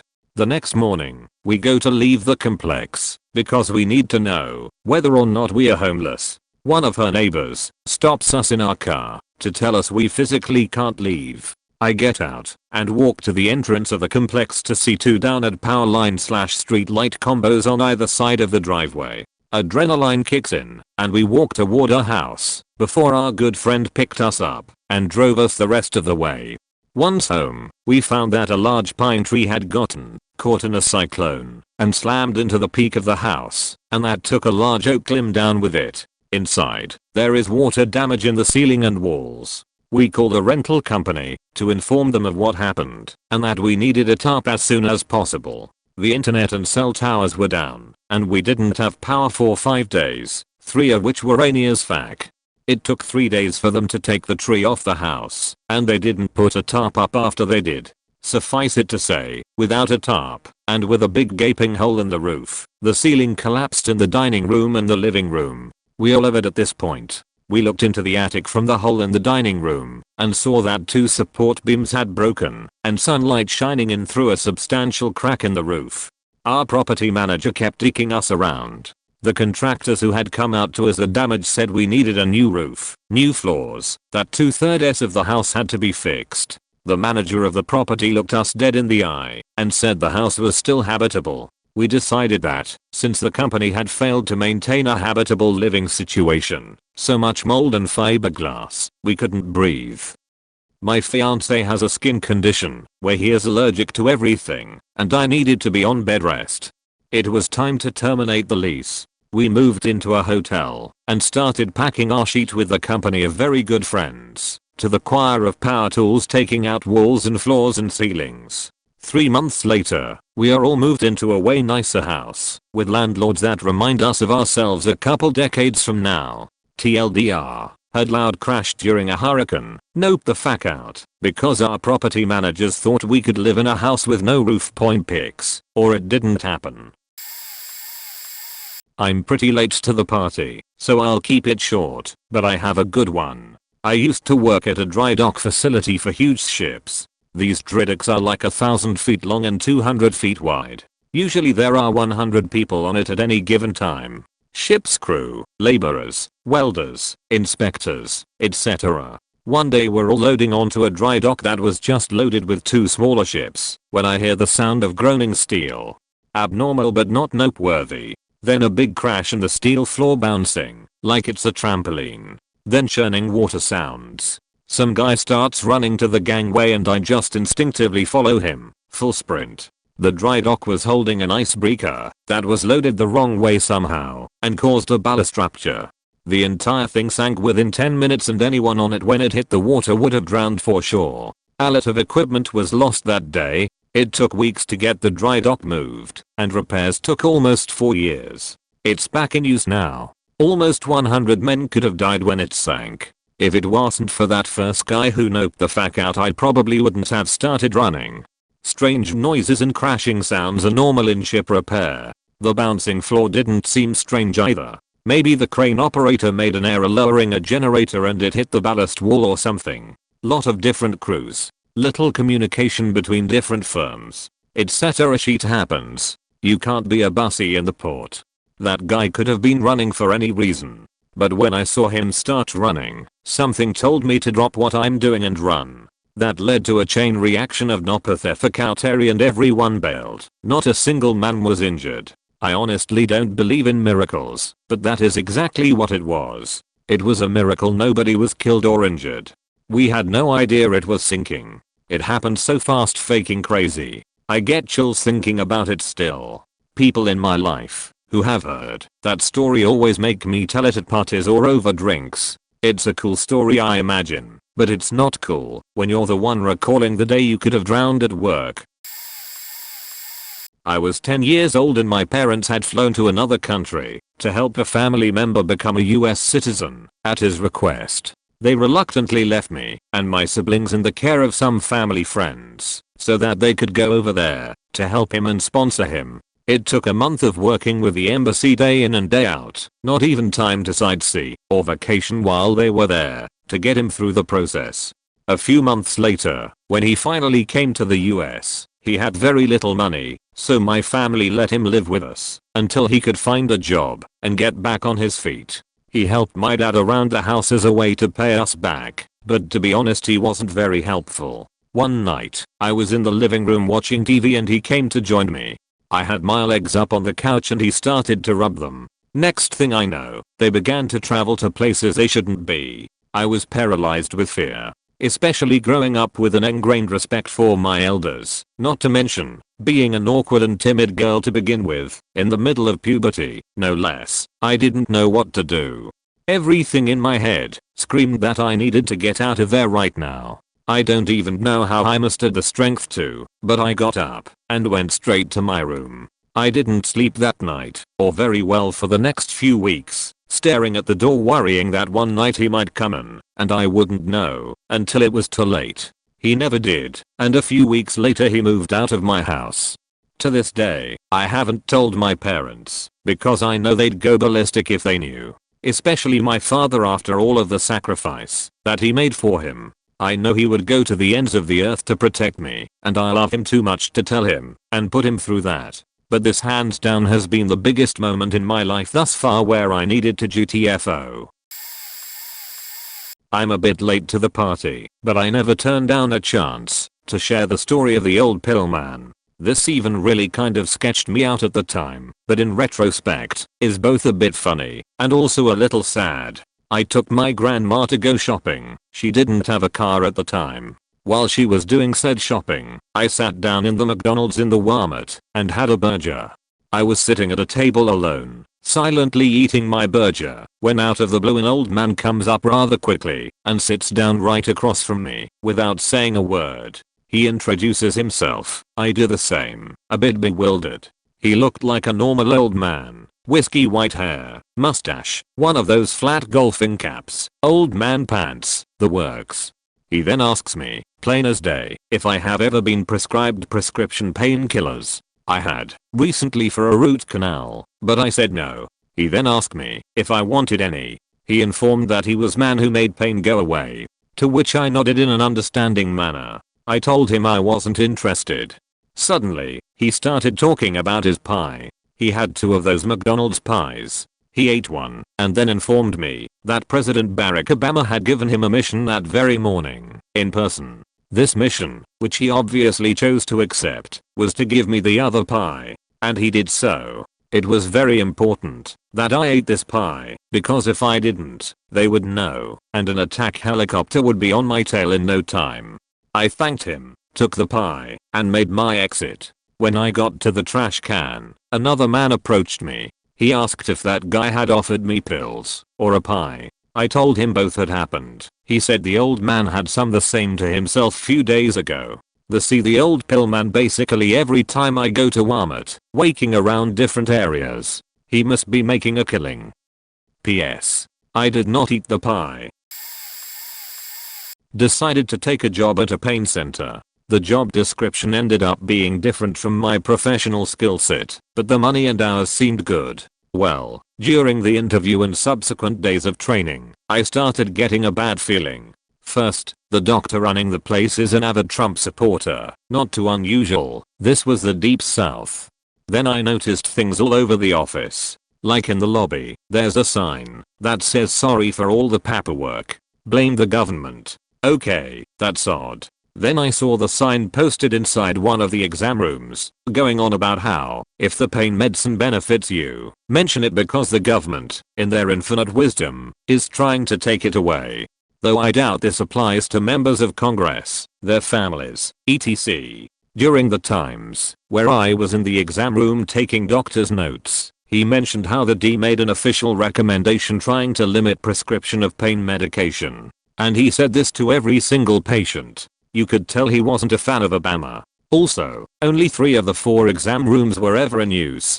The 4th was permanently locked, since it was used to store alcohol and surplus boxes of ammunition.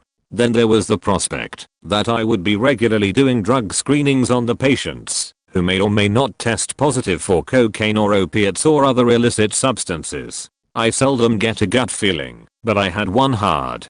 Every impulse in my body told me I absolutely should not continue working at this place. And I had only done 2 days of training. Called on what would have been my first official day and told them it wasn't going to work out. To my knowledge, nothing bad has happened there yet, but I'm certain I'll eventually catch a news story about someone with chronic pain holding up the place, or a raid by federal law enforcement. I applied for a live-in nanny job in another country. I had done it before and all the arrangements were made with the dad of the first family, so I didn't think anything when I was communicating with another dad to set up the next position. Well, I arrive and it turns out that the child's mom and him have separated. The boy would spend 3 days a week at his house, the rest with mother. The house is a wreck. He said they had just moved in, but it was also just extremely small. As it turned out, we were all expected to sleep in the same bedroom. Dad on a bed and me and the son on bunk beds. It was very late, and I didn't really have any options, so I got in my bunk and slept trying to plot my way out of this. To this day I'm not sure whether I just slept deeply from being tired, or was my drink, possibly, drugged. This kind of living situation is never allowed by the agencies, by the way. Not normal. The next day I woke up alone in the house, but the guy showed up just as I was getting up. He smelled of alcohol and was walking around in his underwear. I realized that it was dark not because it was early, but because it was late. He asked me why hadn't I unpacked, as if there really was anywhere much for my things to go, and I mustered all my courage to say that I wasn't going to unpack because the living situation has been misleading. I didn't accuse him of anything and didn't imply anything. I just said that I would be going home now. He got super pissed, yelled at me in a mix of his language and English. Then he tried to convince me to stay, and when he realized that that wouldn't be happening, he threw my stuff out the door and told me to go. With much relief I did. Just picked up my stuff off the sidewalk and started going in a random direction as fast as I could. I had walked for about a mile or two when I found a phone booth at last. I rang a taxi and got myself driven to the airport. It was a small regional one, so I had to wait until the morning, until I could fly out. I couldn't sleep, so I just sat there. By the time I got on the plane, I hadn't eaten for nearly 2 days. All my money went towards the taxi and the ticket, so I just got the in-flight meal, and it was the best dry sandwich I've ever had. Tasted like heaven. What a total train wreck all that was. I'm just glad I got out. I don't know what all he was up to, and I'm glad that I don't. I reported him on all sites and to the most popular agencies. I hope he hasn't managed to get another nanny. Was driving around with a friend smoking in a shadier neighborhood next to where I grew up. As we're driving we have to stop behind a school bus where there are parents picking up their kids. This one woman walks up, and as her daughter walks off the bus she just starts screaming at the bus driver. My friend was getting real uncomfortable and was telling me how this is faked up and we need to get out of here, but I can't, as I can't speed past a school bus and couldn't back up. So this woman is still screaming, and then suddenly she's pulled out a gun and is pointing it at this bus driver. So of course my friend and I are both now a bit freaked out, but stuck. I don't want to drive forward. What if this woman thinks I'm coming at her? It was faked. Thankfully though the bus driver just stops yelling, closes the doors to the bus, and speeds off. The woman with the gun not shooting or doing anything crazy. The thing is, right as the bus is driving off, the woman with the gun looks at my car and flashes a huge smile and screams, "Hi Branson." Turns out it was someone I had gone to school with since middle school. Needless to say it was a bit awkward. Edit. Another instance, I was leaving my apartment to go downtown, in which you had to cross a river. So I'm leaving and smoking a joint as I'm driving, and as I'm just about to get on the bridge a cop car comes screaming up behind me, passes me, and then screeches to a halt, blocking both lanes of traffic. Now since I was smoking, I'm freaking out, to say the least. Point V. So I come to a halt, and suddenly the cop comes over the loudspeaker stating that everyone needs to back up and proceed down the other bridge to downtown, that this bridge was closed. So of course I'm super thankful that this dazzling display of police prowess wasn't all for me and my lowly joint, but was still wondering what was going on that would cause this whole bridge to be shut down suddenly and in such a dramatic fashion. So upon backing up, which took forever mind you, I went across the other bridge to get downtown. Along the way I glanced over to see what was going on, and to my surprise it turns out there was a jumper, EMTs, fire, cops, all the first responders were out there now, with this one dude threatening to take a plunge off of a 300 feet tall bridge into the Cooper River. So at this point I just want to get downtown and want all this suicide by river BS to be behind me, but due to taking the alternate bridge I had to come into downtown in a different way than normal and had to cut through a rather shady part now to get where I needed to go. So I get off the bridge and start cutting down side streets trying to dodge traffic and get where I'm heading, when I turn down this one road, only to come face to face with a bunch of people in the street, crowded around a car. I'm creeping down the road now trying to be mindful of the people standing around, wondering what's going on when I realize some of them are holding guns. More shocking though is as I pass the vehicle they were standing around I can see a very visible and very dead individual hanging out of the driver's side with multiple bullet wounds to himself and the car. At this point, people around be damned, I started speeding up, not flowering it, but definitely picking up the pace, and got out of there as quickly as possible. I never found out what happened there, nor do I want to. I was going to AA meetings a few years ago, when I was like 22. There was this guy there who was a newcomer. It was snowing outside, so he asked me for a ride back to his house. I said yay sure hop in. Well we get to this house and he invited me in for some water, or whatever and I didn't think anything of it, because I had been to a few other people's houses from the meeting. Well we walk in, and I immediately notice the floors are all covered in plastic sheets. I assumed maybe he had been painting or something, so I brushed it off. So I'm sitting here sipping my water chatting with this guy and I noticed all the pictures on the fridge were of a family. Kids, mom, and dad. This guy wasn't in any of them. So I bring it up, and he tells me he's staying at his buddy's house, and his buddy and the wife and kids just happened to be gone. This was about 10 PM. So I started to wonder what was going on. So this guy starts telling me about how he just got out of some prison in California, and how shitty it was. I guess he had been there for about 20 years or so. Anyway, all he keeps talking about is how he just wants to do something really bad, so he can go back to prison. This guy starts giving me the craziest look I can't really describe, but it made me uneasy. I texted my friend from in my pocket, since I had a flip phone at the time. Had him call me and get me out of there. So he calls and I say oh shit what okay, I gotta go now. I rushed out the door and never looked back. I did remember the guy's name and he had a horribly long and violent history and had indeed been locked up for about 20 years. I'm pretty sure that guy was planning on murdering me that night. Safe to say I never did go back to those meetings after that. A friend and I met a couple in a bar. They were nice. We drank together for a bit. We called my friend's boyfriend to come and pick us up, but we found the girl of the couple sitting in the gutter having a cry. She claimed the guy had hit her and run off. Being drunk, brave, and fearless women we convinced her into the car to drive her home. We got to her house, and he was there. So brave, drunk, and fearless we decided to go with her into the house. He grabbed her, pulled her in, and slammed the door. Q was hitting every window and door trying to get in. We didn't realize she was in a duplex, and, after waking and terrifying the neighbors, she let us in the house. My friend decided she was braver, probably drunker, than I and started to pick a fight with the guy, who then pulled a knife from his knife block. He backed my friend into the corner, and then slashed his own arm. My friend took this as her cue to stop being brave and fearless and ran. I however between the door and I was the guy with the knife and now the blood that was squirting from his arm. I offered my first aid help. He raised the knife to me and I took that as my cue to run as fast as I could. My friend was already on the footpath. Her boyfriend, sober and sensible, was on the phone to the police and was waiting at the top of the stairs for me to get out. He said he barely saw me as I went from inside to outside. Once I decided to GTFO I did. I have no idea what happened to him, to them or anything. That was the last time I saw them, last time I went drinking with my other friend and last time I decided to be fearless and brave while also drunk.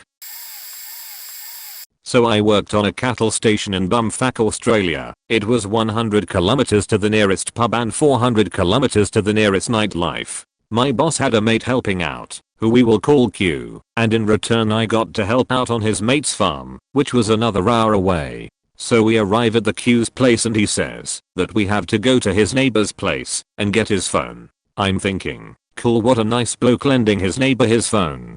We drive the 20 minutes to his neighbor's house and Q tells me to stay in the car. He'll go in and grab the phone. As soon as Q opens the door he shouts, "Give me my faking phone, cunt." We spend about 5 minutes of the neighbor shouting, "I don't have your faking phone, you cunt. Now leave my faking house, you cunt," and Q demanding to know where is my faking phone, you cunt.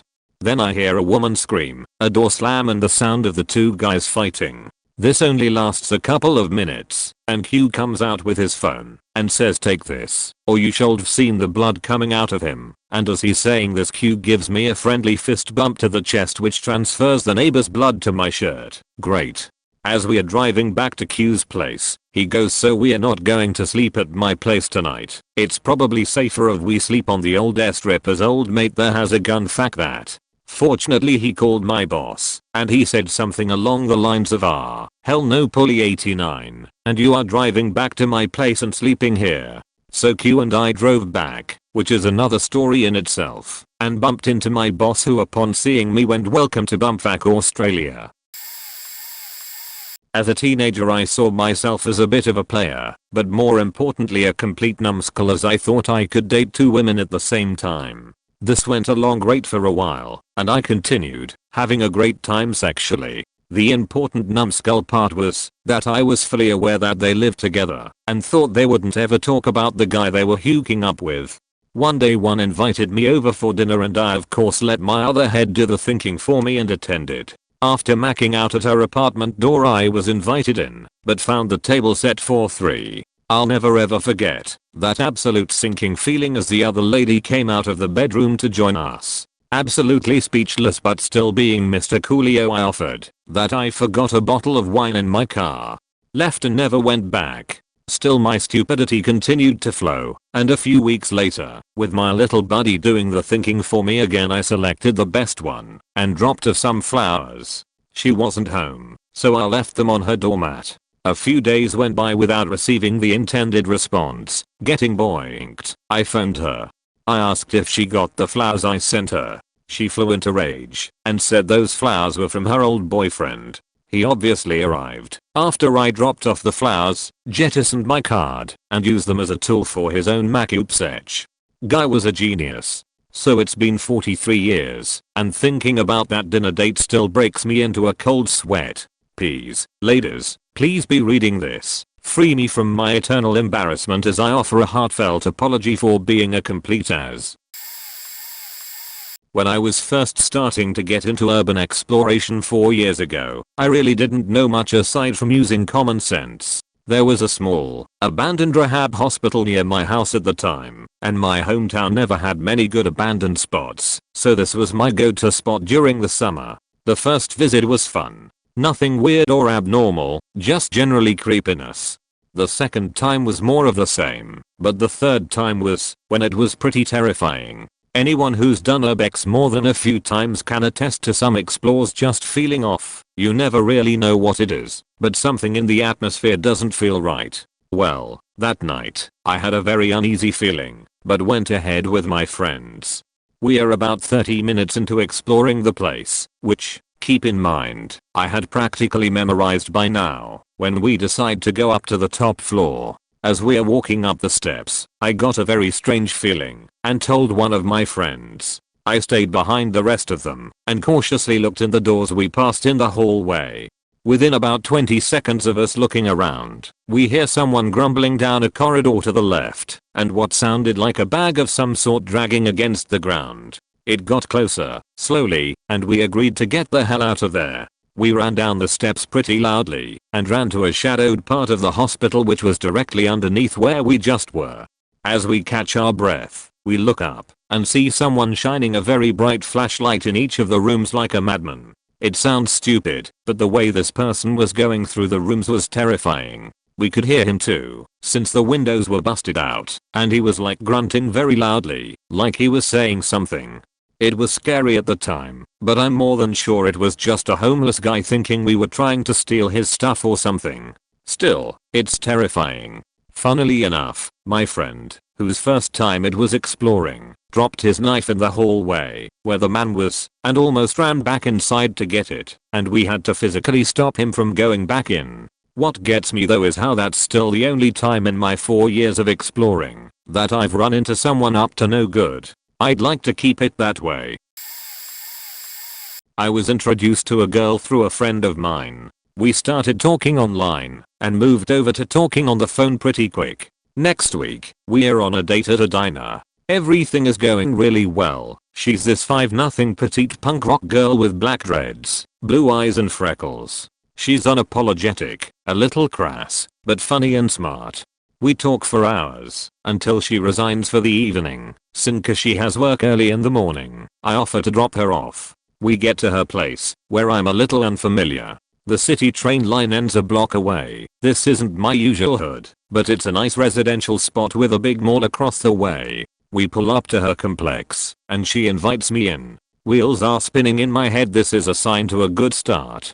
I step inside, and my jaw drops. "Excuse the mess," she says with an embarrassed laugh as she casually strolls in with her shoes on. "You should keep your shoes on," she warns me. My first look was what once was a coffee table right in front of me. Piles upon piles of empty pizza and takeout boxes littered the table. On, around and under. Across from the table is a mattress on the floor, bare with a dark stain in the middle of it. I can't tell what it is. I'm desperate to know. Period blood, coffee, chocolate? Is it pup? I hope it's coffee. I hope it's period blood. Anything but pup. I don't have a strong nose, but the scent of sweat and sech hit me hard. My nose overloaded at the smell of garbage, stale beer and something wet, best way to describe it, and I felt nauseous. That's when I looked into the kitchen. The kitchen was designed like a hole with counters and cupboards on either side of whoever stood in the middle. There was no counter space to speak of as they were covered with dishes. Dishes. I used to work in a restaurant and don't remember so many all in one place. Who the fuck owns this many dishes? It's like she stole all the dishes from her neighbors and never cleaned them. The sink was full. The counters were covered. There were stacks of more plates on the ground. The floor in the kitchen was a linoleum with a green kind of color, but there were spills, stains and flecks of stuff, food, broken glass, juice, beer. I got out. It wasn't easy. Things got complicated, and she insisted I stay, said the mess wasn't hers, but I got out. Nope. Little late, but I'll chime in. About 5 months ago I went to a massive party with a few friends. This was one of those Project X style parties that rave rats search for. A giant house, relatively secluded in a forest. There were probably about 400 people there, and I didn't know a single person except for the 4 people who I arrived with. After me and my guy friends snuck in, the girls didn't have to pay. I pretty quickly found that the spot I was most comfortable was in the backyard where the swimming pool was, because the EDM inside was too so loud you couldn't have a conversation with someone, even if you yelled in their ear. I was comfortable observing the partiers and smoking cigarettes on the far side of the swimming pool, right next to the fence. Fast forward about half an hour, I was in the middle of finishing a text when I was interrupted by a very angry looking African American man who stormed outside. He stopped on the opposite edge of the swimming pool, about 25 feet away from me, and shouted, "I'm gonna faking kill someone," and proceeded to fire 4 or 5 shots into the air. I could tell that his handgun was very real.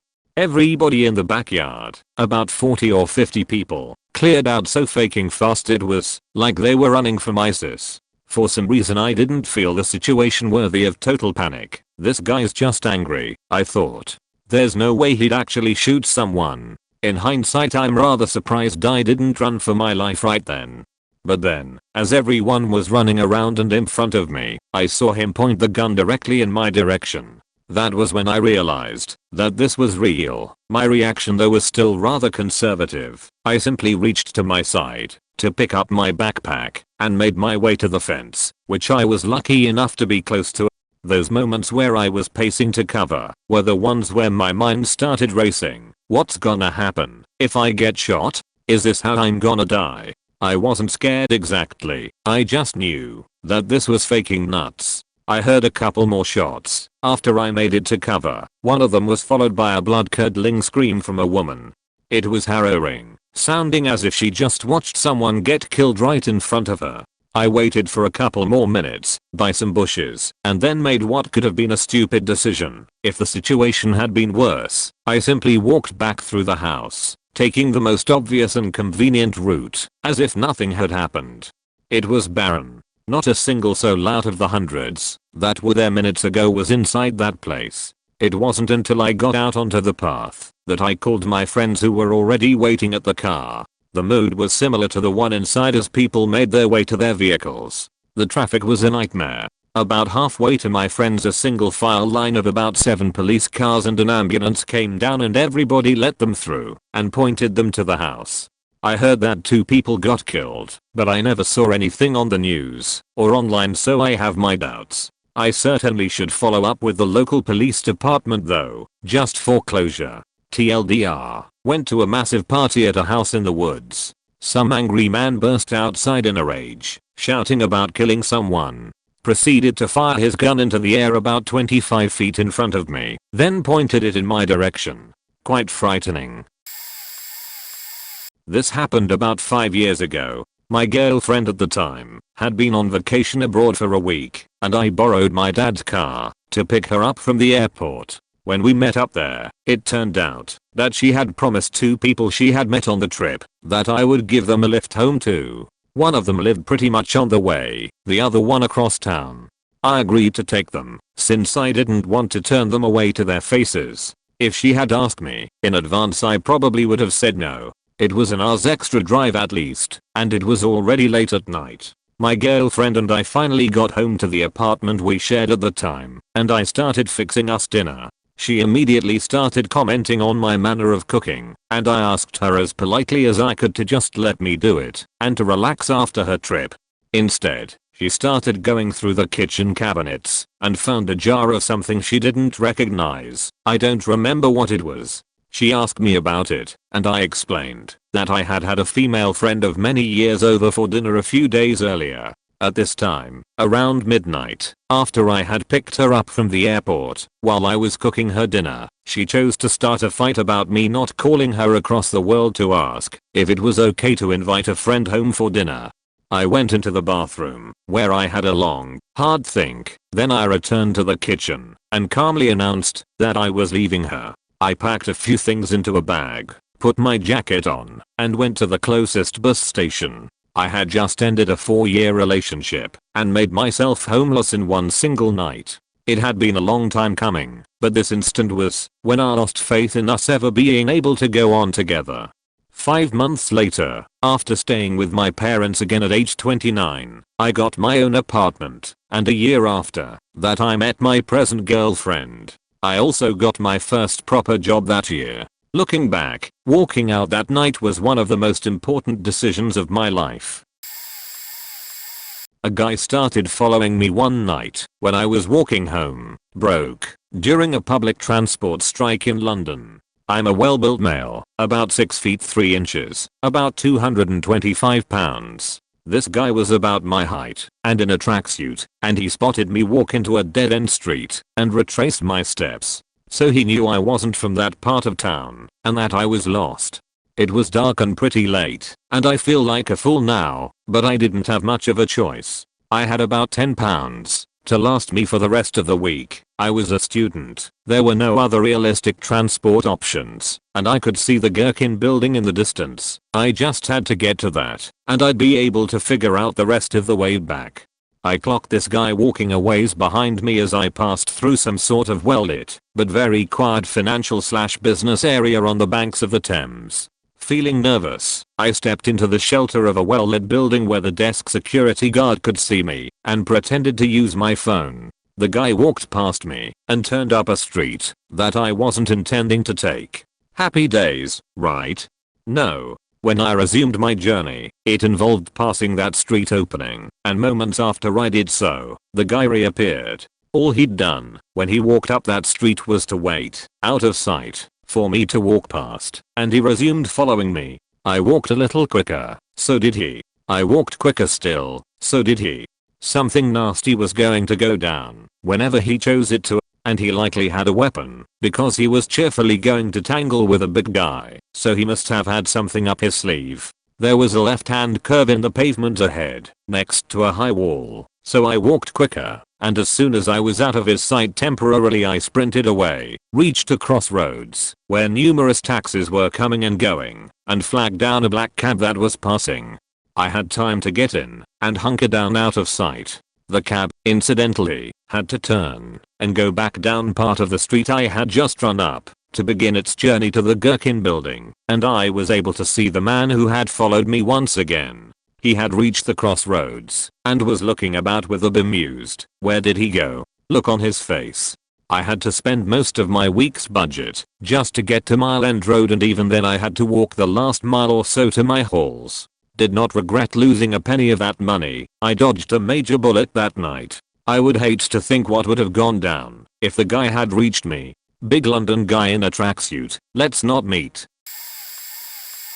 Going to make this very short. I'm on mobile. I'm sorry. I met a girl on Tinder. I met up with her at her dorm the same day we met on Tinder. She kept asking me to go over. When I get there, she's with 2 other female friends. We watch movies, get some food delivered, and the friends leave. I'm by her bed and everything has been going so well.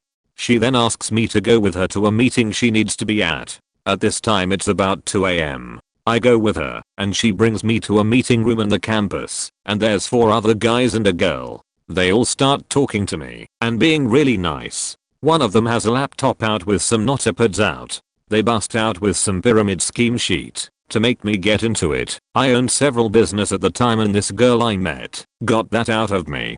The guy with the laptop starts out explaining it's not a pyramid scheme and asks me about my businesses. Starts telling me I have a lot of potential because I know so many people. I overhear someone ask the girl I met up with who I was. She giggles and tells them she found me on Tinder. They all start laughing and tell her she's smart for that. I left as soon as possible. The whole time I wanted to make an excuse, but I just flat out said I'm leaving and walked out. Apparently they were all friends who have classes with each other at the university. This was the biggest waste of time. I worked 11+ hours at the time. I was at work before I got to meet up with her, and I really wanted some sleep and some vagina. All I got was some pyramid scheme tell me his instructor was super rich and bought his mom a Mercedes, and showing me photos of his cars like that was going to get me into this. I stopped using dating sites. Edit. Reason I went with it was because I've had Tinder work for me many times before. Back in 2008 I was 17 and this was happening in my hometown. The whole thing started because of the murder of a 16-year-old kid by a policeman. I didn't know him personally, but we had common friends and the whole event gave us all a feeling of this cold being me. So participating in protests at the time felt almost like an obligation. First demonstration I went to started out normally, but from the beginning I could see groups of people gathering and basically making an account of their weapons, iron poles from construction areas, gasoline-filled bottles, motorbike helmets. About half an hour into the march we met up with the police forces that had been sent to contain any danger. The whole demonstration started breaking up as the organized hooligans made their way to the front and started shouting to police, while some were starting to light up the Molotov cocktails. I somehow found myself split up from my group and basically in the middle of that group. Police fired about a dozen canisters of tear gas, and then I found myself in the "I have to get the fuck out of here." I could barely see anything other than figures appearing and disappearing in the smoke. Some running away and some running towards the police. Then I saw riot policemen only a few meters away and literally sprinted in the other direction. If riot police gets a hold of you during riots, they're not gonna check if you're carrying anything dangerous. They're first going to beat the shit out of you just to make sure, and probably not even arrest you, so you can't make a formal complaint. I was lucky enough to find an open space where I had time to compose and orientate myself. I grew up there, so I thought the best way to leave and took it. A small street that slowly got filled with people that were there to peacefully demonstrate and wanted to avoid confrontations with police.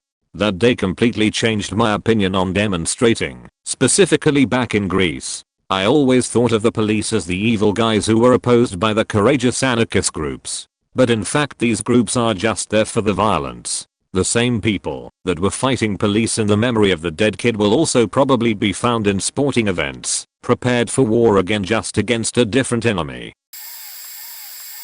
I was studying abroad in Rome in my early 20s and wanted to find a real apartment to live in during my stay. I was staying in with a lady and other students in her apartment, arranged by the school. Went to visit a potential place, had to use public transportation. I get on the bus, expecting to have acquired enough knowledge to know when to get off. I was wrong. The bus kept going and eventually left the city. After some time I abandoned my plan and got off the bus in the middle of freaking nowhere, intending to catch a return trip when the bus came back the other way. Sat on a log and waited. About 10 minutes later, I see 3 people in the distance, walking up the road. By the way they were dressed and covered in filth, I assume they were homeless. They took a moment to rummage through a dumpster on the other side of the road, and then they started walking directly toward me. Just to be clear, here I am, a young, black, skinny American in the middle of nowhere with a limited knowledge of the Italian language. People have been kidnapped/murdered for less, is all I'm saying. The 3 people, a woman and 2 men, all with dirty hair and rotten teeth, surround me on all sides. 2 of them sit to my left, 1 to my right. Very close, almost touching, staring at me. I'm 300% sure that I have seen daylight for the last time. No one says a word, they just stare. There I am, smiling weakly, trying to show that I'm not a threat. I want to run, but there is nowhere to go, and the bus is nowhere to be seen. After about 5 minutes, they all get to their feet and continue up the road. To this day I'm not sure why I'm still alive.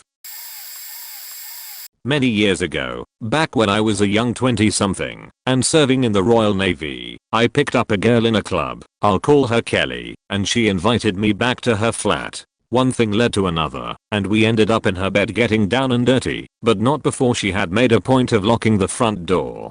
After a while we hear somebody trying to open the front door, and then knocking on the door, before a male voice calls through the letterbox, "Kelly, it's me." I've forgotten something. He did specify what it was that he had forgotten, but I can't remember. At this point Kelly jumps off me and says, "Shit, it's my husband. He's supposed to be working all night. Hide under the bed."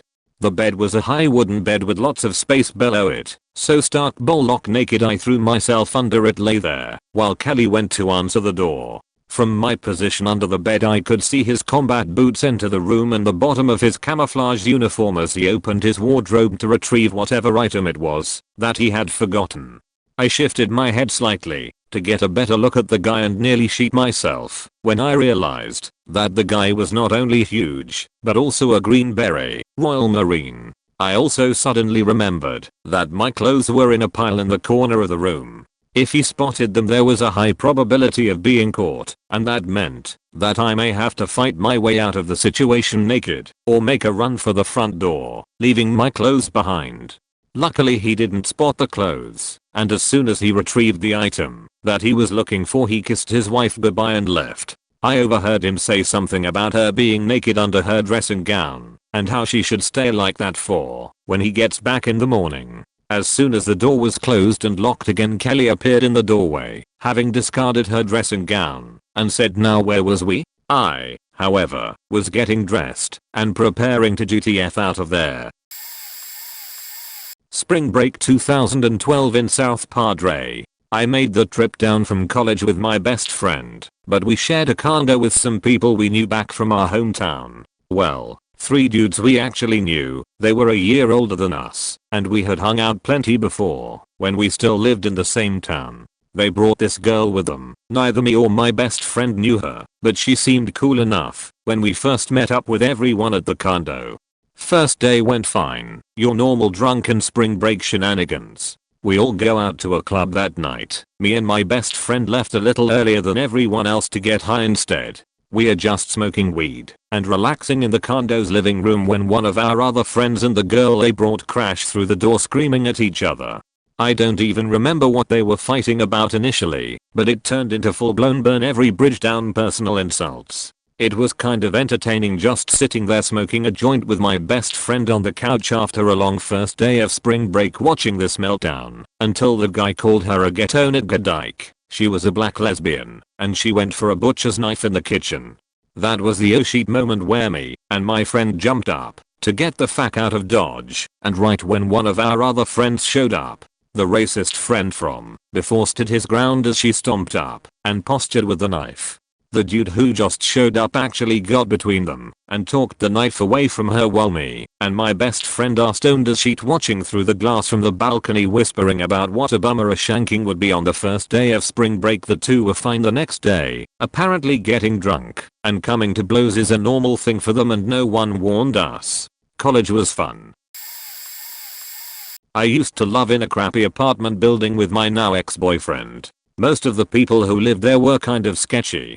Drug addicts, pervs, alcoholics, and some lonely old people. But the rent was cheap and we were alone for the most part. Eventually, a midget moves in. He's in his mid-20s, a little older than us. He's very outgoing and we made friends quick. He was kind of erratic and hyper and also very clingy. We learned a bit about him. He spent some time in jail, which he seemed to be proud of. I think he did time for drugs, I can't remember. Anyway, one day me and my boyfriend leave to go visit his father. We were walking because neither of us had a license. As we're leaving, our new friend is leaving and offers to drive us. We agree and he says okay, I'll be back down in 5. So, we sit in his car and wait. When he comes back and sits/stands, he drives standing on the driver's side. I notice him sniffing a lot and wiping his nose with his finger. He also seems a bit more hyper, but it's too late. We are driving.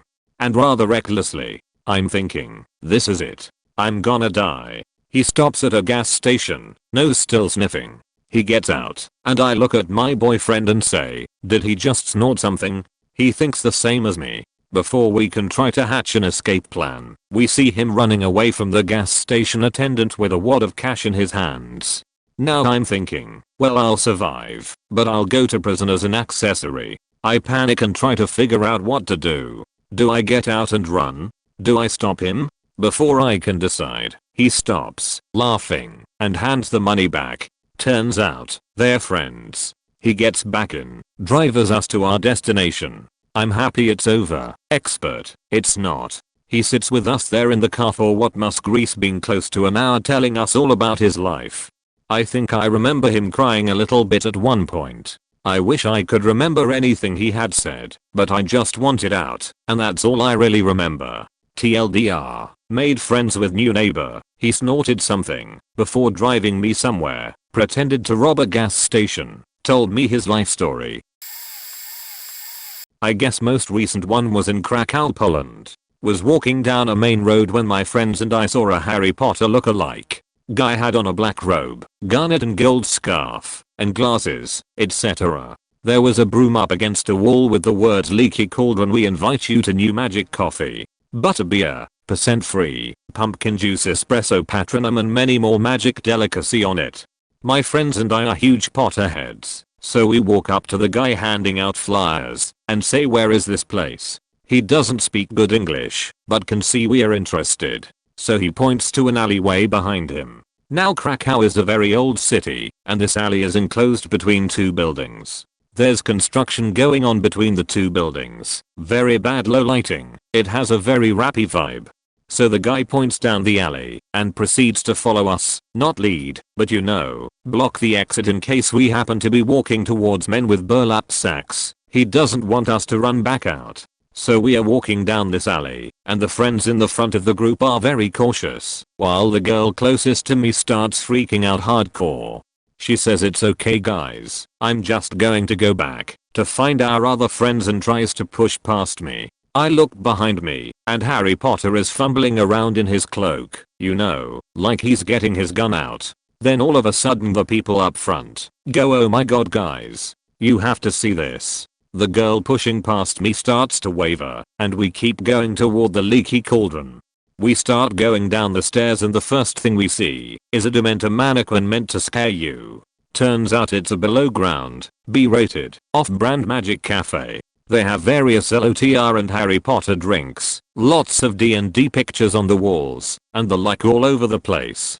The butterbeer and pumpkin juice was alright but man, all signs pointed to I gotta get the fuck out of here as soon as possible, but turns out it was just a bad and awkward front man with a very sketchy environment for a cafe.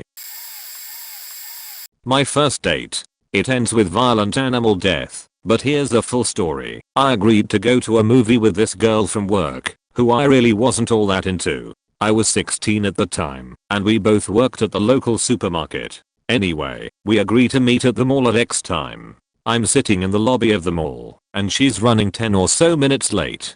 I start wondering if she cancelled when she walks in, but oh boy is she not alone. Behind her is this giant lumbering man, swinging his arms as he walks, dirty jeans and t-shirt, balding mullet and faking Yosemite Sam mustache. I assume they aren't together until they both head right for me. Turns out he's her freaking dad. She brought her dad to a date. Awesome.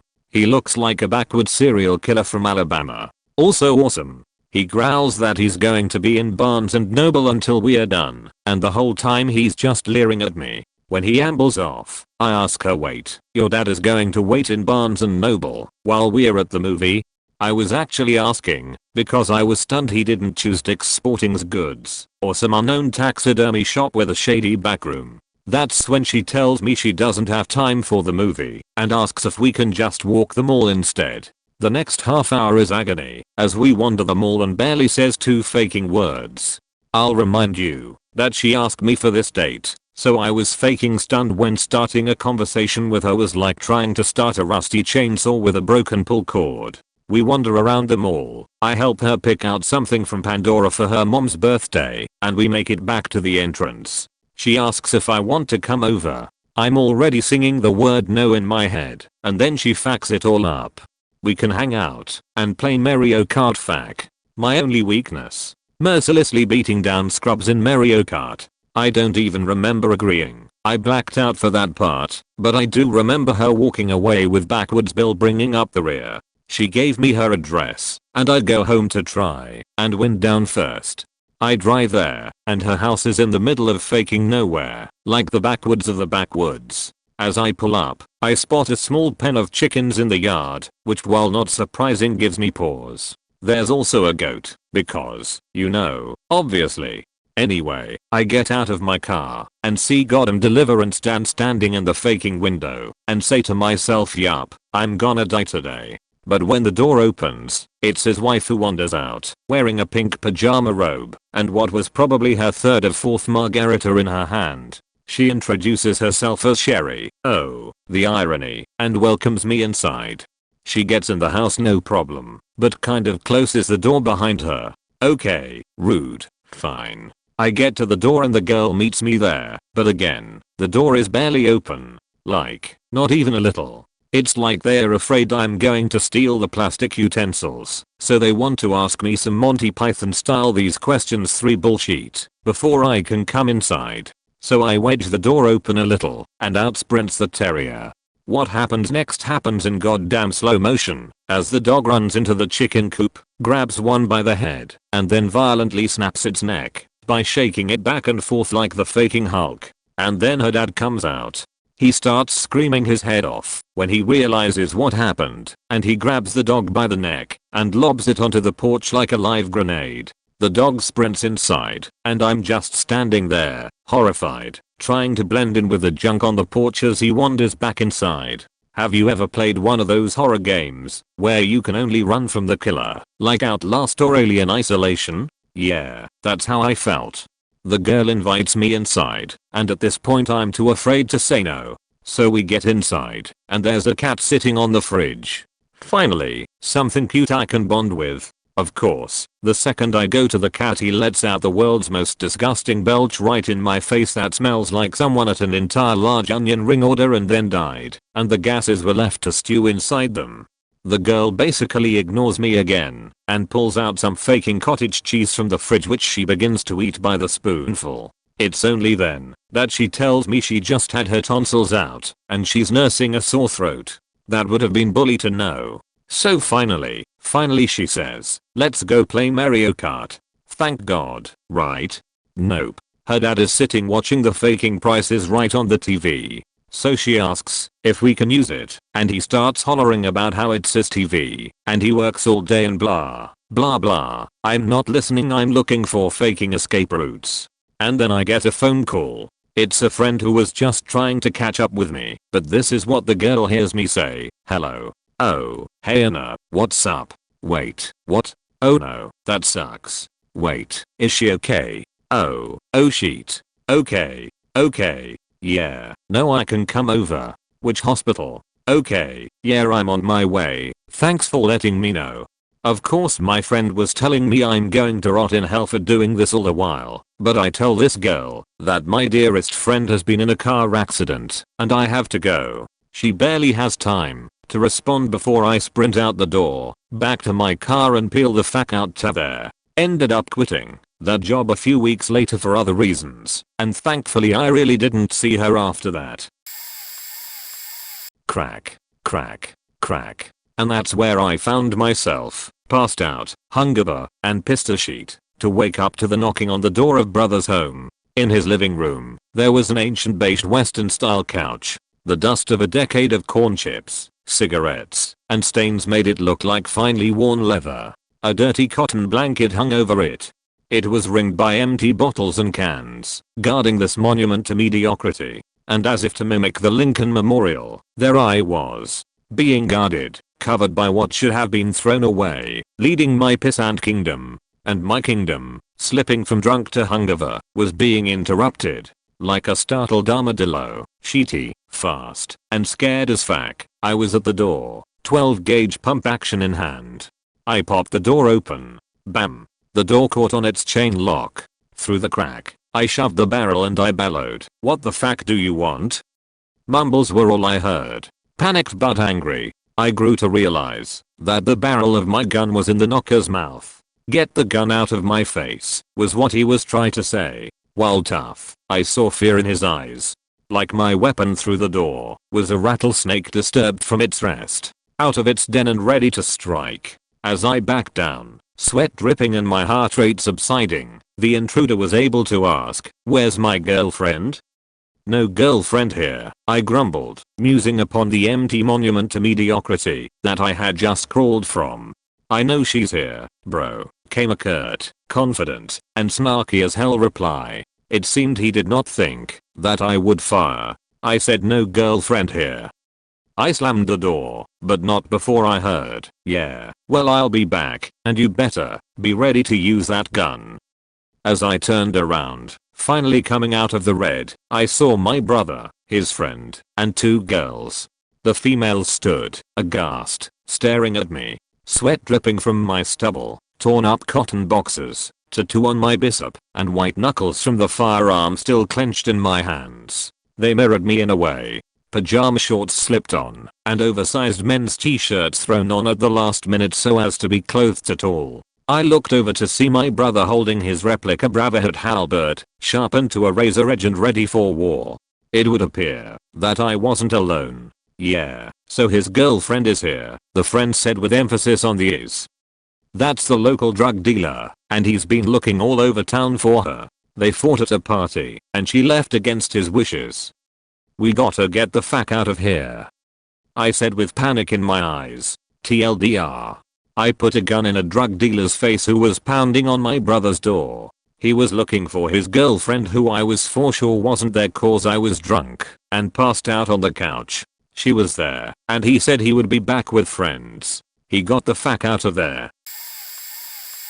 So I went to my first rave tripping face. I get there, and it's littered with every person I never wanted to see again post high school. I wanted to leave as soon as Bobby Shmurda came on. Don't get me wrong, Hot Nigga was a great song when it first dropped, but not something you wanna hear at a rave. I started walking in circles trying to get out of this maze of a club and my phone died.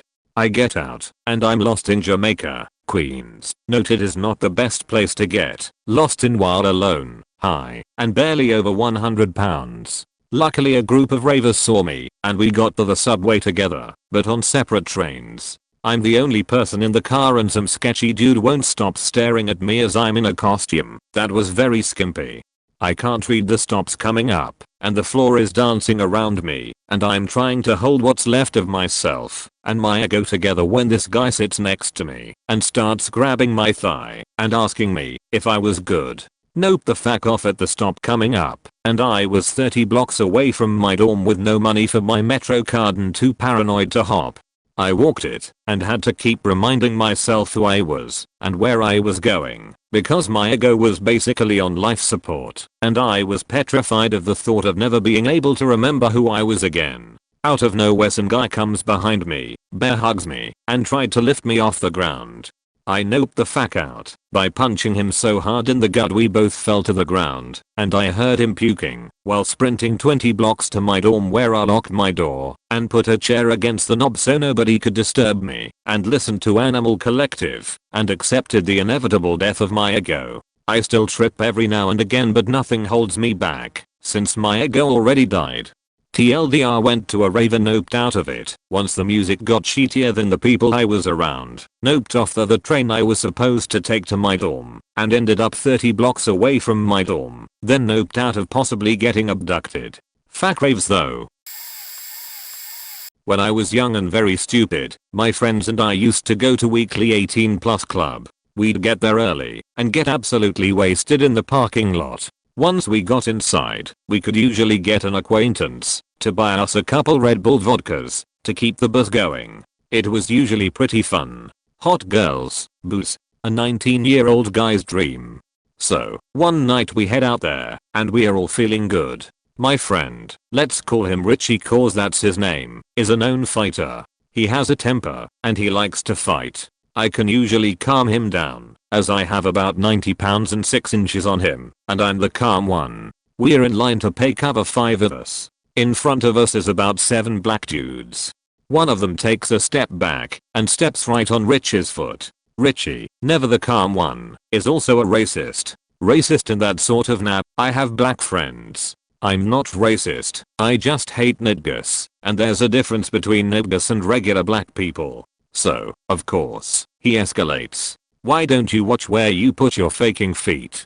This dude is 6 feet 5 at least. Maybe 190. Athletic. Richie is 5 feet 8 and skinny. Now, I know Richie can fight. I've seen him knock guys out that were at least as big as this gentleman. Appearances can be deceiving. But this guy doesn't know any of that. What the fuck you gonna do about it, white boy?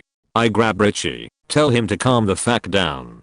He mutters a whole bunch of shit under his breath, but we avoid further conflict. We get inside, we have a pretty good time. Meet up with some acquaintances, flirt with some girls, the usual. The night ends. Everyone is walking to their cars in the parking lot. One of the guys we met that night was an absolute giant of a man. 6 foot, 250 pounds, built like a faking tank. He also had 51, 50 and 100% white tattooed on his neck and throat. I see Richie talking to him and pointing at the group of black guys that we had run into earlier. The black dudes are looking at our loosely scattered group, now numbering about 10 or 11, and their group has expanded to about the same. This is when the bad feelings started. There was so much tension. The cops were parked at the end of the massive parking lot, maybe 200 yards from us, checking sobriety of people leaving. The black dudes start yelling at us, why the fuck you looking over here, white boy? You got something to say it. We are right here, Peckerwood. That does it. I back out of the group and head away from my friends. Start walking towards a low wall with an embankment on the other side. I look behind me and see my friends scattering towards our vehicles. 100% white dude gets in his truck and comes out holding a handgun. I look across to the black dudes and can see at least 5 of them holding up their shirts to reveal pistols and waistbands. Shit is absolutely heated and I'm moving faster. I get behind the wall. I'm completely sober. I see Richie holding a baseball bat. A couple other friends have makeshift weapons, but none have range. A tire iron, a length of steel pole, a box wrench. 100% white is on the phone, calling someone for backup or some shit. Another guy we had met that night also has a handgun. The two groups apart moving towards each other. People are waking guns around, talking shit. It's tense. Just as it feels like it's gonna go off, lights and sirens start up. Everybody splits. I'm running towards my car. My friends are scattering towards this, faking chaos. The parking lot is still pretty full, so we can't speed out. Plus there seems to be some kind of delay in the traffic movement. Turns out, the cops had someone not stop at the sobriety check, and they lit up after them. That was the lights and sirens. They weren't even for us. I'm sure there would have been shots fired if it weren't for that guy blowing the checkpoint. I stopped going to the club after that and had a falling out with Richie about my black girlfriend. A couple months later, I heard the club shut down because there were 2 shootings in the parking lot. I was in high school and I spent a lot of time at a friend's house whose parents just didn't give a fuck what we did. We usually roved the neighborhood, a very wealthy neighborhood, in groups of 4 to 10. It just depended on who was hanging with us. However, on this particular night it was just the 2 of us. At about midnight, we decided to take his dad's very nice golf cart out for a spin.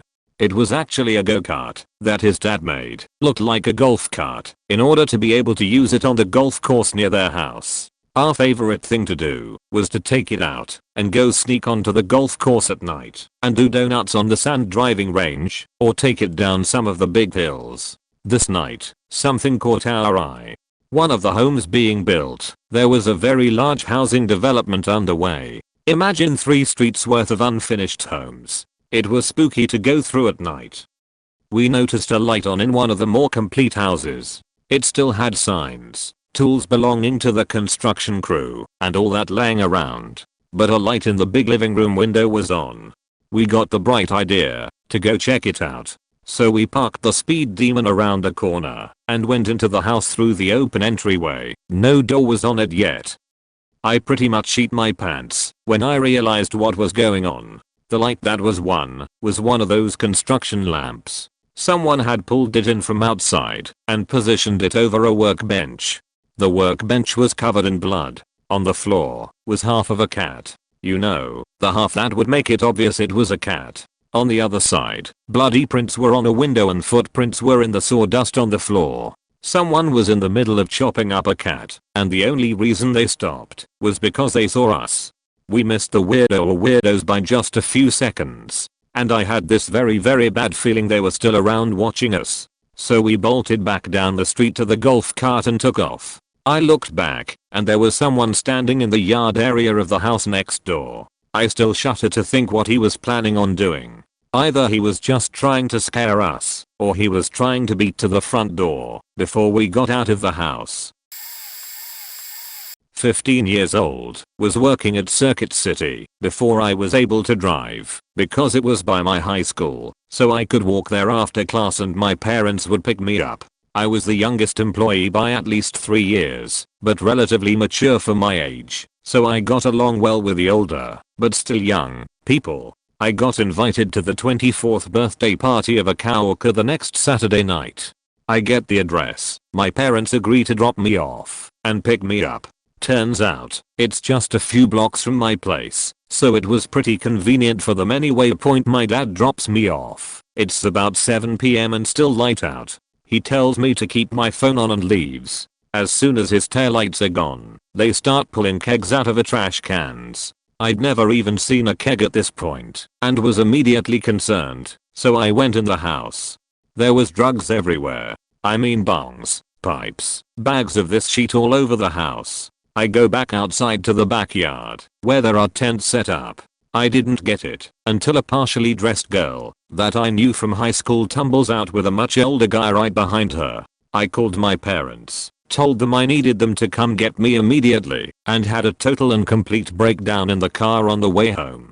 That's the day my parents decided they could pretty much trust me, no matter what. 20 years old, my girlfriend, now wife, was having a group birthday party at the rental house of a friend in college. I think it was her party, along with 2 other friends, since they all fell within about a month of each other. We are hanging out, drinking a little, and then I walked into the kitchen to see people snorting white sheet off the kitchen table.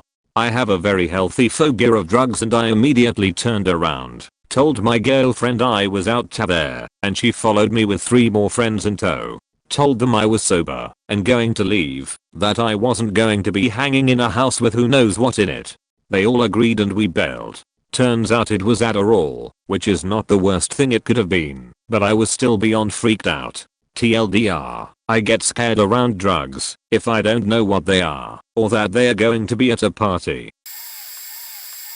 A few years ago my friends and I were bar hopping in Manhattan when someone had a bright idea to visit the local Scientology center. Apparently if you watch a stupid video, they give you free cookies, my friend claimed. We went, and when the ridiculous video was over, they coerced us into taking a personality test. If you've ever seen the South Park episode about Scientology, it's spot on. The test took forever. One of my friends stood up and demanded to leave the weird prison-like room we were in, but was told to sit back down and finish the test. Shortly after this tense interaction, we are told the test is done and we may receive our cookies while we await our test results. I whispered frantically to my friends that we should leave, but cookies are apparently really important to them. We sat in a lobby bedecked in what seemed like a tribute to Tom Cruise, eating Pepperidge Farm cookies for about 15 minutes when they returned with our test results. The man who handed me my results looked very alarmed. He said, "I must talk to you about your results. Please, it will only take a few minutes." He literally dragged me by the wrist to another room. In this room was an old man poring over a large manuscript, very staged looking. He looked at my results and gasped. Apparently, I was dangerously depressed, and they needed to help me. I begged them to let me go, but they said that their consciences would not allow it, and one of them stood in front of the door. I needed to buy their stupid book, or else I would probably end up killing myself. I started crying, and they began consoling me, saying they knew how hard it is to be depressed, and that they promised they would help me. I said okay, I'll let you help me. Is there a restroom where I can clean up my face? I'm so embarrassed. Of course, they said. One of them opened the door. I pushed him out of it and ran past him into the lobby. I grabbed one of my friends by the wrist as I ran out, prompting the rest to follow. The staff of the center yelled at us to stop, but we escaped that sheet. At 14 I went to a friend's birthday party. His parents were aging alcoholics. They were giving beer bongs to my only slightly older friends, and over the course of the night, the parents got faking weirder as they got drunker. Imagine that. The mother, an obese tweak-ridden sod, starts screaming at one point, "I've been to every Rob Zombie concert in faking history," to which I informed her was entirely implausible. She starts slapping the shit out of me for calling her bluff, so I punched her in the gut as hard as I could, and she collapsed like a Jenga game. The dad starts laughing at his wife gasping on the ground, and tells me I had better dip before the wife gets up. I make it to the door before she is up again. Now instead of going after me, she grabs my buddy Tim and says that until I fight her, she's going to literally hold Tim hostage. Tim looks at the dad who does nothing, so he shoulder checks the drunkard broad, and we make our way out the door. I call the police and tell them what happened and that we left. The police ask us to walk back to the end of the block where the house is so we can visually identify the nasty woman. Then we see the smoke and hear the gunshot. As we would later learn, the crazy old bitch had set the couch on fire and shot the husband through the hand. The police were fighting her to the ground and had to tase and mace the shit out of her to make her gentle enough to throw in a cruiser and abscond into the night. We were questioned. Our story matched the dad's who had pretty well had enough abuse by now. She's still in jail, and I visit my friend and his dad and new stepmom once a week in that same house. Post remodel. I met this guy and he seemed okay enough. A little down on his luck and himself, and I have a soft spot for everyone. I guess I have a lot of empathy. Well, I figured I'd keep being friendly and chat. Didn't really have anywhere else I had to be, but didn't really like the guy in a significant way either, if you know what I mean. Maybe I led him on a bit in retrospect, but hey, girls are allowed to make platonic friends. It wasn't creepy yet. We go outside because he offered to give me a ride home. Because I don't drink and drive, I thanked him and accepted the offer since it would save me a taxi/Uber/ or calling my brother to get me. Upon getting in the car, I notice he has so many random things in there. Mail, books, knives, clothes, etc. We all have clutter. Well, he had a faking realistic looking bloody detached plastic arm on the backseat.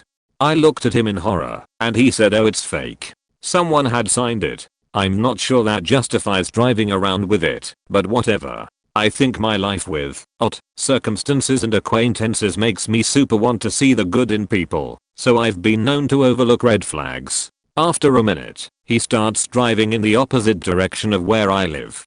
I'm like, hey, I live that way, and he says, oh, I just need to go to my house first on my way. I'm like, okay, no problem. So we get to his place, and he parks in some grocery store lot across the street. I walk over with him, mostly out of boredom, not out of any interest whatsoever. This becomes relevant. I just didn't want to sit in the car with no keys and alone.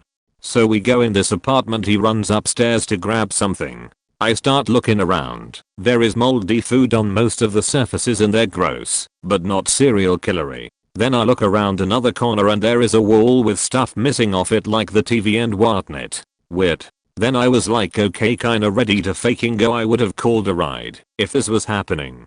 I start up the stairs, then get a weird feeling something was up. When I saw him, he started saying all these things like how I want to perform such acts on him. I was like, whoa, no dude, I'm not comfortable. Right as I say this, I notice that the room's full-length mirror doors on the closet are smashed in like a person was thrown through them. I look closer and see actual blood that no one even bothered to clean up. I turned around and ran down the stairs and out of the building, called an Uber, and sat there clutching my pocket knife until they arrived. Pretty sure I narrowly escaped on that one. Something was definitely off with that dude, and not in an innocent way. It's probably a long shot that somebody sees this, but whatever. This past March was when I went on a school trip to Spain. I'm Spanish, speak it fluently, and was extremely excited to see the place of my heritage. The first day of our trip went off without a hitch. We were able to explore some beautiful sights around Barcelona, like many of the cathedrals and marketplaces as well. Day 2 was a different story. We had our trip guide take us to the Sagrada Familia, and as soon as we got there I realized I had left my glasses back at our hotel. It was an amazing time, but I'm blind as shit without my glasses. We took the same bus back to the main Plaza Catalunya, and I my dumbass decided to take the metro back to our hotel to grab my glasses. Sup, I'm an American from Washington State. I had only ridden a metro once the day before, so naturally I assumed I was going to get lost and murdered in the middle of Barcelona. Thankfully, I managed to make it back to the hotel in one piece. I grab my glasses, run outside, and start walking back to the metro station. A guy starts following me. I get creeped out, and my gut is going absolutely crazy. My father is a detective, so I do the most rational thing. That is, I pull out my cell to call our main chaperone, a teacher I know and love from my school. We talk the entire time, and she helps guide me to the metro. About 5 blocks later, the dude gives up, and I thankfully hop in a cab to take me back to the plaza. A tip from someone who was raised by a law enforcement officer: if you are being followed and have a way of communicating with someone, call them. Describe the person following you as best you can, tell them what street you're currently on, and always try to walk with the crowds. The cab driver was super understanding and they will try their best to get you out of there as soon as possible.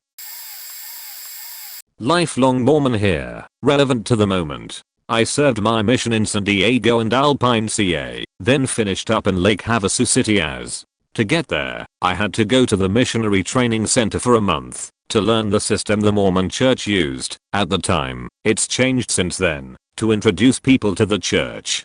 Anyway, both men and women serve missions, so at the missionary training center, MTC, there are both male and female housing arrangements. For clear reasons, they are typically separate buildings. So, now for my moment. Orientation lasts about 15 minutes. Whomever brings you to the MTC, my older brother took me there, but usually it's one's parents, sits through the orientation with you. When it's done, they leave and you go through the rest of the events. At the final point, you're given a map of the campus, the name of the building you'll be sleeping in, and your room number, think small college dorm, and time to get you and your 2 suitcases to said dorm before it's time for lunch in the cafeteria. So far so good. Except after lunch, I realized I forgot my map. No worries, I remembered where it was, so I just went back. Walk into the building, but something is different. There are decorations on the room doors. I make it up to the 3rd floor, where my room would be, and suddenly there are ironing boards in the hallways, and more door decorations. None of these things were there when I first went to my room. Then I realized I was on the 3rd floor of a women's dorm building on the first official day of my 2-year LDS mission. Immediately, the ops phrase is hammering my brain over and over and over as I make my attempt at a subtle escape. I encountered 2 furiously grinning sisters on the steps to the building I had obviously just exited. They were most helpful in directing me to the correct building. Needless to say, I never needed help with that issue the rest of my time there. A couple of weeks ago I was having lunch with my mother and her friend at this little local restaurant. It was a late lunch, but it's a popular place, so they were still maybe 3/4 of the way full. There was plenty of hustle bustle, people going back and forth to the salad bar. The whole place was buzzing with chit chat and laughter. Everyone is having a good time. We, the 3 of us, are sitting in a corner in the back in this kind of nook with just a couple of tables in it. It's us, and then behind us against the wall was a large table full of border patrol. This lady finishes her meal, gets up and starts to walk out. Looks like the people she was with had already gone. Suddenly she stops, stares straight at my table, and yells, "What are you laughing at? Huh?" Stop laughing in a tone of voice I've only ever heard come out of someone who was about to shank a beach. The entire building fell deathly silent. She then stares straight at the table of border patrol and keeps yelling. Then whips around, personally staring down 2 or 3 more tables. Don't give me that look.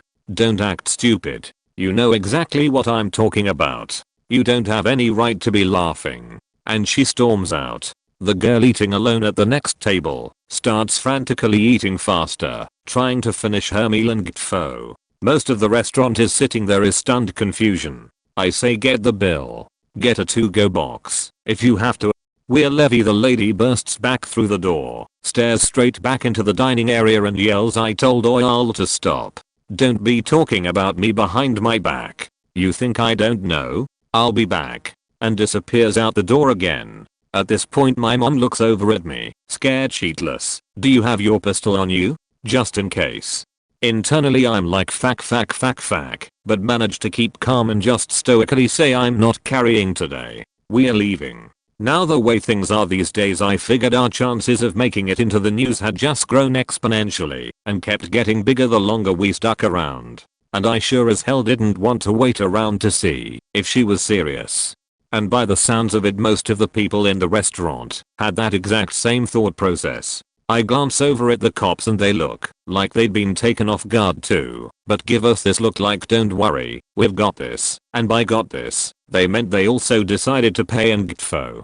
So I was there, trying to drag my arthritic mother as fast as possible to the door, so she could slowly make her way to her car while I paid. Luckily we got out and as far as I know nothing ever came of it. In the moment I had all kinds of alarm bells going off though.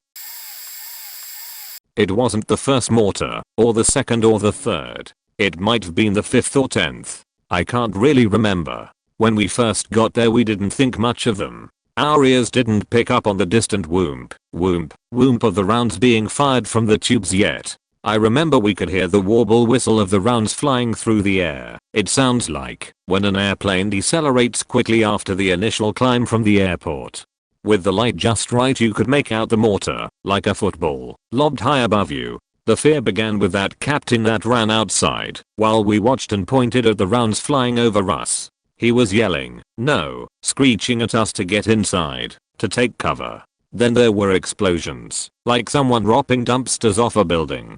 That wasn't the nope moment. It was the never-ending crescendo of moments afterwards. The RPG rounds that missed my tower by a few feet. And the mortar round that clicked sparks across the wall next to me as it bounced around and didn't explode. Impact marks on the Humvee right below my turret. I never heard the shots. The VBIED at my checkpoint that didn't explode in front of me. The one that did across the street at the police station. A random friendly dog with explosives tied to it. A light buzz of bullets around me with no positively identified target to return fire on. More of those mortars not exploding around me, just making sparks and holes in the ground. The mortar that got the Gurkha I was just talking to. The metal rain when Iraq won the World Cup. The destroyed cafe I was just looking at, or maybe the few seconds of silence after it ceased to be. Maybe that was the moment. Somewhere in there was the moment I realized I needed to get the fuck out of there as soon as possible. The moment I realized I wasn't in a war, that I was just a target at the hot end of the range. We, a group of 4 good boys, were in a shop with only one very tight entrance. While waiting for our powerful hot dog tasty thing, a group of teenager one-ape thugs, I was teen at the time too, walked into the shop, speaking loudly and flailing their hands around while talking. They wanted to buy cigarettes, but the shop owners didn't allow, because they were too young. They went out without kicking a fuss, but they were visibly annoyed. After like 5 minutes, we got our hot dog thing and we proceeded to walk out of the store. The one-ape thugs were still hanging around the entrance. I get this gut feeling they were onto us. Accurately, they stopped us once we got out of the shop and confronted us. Said we were staring at them. Sucker punched one of our guys suddenly. We ran and slowly spread out, but the guy who was sucker punched was all groggy, so I had to pull him along with me, while getting hammer fisted at the back of my head.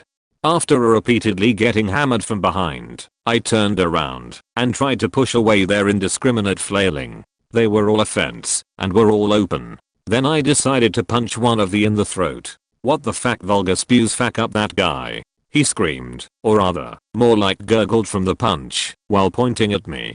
Well shit. I released the groggy friend, and faking all of them chased after me. Ran a whole round around the neighborhood and somehow I ended back at the one entrance shop. I ran in, and they stopped chasing me. Called the police and blah blah, the rest is uninteresting.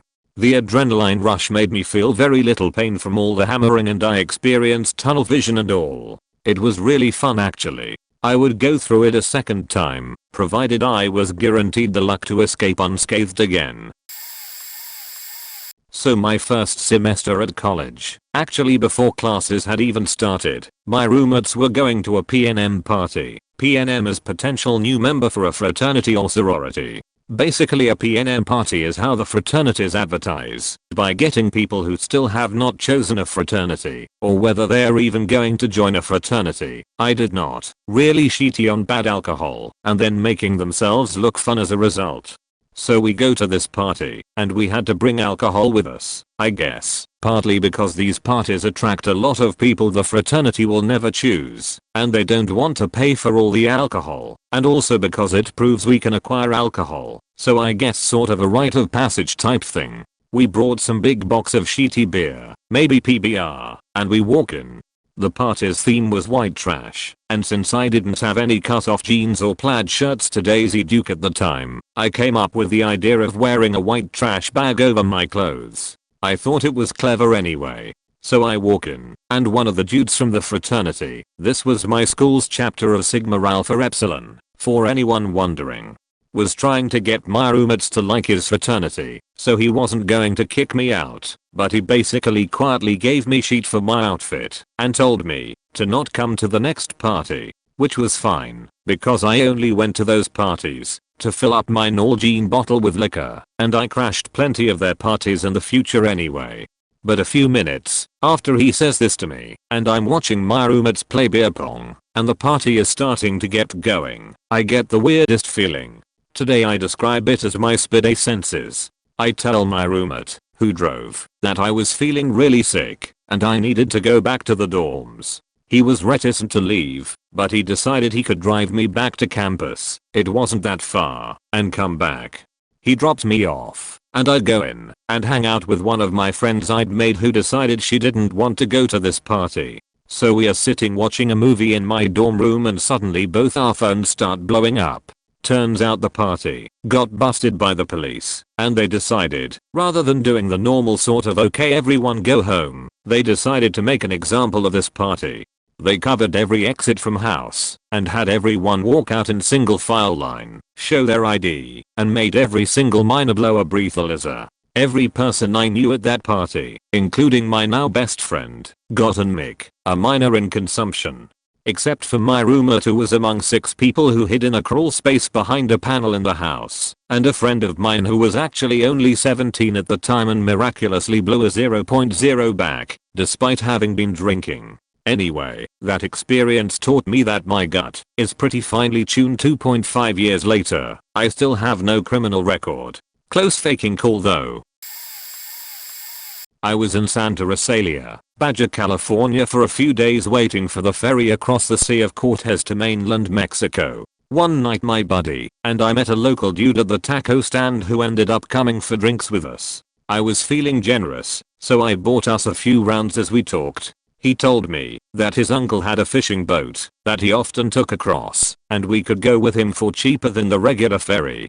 I figured it was a lie and he was stringing me along for more beers, but beers were like $1 a pop, so I didn't mind. We still had a day to wait until the regular ferry left, so I figured I had nothing to lose. I'd go with him to the wharf and see if he was full of shit. He ended up picking me up in Ensav, which got my radar up because the wharf was like a 5-minute walk.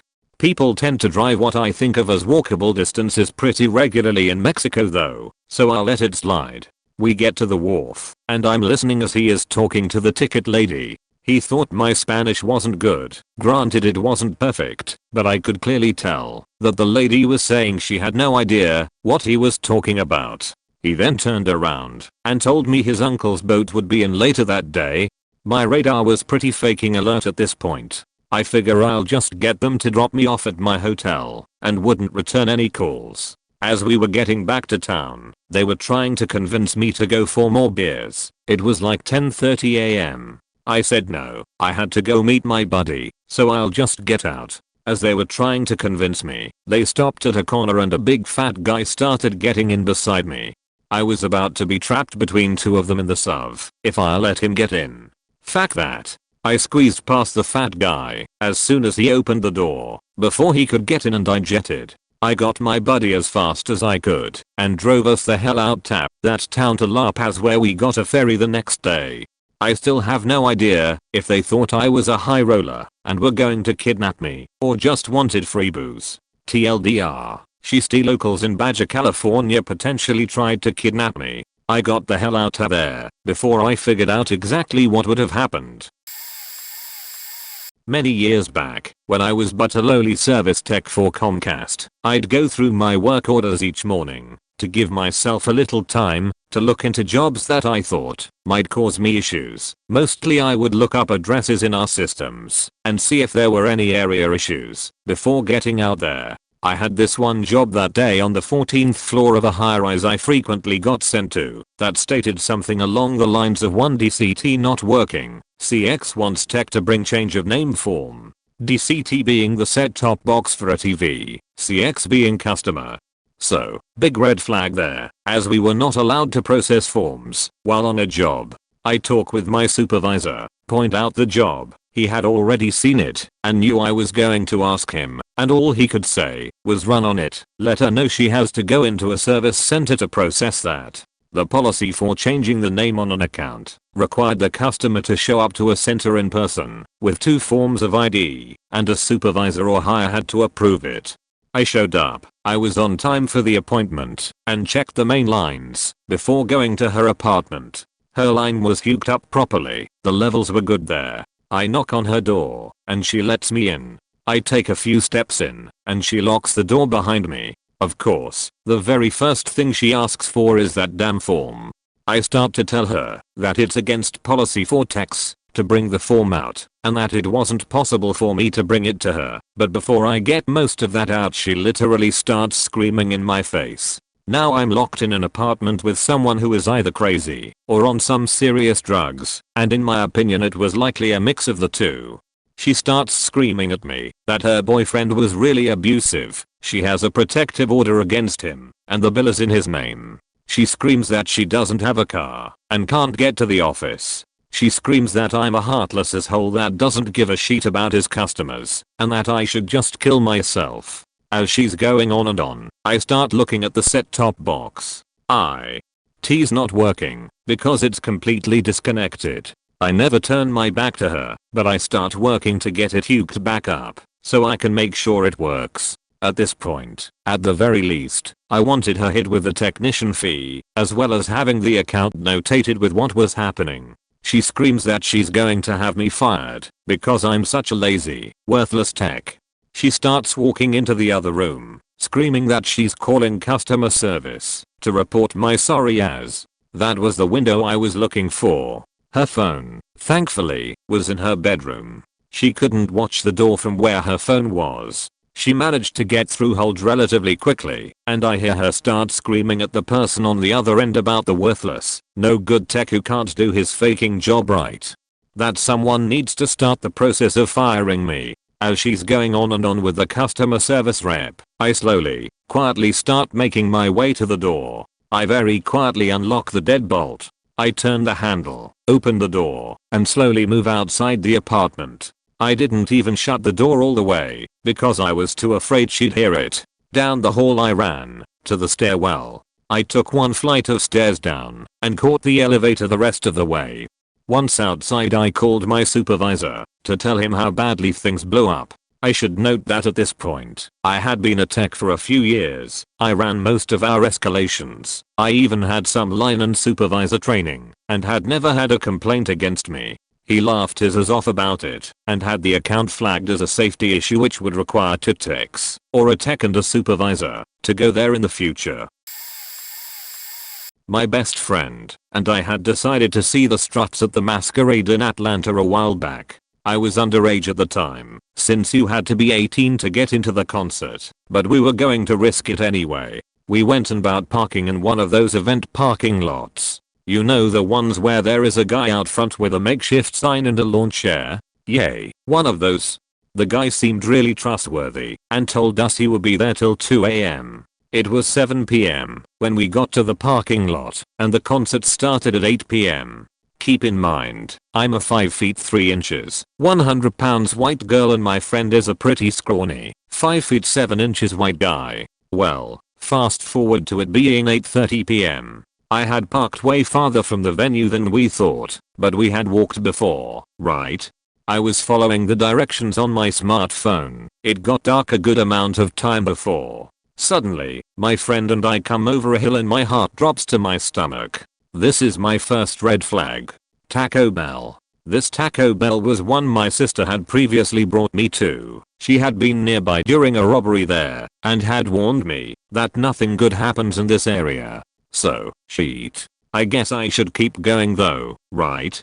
We continue right past this Taco Bell. We saw a huge group, probably 10 guys, ahead across the street. 2 by 2, they began crossing over, all walking towards us. 2 of the guys stayed on the other side, but went kind of hurried, so they were behind us, further than the other group. I felt bad, like I might have been making assumptions, but I noped the fuck out of there. I was scared shitless and the guys yelled stuff after us. I don't remember what. I just wanted to leave the situation. To make things worse, we lost the car. I'm a dumbass and somehow didn't mark the spot of the parking lot on the GPS. We had some ideas where it was, but it was so dark and sketchy we couldn't find it. Long story short, we surrendered to the horrible night at 2 AM and called my mom. She picked us up with my sister, yelled at us, and they laughed so hard they cried at how horrible the situation was. It was one of those psychotic, misery cackles. Ultimately, after an hour of searching we decided to go up and down the numbered streets. We thought we were near the end, but for some reason we started at the beginning.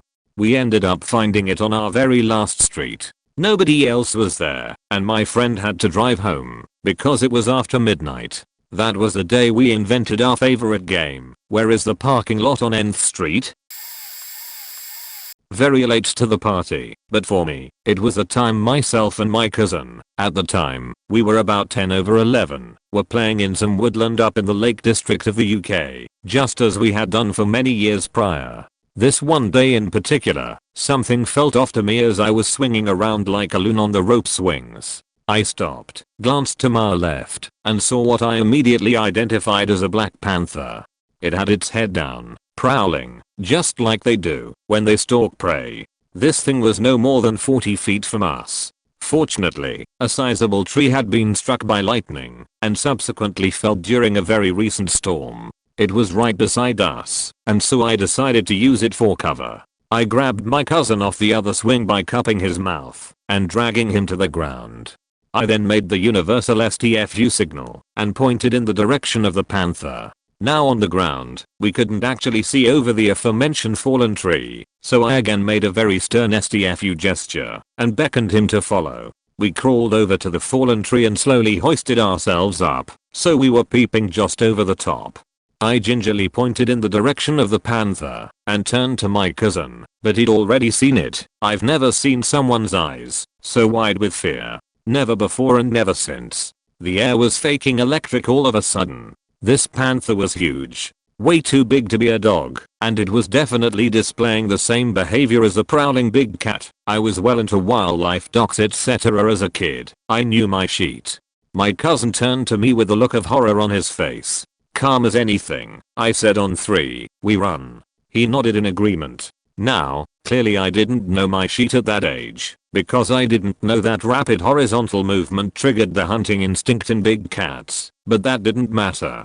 Here's the thing, I was always the fastest runner by a very long way in my family/social circle/school, whatever. I was so fast I could compete against teens and win. I was always incredibly fleet of foot, but this day, my cousin left me trailing behind, and I can tell you for sure that I was running faster than I'd ever run in my life. Adrenaline is a wonderful thing. Everything around me became a blur. I was aware only of my cousin in front of me and the odd branch or leaf whacking me in the face.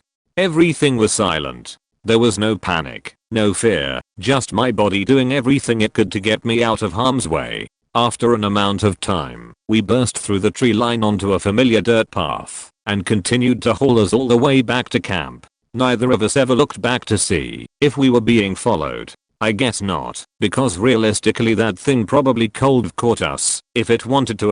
After we caught our breath, we told the adults, and, obviously, nobody believed us. They said it would have been a dog, or whatever.